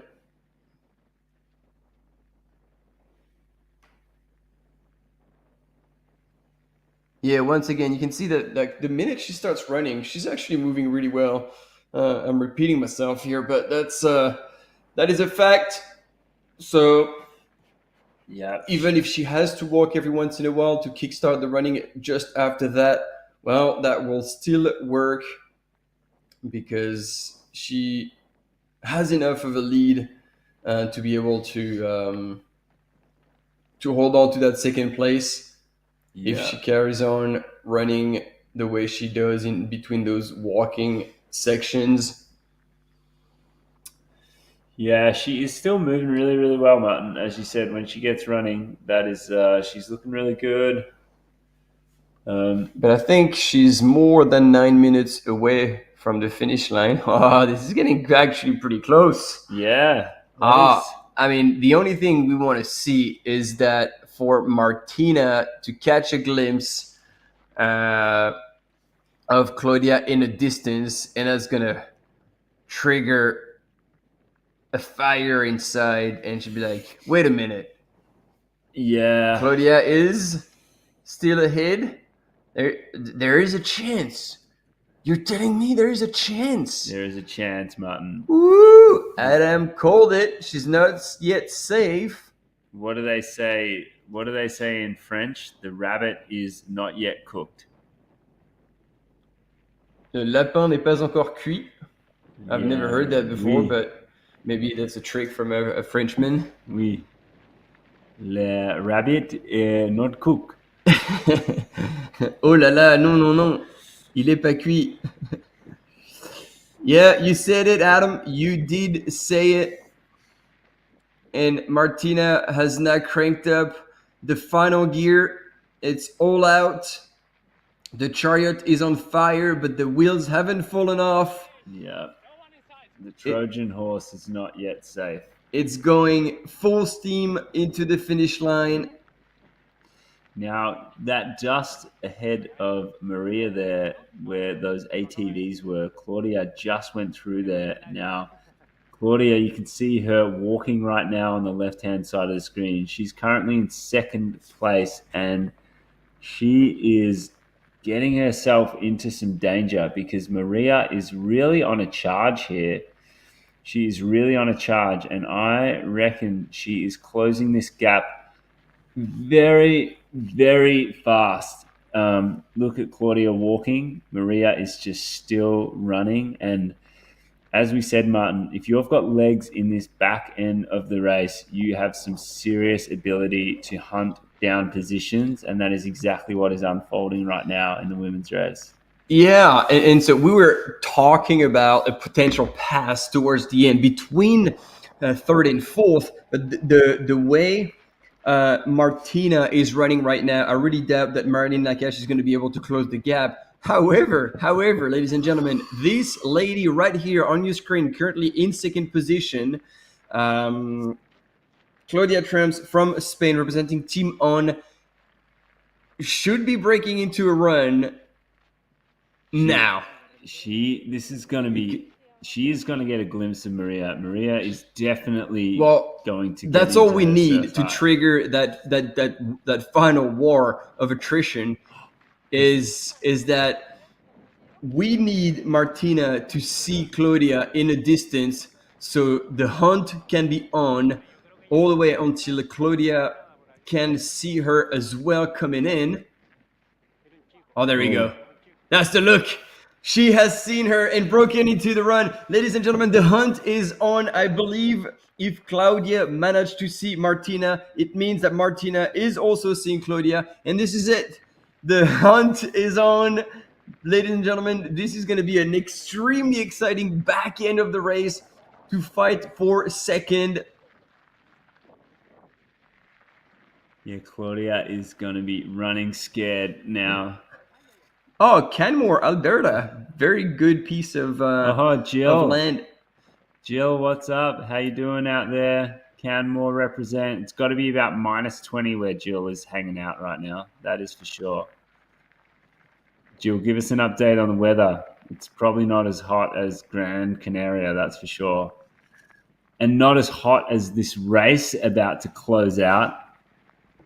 Claudia TRS is moving past some ATVs right now. This is the next thing we are going to see pop up in Maria's. Visual reference. Visual reference here. The ATVs have gone past Claudia. How long before they go past Maria? Can she actually see her in the distance? We don't know just yet. We're about 2Ks to the finish. There we go. Here's the bridge. That's the first bridge. There's still a bit of distance to cover between the two bridges and before getting onto the road. Onto the road, that's about 500 meters to the finish with a few turns. That's going to be so close and yet so far. Whoosh. Maybe she can hold it. Maybe she can stick it. Well, I mean, Claudia now has seen somebody come back onto her, and so she is running full steam, giving everything she's got. So the only thing that could stop her is some kind of cramp or something. But man, she's finished second here multiple times, and I don't think she wants to lose that current second place. No, I don't think she'd be keen on giving that one up. She's definitely upped it again, back on the run, and I think she is probably matching the speed of Maria. So as long as she can keep moving, they're the ATVs that Claudia passed. I don't know how much they've been moving, but that's a minute 15 in between those reference. Even better, the bridge is not going to move. So there we go. Let's restart that. And see the aid station of aid stations here. We are all for volunteers. Big shout out to the volunteers, but also the women's race for the podium. Second place is on right now. So whenever we get some vision back on those females and that race unfolding, Jill is getting the good old Tim Horton coffee down, keeping things real, and the party is on also. Like as much as the race is on after 16 hours, the party is on at the aid station. I reckon that's probably second place in the advanced race as well. That's why everyone just jumped into some serious movements there. And here's Martin Nakash. No. Oh no, sorry. No, that's way more than a minute. No, she's not going to be able to close that gap. Oh, damn. Nope. Martin, you're breaking our dreams right now. We want to see a lot of fighting, but that's actually not going to happen because it is 1 minute 20 elapsed, and you can see the bridge in the distance. That's going to be another minute for Martina to get to that bridge, meaning that there's probably 2 minutes 30 to make up before getting to the line. And then now Claudia has launched the charge towards the finish line. Unplug the brain, forget about the pain in the legs. One single goal in mind, getting to the finish line in second place, holding on to that second place until the end. And there's about probably just over a K left, and so making up over 2.5 minutes in a K is going to be extremely hard, if not just impossible. The clock is still ticking. We are at 2 minutes 17. We're going to need another event for things to happen. Yep, we're at 2:28, 2:29, 2:30. There we go. 2:30 minutes back for Martina from Claudia. So Martina has cranked up the pace, but remember, Live Trail was still telling us that Marilyn Nakash was going to finish ahead of Martina. So we haven't actually been looking at what was happening behind Martina, and if for some reason, Marilyn Lakash could pop into the race at any moment. But here we go, ladies and gentlemen. Claudia TRS, Team On Running from Spain, is now 600 meters away from the finish line. And as much as there was a bit of a freak out moment, she will hold on to that second place. Yeah, Martin, this will be her second place here, getting out the poles. But this will be Claudia TRS' second place here. Yep, she's going to use the poles on this slight uphill here, get back on the road. Or maybe kick herself in the ass just to keep going for the last bit. Look, and she'll get them out just now to use on this uphill. And she'll pack, and now she'll pack them away for the road section. Oh no, she's going to keep them out. Yeah, you gotta show them on the line if you want that extra sugar. There we go. And this final section of Riverbed. Maria. What a close finish. Kept us in check all the way until the end.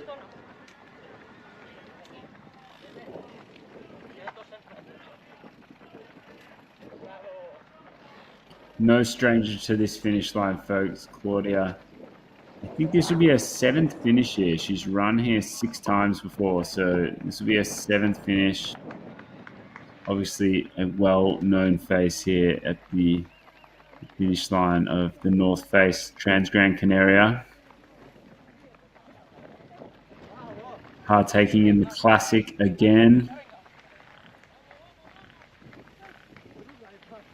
Just managing to hold off the charge of Martina.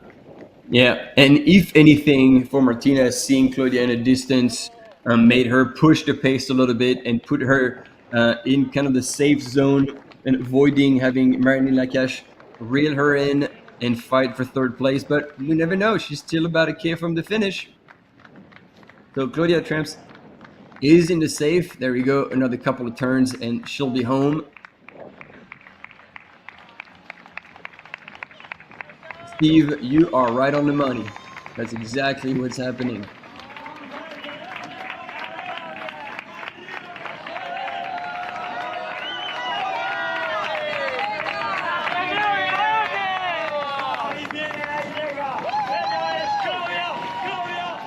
And it's good that she's taking her time to take it all in and celebrate. Another 2nd place in this North Face Transgrancanaria Classic.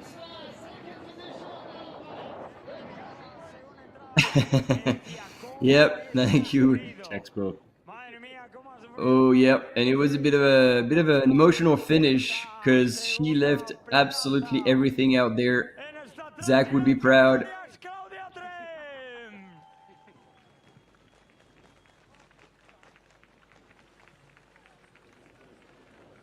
And here is Martina Klachnik coming over the line. This is the final couple of turns before she makes her way through the arches. Unreal effort. She's probably got about 400 meters to go, maybe just a little bit over that. That was close. That was really, really close.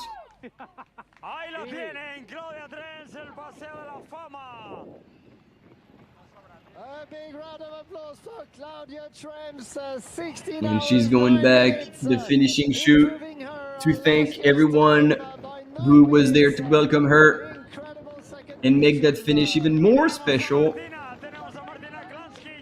Tenemos a Martina. Vamos. Good old Depa keeping that finish line on fire. Announcing Martina Klachnik coming into the finish line.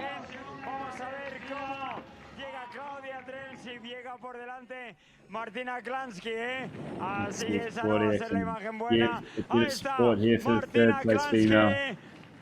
Coming in. No. You didn't see it coming. And look at that, Martina is ecstatic, loving it. A big round of applause for Martina Klančnik from And Slovenia. Adam giving us a bit of a stat here on Claudia TRS. Last year she ran 16:27, and this year ran 16:09. That is a much better time indeed. A beautiful third position for this teammate of Claudia TRS. And I actually wonder if Martina was seeing Claudia in a distance or not. Yeah, hard to know sometimes. The stoke is high, and that's what we like to see. All smiles on the line. Third place finisher in the North Face Transgrancanaria Classic. What a race! What a race! Yeah, that's a very good question, Adam. How can she still jump? Look at that. That is it, eh? Love the attitude. So that's it, folks. The women's podium for the 2025 the North Face Transgrancanaria is wrapped. Henrietta Olsen, 15 hours, 2 minutes. Do you want to speak with us? How was your race? How was your feeling about the race? It was quite hard job. Ha sido verdaderamente un trabajo verdaderamente duro. Not is your first time here. You arrived in third position in advance 3 years before, 2 years before, 7th position, 8th position in classic. But this time, este año, in this edition 2025, third position. It's a dream for you. Of course, it's my 6th time here. In Slovenia, we have winter holidays, and we always jump to the summer. But it's curiously because the first one is Henrietta Albon from Norway, and you in third place from Slovenia. The weather's condition not is so good for you, but you arrive in third position, so good. Yeah, I can't believe. Pues créetelo, ahí la tienen, dice que no se lo cree, viene desde Eslovenia. Sexta vez aquí, tercera posición, sexta posición, séptima posición, la compañera de equipo de Claudia TRS, la corredora del equipo ON, y ahora vamos a tener la oportunidad de hablar con... So folks, just to recap on the females podium for the North Face Transgrancanaria for 2025, Henrietta Olsen running in first place, 15 hours, 2 minutes. Second place, Claudia TRS, 1 hour and 6 minutes behind her in a time of 16 hours and 9 minutes. Then we had Martina Klančnik from Slovenia. She ran 16 hours, 11 minutes and 7 seconds. That is the top three for the race today. Yeah, Henrietta Albon was on another planet today, racing a race of her own, a little bit like Callum Olsen did, and a pretty good battle for Claudia TRS and Martina Klančnik, finishing within 2 minutes of each other after over 16 hours of racing. Yeah, comes down to the wire for sure. Bueno, rectifico. Dentro del cuerpo sí que tienes mucho coraje. Bueno, eso sí. Claudia, hablábamos con Dani, la previsión era bajar de 16 horas, no se ha podido, prácticamente 16:10, no has podido ganar, que no me lo querías decir, pero sin lugar a dudas que era tu objetivo, pero sí que te han ganado con 15 horas. Bienvenida, si alguien es capaz de correr como Courtney aquí en 14:40 o como 15 Henrietta Albon, o sea, ante eso nos quitamos el sombrero y damos por muy bueno el resultado de hoy. Pues sí, la verdad es que sí, que ha hecho una carrera muy inteligente. Hemos ido juntas hasta Artenara y ahí ha hecho un cambio de ritmo que no la he podido seguir y ya no lo he visto más. Era el punto clave, Artenara de carrera, yo creo que era el punto donde tú también habías hablado, que era si llegabas bien a Artenara, allí aquello cambiaba y había que llegar bien. Sí, he llegado bien, pero el ritmo suyo no lo he podido seguir, así que nada. al final sufriendo, llevaba referencia de cómo venía Martina por detrás, te dabas la vuelta, no la veías llegar, aunque ibas caminando. ¿Te has llegado alguna vez, en algún momento, a preocupar? Porque tu padre estaba acojonado, literalmente. Estaba Petín, dice, ¿cómo está? Dice, Petín. Digo, pues más estará Petín ella, más estará sufriendo Claudia que lo está viendo ahí. ¿Has llegado en algún momento a sufrir, a tener ese miedo de perder ese segundo peldaño del podio? Sí, yo pensaba que me pasaba y es que no tenía nada para seguirla, así que si me pasaba, me pasaba. Bueno, un podio internacional, un podio de grandísimo nivel. De corredoras, fíjate, también ella sexta vez aquí como tú. Es una carrera que hay que conocerla para odiarla y para amarla, a partes iguales. Sí, totalmente, porque hoy el clima nos ha... A ver, se está mareando. Vamos a echarle una manita, ¿vale? Venga, un fuerte aplauso para ella. There you go. So basically, Claudia TRS was super happy to be back here once again and fighting hard. She said it was extremely hard. And Henrietta has run a very smart race. And she was holding off as much as she could to keep that second place. But it wasn't easy. And there you go. You can see how tight it was. We have Marine Lacage from France now coming into the finishing chute in fourth position. So they were all like second, third, and fourth within 10 minutes of each other. What a race it has been, ladies and gentlemen, at this 2025 edition of the North Face Transgrancanaria Classic. Marine Nakache is finishing. She looks like she's hurting a little bit. And then, thank you all for being in that. Oh, what happened with the carpet here? Thank you all for being with us this entire time. It's been a pleasure to cover with Maj both the marathon and the classic last night and today. Qui arrive ici sur cette ligne d'arrivée, Marilyn Nakache. Bravo Marilyn, in the house. Welcome Marilyn Nakache. Quatrième position, incroyable. It looks like she's given everything she had.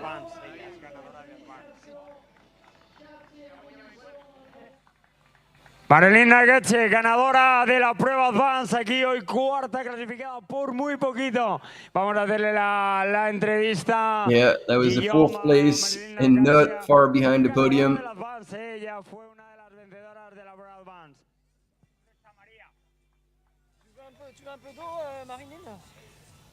Un poco de agua. Como un gato abandonado. La sepureta te afecta más, ¿eh? Yeah, a bit of water for Marilyn Nakache. Looks like she's either confused or maybe a little disappointed.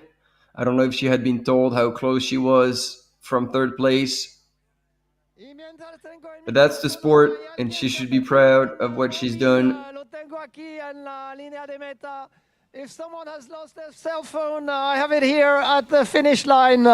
Black, maybe iPhone.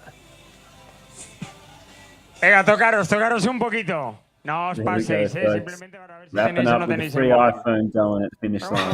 Está bien, If this race hasn't wanted you to get to Gran Canaria, well, maybe a free iPhone at the finish line will. María Petit, ¿dónde estás? ¿Estás por aquí, María? Hey, ven. María y Elisa, veniros para acá. Elisa.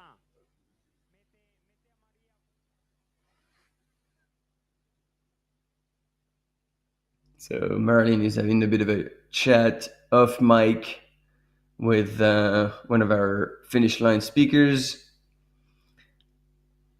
And yeah, she's definitely an old-timer. She's been there for many years, multiple selection in the French national team of trail running.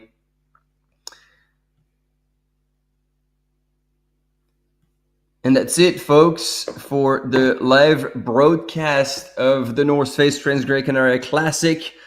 Once again, celebrating our top man, Caleb Olsen from Team Nike from the US.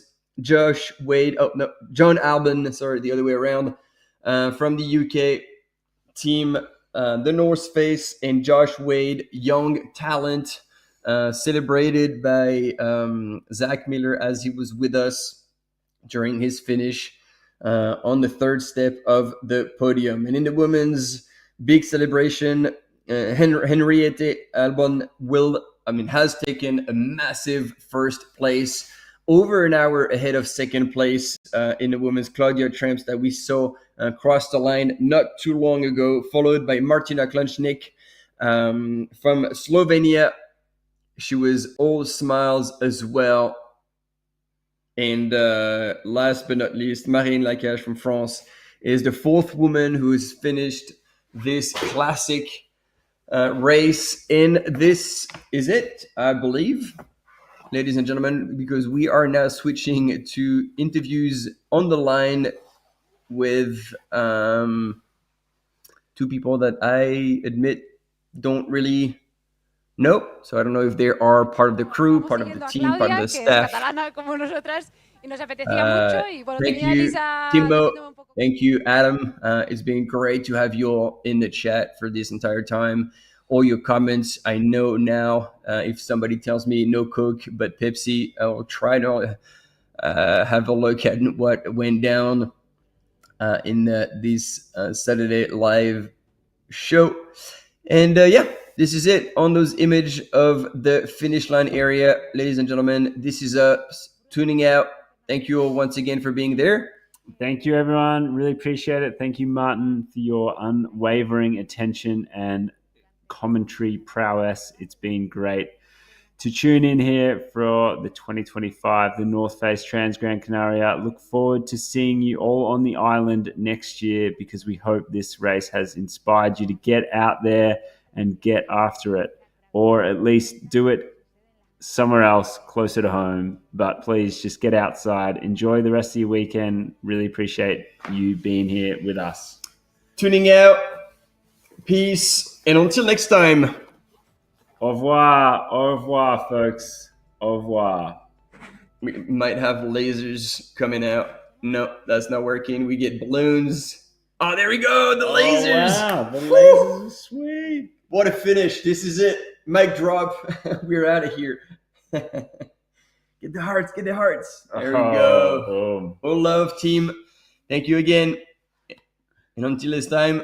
Namaste. Peace. Buenas noches.